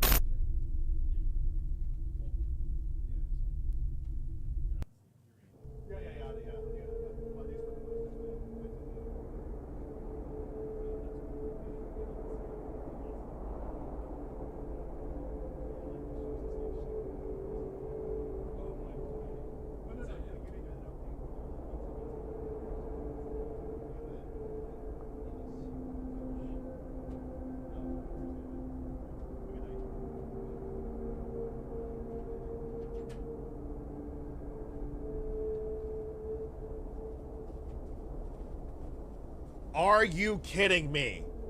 Are you kidding me right now? Are you kidding me right now? Are you kidding me right now? Is this Tomodachi? Oh my god. The delivery driver just scared the shit out of me. The guy was so confused. He was like, what the? Oh, I'm sorry, man. I'm like, oh my god, why would you guys do that?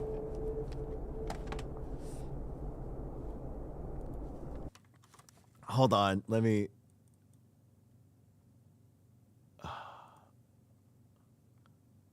Hold on, let me get back to.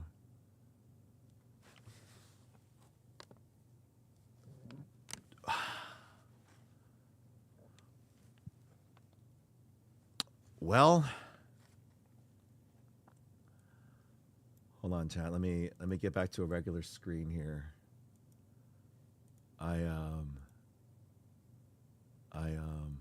I've completely lost my voice. Hold on. Let me put on some like happy music. Tomodachi, thank you very much for the food. If my wife is up, I will take this home to her so she can have this food. She has late night hunger.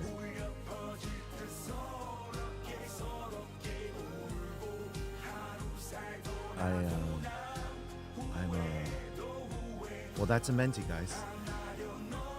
That's a menti. And I'm gonna stop the recording now. Really quick, for all the people that rated with Ringo.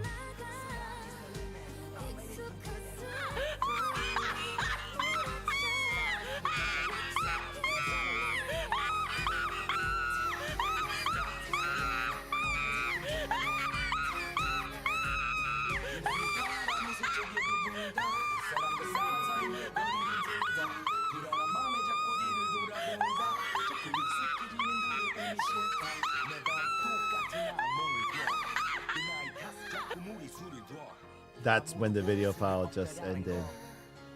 All I could hear, the thing is Ringo. Ray, tell me if I'm wrong. Please tell me that they were laughing like that while I was playing. Like, yes, I want to see Andrew suffer. He must suffer. He must suffer. Tomodachi, thank you again for the food. You know, the thing is, you know what? I even called it. I even said that you could do that.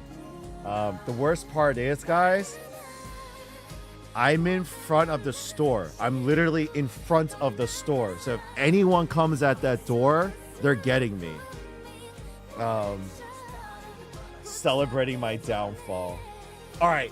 For the rioters that are here, really quick. Who was worse at the game in terms of reaction-wise? Did I freak out more or did Ringo freak out more? I lost my... Oh my god, my voice is gone. Who freaked out more? It's gotta be me. Ringo?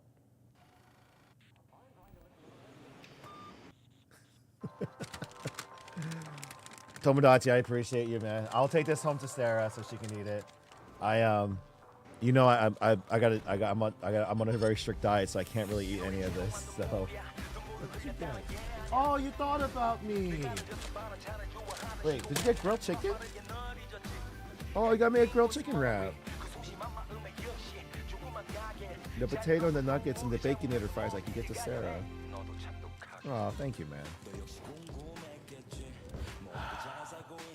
Thanks to the stream as well as Ringo. Well, thank you guys for coming. Well, wait. Before you guys go, everyone here, let me get you guys a free entry into our giveaway. Since you guys are all here, let me,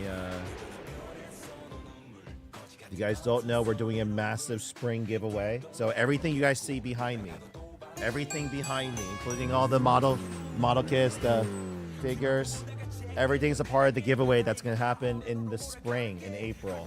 So if you guys want to enter, I'm about to give you guys all 10 entries right now to celebrate me being the game. This is my first Monday gaming stream of hopefully many to come because I'm at the store now. I obviously could not play that game at home.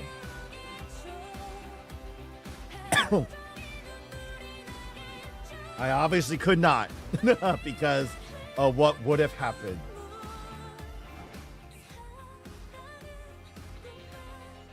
So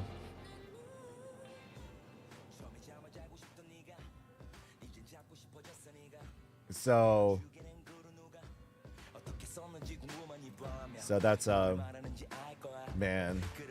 Oh god. I'm just you know what? I need like hold on. I need calming, peaceful music. Hold on. I have another yes. I need sweet violin music.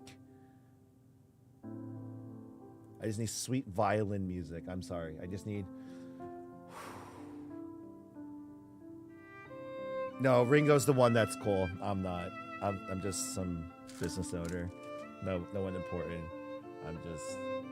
I'm here for them. Not, you know, so if I can support them, I can do.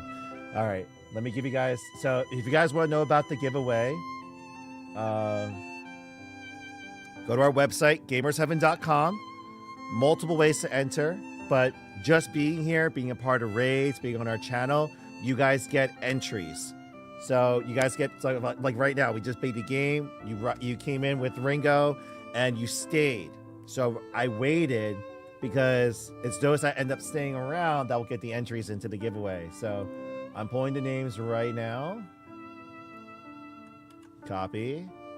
Then let me get into the list.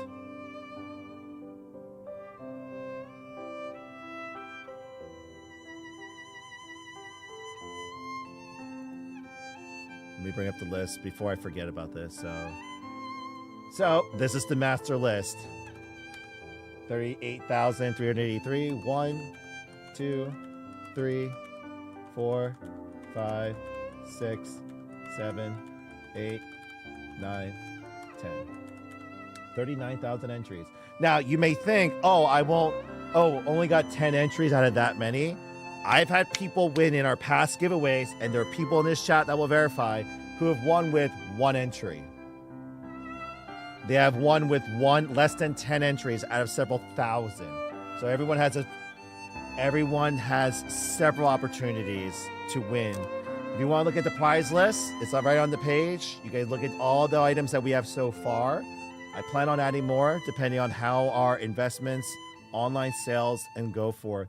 Now, if you guys want to also directly support Ringo or Lloyd, on the giveaway section right here, I have a special 2x bonus entry item. So if you guys look at that, there's an item for Ringo's Wheel of Misfortune. I am currently raising money. So every $10 donation you guys make on that is $10 towards Ringo's brand new PC. I know they have one up on Throne right now. So eventually I will either buy it straight out or we can just donate it right to Throne. So we'll figure it out. But you get to also add entries into a Wheel of Misfortune for Ringo.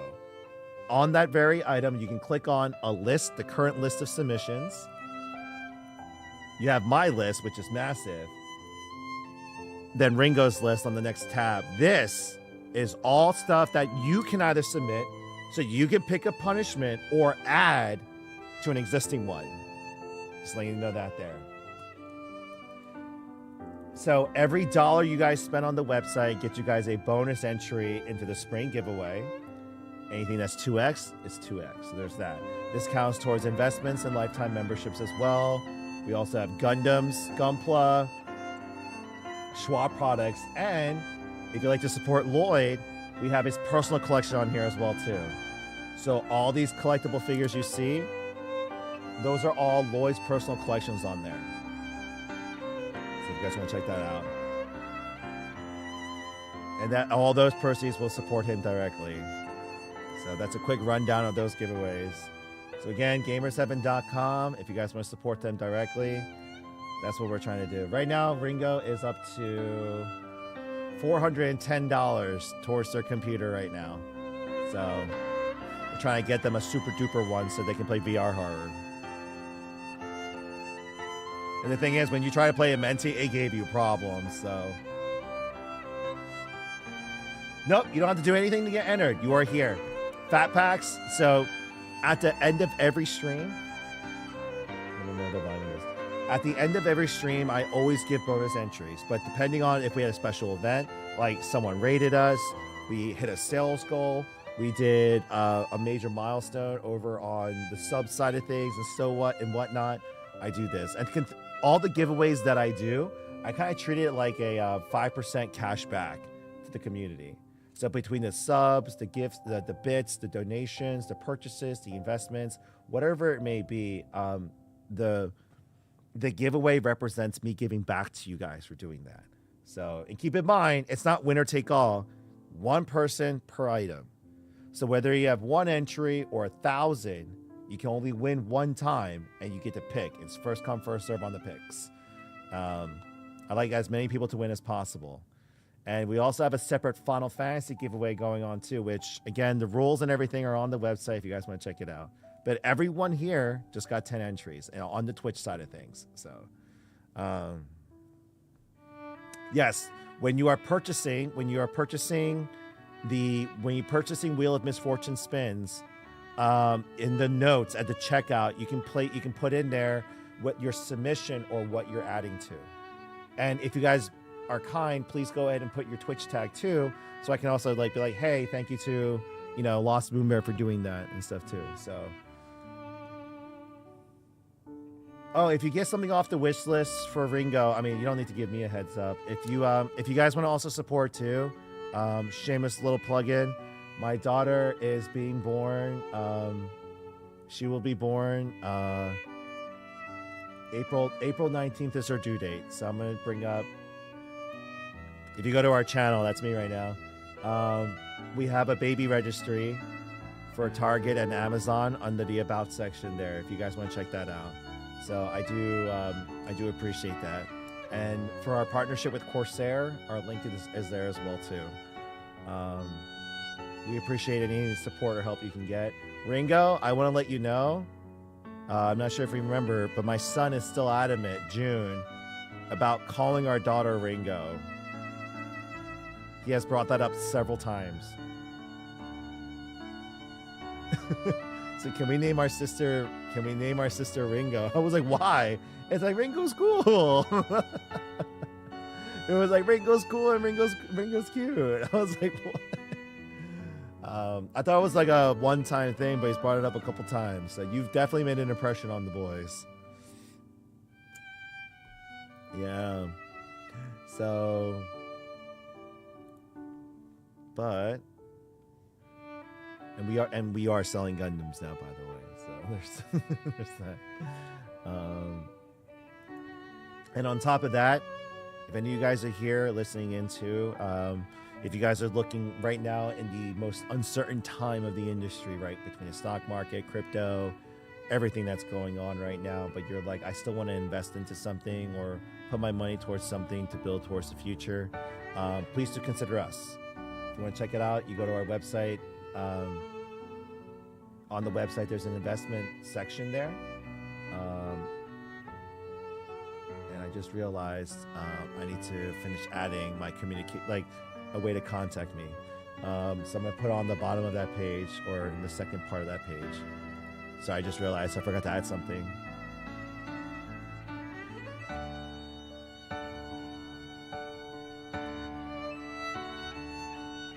1 second.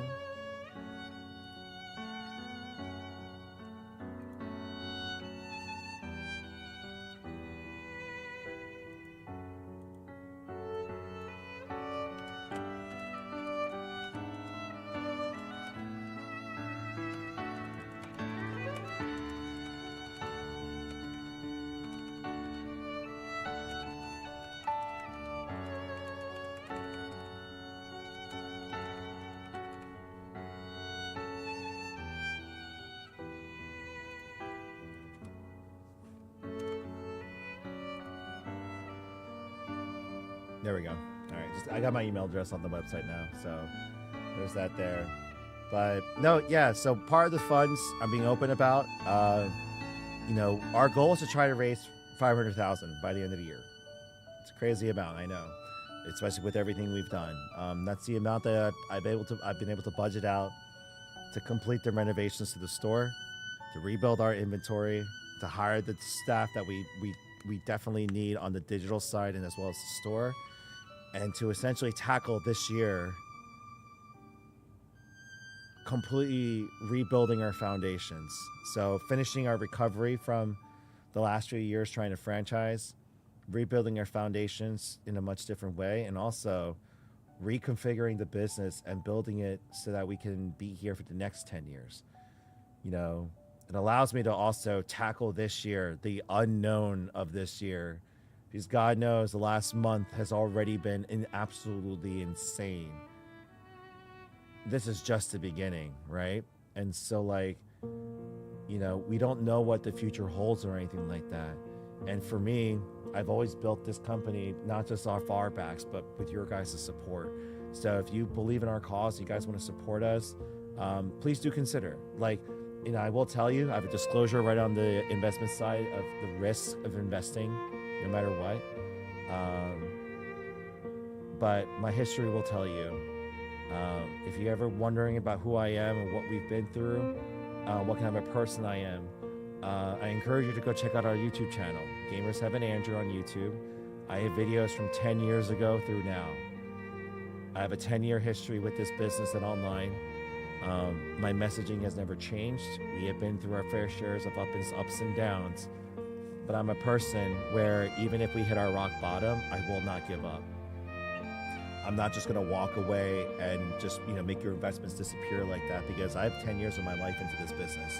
It'll be poo-pooing on that as well too if I just like quit. So, but I'm just throwing it out there as that too, because I'm also talking to people on YouTube and TikTok as well. So hello everyone.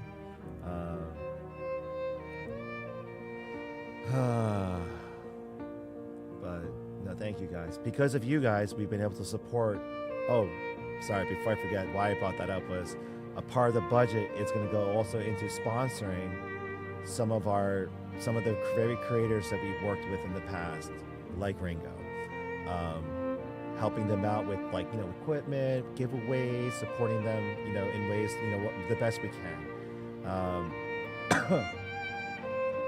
You know, what's it called? We're not great without the greatness of others.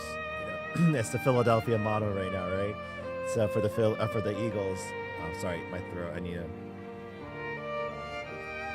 We're not great without the greatness of others. I wouldn't be here the way I am right now if it wasn't for Ringo.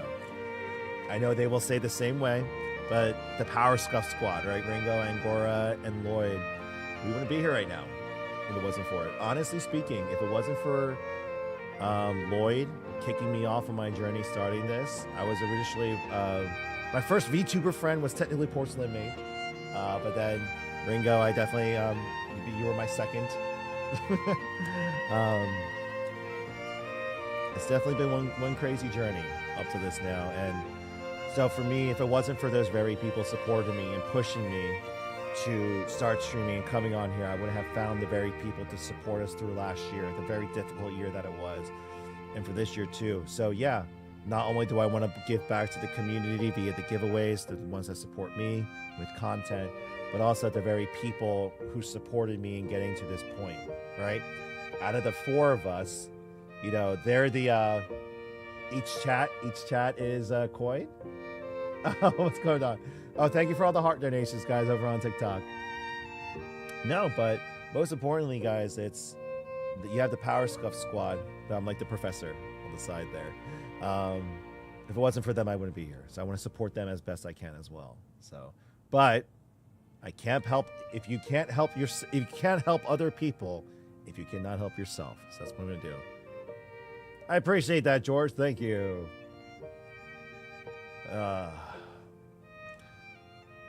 And that's saved. There we go. All right. Oh my goodness. Well, does anyone have any questions for me before it gets too late here? By the way, obviously, if you guys are wondering about this, I have a new... Andrew, what is your favorite One Piece arc?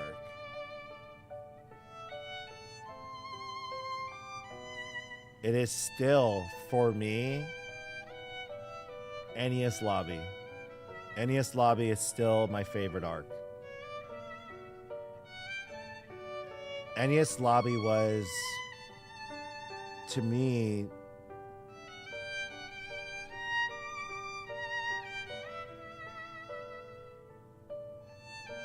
the moment when Naruto met his mom again was like Enies Lobby to me.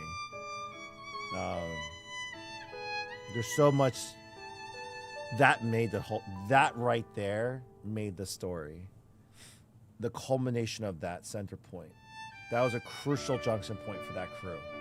And there were so many things that happened there that you could relate to.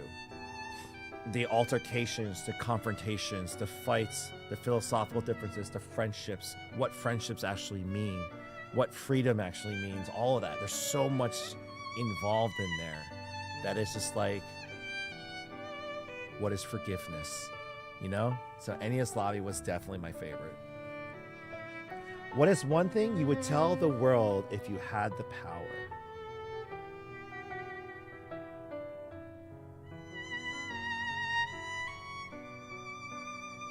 If you truly wanted peace, you need to understand one another.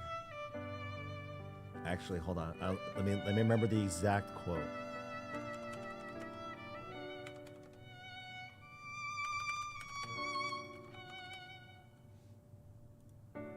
It was, here we go. This is, so it's from Gundam 00. And to be honest, this was probably my favorite quote of all the Gundam series so far. And that was, peace cannot be kept by force. It can only be achieved by understanding. It's when you don't understand one another is when the altercations come into play. The music's loud? Oh shit, yeah. There you go. But yeah, no, that's what it is. That's the quote that really stuck with me there. Peace cannot be kept by force. It can only be achieved by understanding. JP, I appreciate your comment. What's the difference between the gunpla grades on the site? Ah, that's a great question. To be honest, it's everything from difficulty to scale, the size of the models, to their point. So you have the beginning stuff is like the SD Gundams and the high grades, which are like the entry point to the hobby. Even the high grades go from very basic builds to semi-complex builds. And they're usually 1/44 scale, so it's the smallest model kit that you can make. Then you start going up to master grade, which is 1/100 scale, gets a little bit bigger. The build gets a little bit more complex. You're building, the models themselves are a little bit more articulative. You have more joint structures. Some of them you're actually building internal skeletal structures. Ultimately, a lot more detail and articulation comes with that build. And with that, a little bit more complexity, but the look and finish is much more detailed as well too. Now, before the higher grade, there's a real grade, which is in between high grade and master grade, where it's, you want the size of a high grade, but you want some of the complexities and the look of a master grade, but you want to keep it more conformed. That's where the real grades come into play. So it's like beginner plus almost. And then you have the perfect grades, which is the ultimate build. So like the ones you see, the kits you see me over here, perfect grades, 1/60th scale. And you're building literally all of the inner skeleton. This thing can move like a human being, essentially. And then it's like the ultimate expression of Gunpla, essentially there. It's going to take you the most time. And across the board, how it comes out is based on the time you're willing to put in. Yeah. I mean, not exactly like Legos, but you cut the pieces out and it's snapped together model. There's no glues involved. Just like Lego, you snap them together and it's there. It's actually quite ingenious how they have it, because it's joints and pressure is what that keeps the parts together, and it holds together surprisingly well. So falls into the live after a while. Hi Andrew, face to the floor. What? What, Tenet?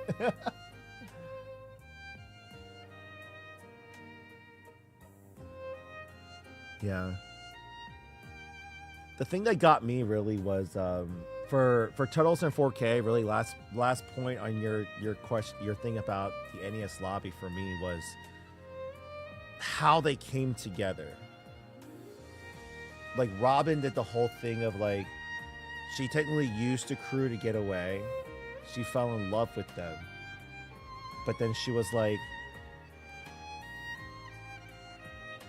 I never told them the truth because if they knew the truth about me, they would never want to be friends with me. So she hid that. And pretty much she spoke for them. She put words in their mouth. She's like, there's no way you guys would sacrifice your lives for me. So let me just die so you guys can be free. She never gave them the opportunity. She never expected them to be willing to have the world their enemy and to be with them. So she's always yearned to be truly free, to be around loved ones, and to also, you know, to want to protect someone as much as they would want to protect her. So she never had that moment. And then when she finally yells it out, I want to live. I want to go out to the sea with you. Please take me with you. It's like for the first time in her life, she could earnestly scream that out. Like it's one of the most powerful moments, in my opinion. And ever since then, Robin, even keel. She's always been there. And it's just like, Sanji, you know, what's it called? Luffy and Usopp's altercation, their argument, their fundamental differences, Zoro's declaration to the crew. While he, you know, it's just so many good things that happened in that arc that's like, it really defines it, you know? But each arc is such a crucial building block to their story, the character development. It's like everything's important. That's why I love it. Like the story's been, I've been reading One Piece ever since 1999. So it was 98, I had my first manga. 99 was the anime coming out. But I've been watching One Piece and reading One Piece for over 26 years. So this is a story and crew that I've grown up with for the better part of my life, ironically. And so when people ask me why I love it, it's been a part of my life. Naruto has been a big part of my life. Dragon Ball has been a big part of my life. It's not about the whole binge aspect, right? Everyone looks at it like you guys have, a lot of the younger folks always have this time looking at time. And this comes with age. I'm starting to understand that. When my parents were talking to me this way, now I'm at this age and I'm a parent now. It's like you start to look time in a very different manner. You may look at something like a great commitment and you're like, oh my God, that's way too much, right? People might look at business or be like, all right, if I want to make a big game, like a business like his, oh, I got to put 10 years of my life into that. Oh my gosh. Like, but when you're in the journey of it, right? It's not about like, forget about that. Start your journey and go through it. And you'll eventually come out of it. And you're going to be, you know, for me, like with One Piece 26 years later, be able to look back at an incredible journey that I've been following it on. It's also not just a story too. I think what a lot of people forget about anime, and this is where I saw a TikTok video that kind of hit home to me, that our generation, so my generation, is the last generation of people that didn't, you know, that we were kids and teenagers without the influence of social media, right? We watched our shows, we played our games for us. I wasn't watching someone else watch it. I wasn't trying to be like, all right, let's watch it someone else, you know. It was just for me. I was escaping into those worlds, loving it. And then eventually when I met someone else, it's like, wait, you love One Piece too? You love Gundam Seed? You like the End Angel? You like all this? It's like, wow. And it was like, and you talked about, it wasn't power scaling or you know, what's the top anime, what's trash, or what's, you know, what's the big three. It wasn't anything about that. It was just like, hey, why do you love this? What's your favorite episode? What you think about that? You know, we were discovering. And now it's all about, you know what it is. You guys see it. It was a connection. Yeah. And that's why it kind of gets me when people are like, oh, One Piece is overrated. I'm like, why are you talking as like, why is, it's not about overrating. It's like you're completely discounting your entire group of people's journey. You can draw parallels to real world stuff right now in terms of that regard. But when you're like, that's why when people ask me like which anime do you think it's overrated, which one do you think's the best or worst, I don't like answering that question, and I don't, because every anime, every story, every person is different, and it's made for somebody. It's made for somebody. If you're like, well, this is trash, well, if it was so trash, why was the manga so popular enough that it got animated, right? It's because there's a group of people that did enjoy that. You may not understand why they enjoyed it, but they enjoyed it and they relate to it and they love it. Just because you don't get it or you don't love it doesn't give you the right to tell to someone who lives and breathes that show or anime and call it trash and that they're stupid. Like, you know, they told me where it snows, I ski and it froze. I don't know anything about ice. I'm just cold. How did you decide that Beedrill is your favorite Pokemon? Great question, Taffy. Why is Beedrill my favorite Pokemon? Because I played Pokemon Red before the internet, before a strategy guide, before meeting anyone else. Playing it on my own. My number 2 Pokemon was Beedrill, because you go into Viridian Forest. Red version, you got Weedle. So for me, like, I couldn't beat the first gym, so I kept grinding levels. I got because I started with Charmander because I wanted the dragon, right? So, but Charmander couldn't really beat the first gym leader, so I was like, oh, a grass type might do well because I based it off the show, right? Grass type. So I always leveled up Beedrill.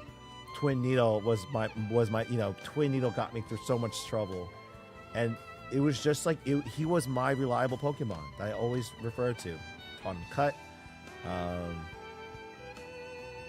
and I always thought his design was cool, you know. And it was just, it's one of those things where it's like to other people it might sound dumb, but like for me, like every time I played the game, Beedrill was in my party. Beedrill was in my party for Pokemon Stadium. Beedrill was in my party when I went to the Pokemon Leagues when I was younger, you know? And he was always it's like I didn't care about what other people thought. I liked him. I thought he was cool. And that's all I cared about. And for me, it's like, I know he doesn't have that many cards that got much love, but it's just like, I'm just like, let's go. So, exactly, especially with how big anime is in general. One Piece has just had a Lakers. Yeah, One Piece has just been, I could never have imagined it growing to the level that it has. When are you making Gamers Heaven in Orlando? I'm hoping soon. But I gotta slow down.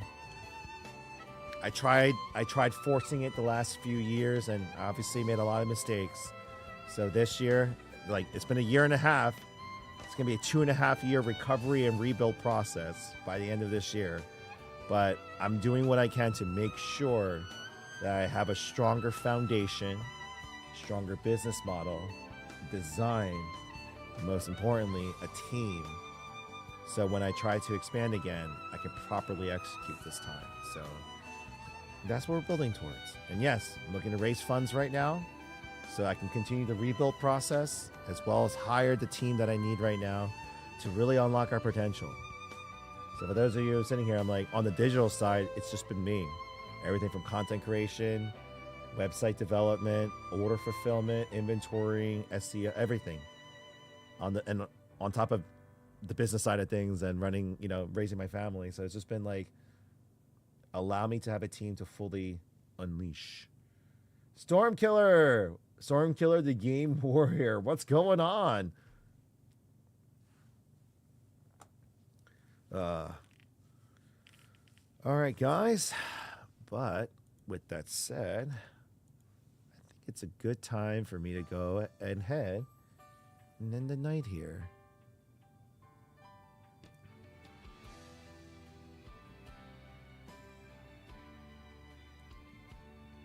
Oh, and Angora's playing Monster Hunter Wilds. I appreciate that, Stormkiller. I'm actually about to raid out. It's midnight. I have a 30-minute drive home. I probably have a hungry wife waiting right now, so I'm gonna take this. Tomodachi, thank you again. We're gonna get going. If you guys have any questions about investing, or you guys have questions towards me that you guys want to ask specifically, please, feel free on the website. I did put my email under the invest section. Check it out. I'll be more than happy to schedule a meeting and talk to you guys. And we're working towards that. And so this is it. This is the make it or break it month, in my opinion, because next month my daughter's going to be here. My world is going to be turned upside down with a new baby at the house. So I definitely have this month to get my shit together. That's what we're trying to do. So I hope you guys have fun watching me suffer. I hope that was very enjoyable for you. My voice is going to be shot tomorrow, so we'll see. Tomorrow might just be a packing stream for the orders, so we'll do that. All right, so let's do this, guys.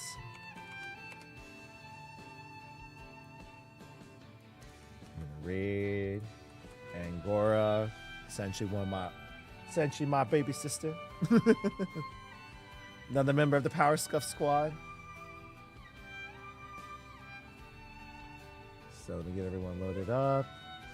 If you guys are on TikTok, I'll stick around for a few more moments if you guys have any other questions on TikTok. But with that said, those on Twitch, you guys have a good night. I'll see you guys tomorrow. And then for those on TikTok, all right, the raid's going through.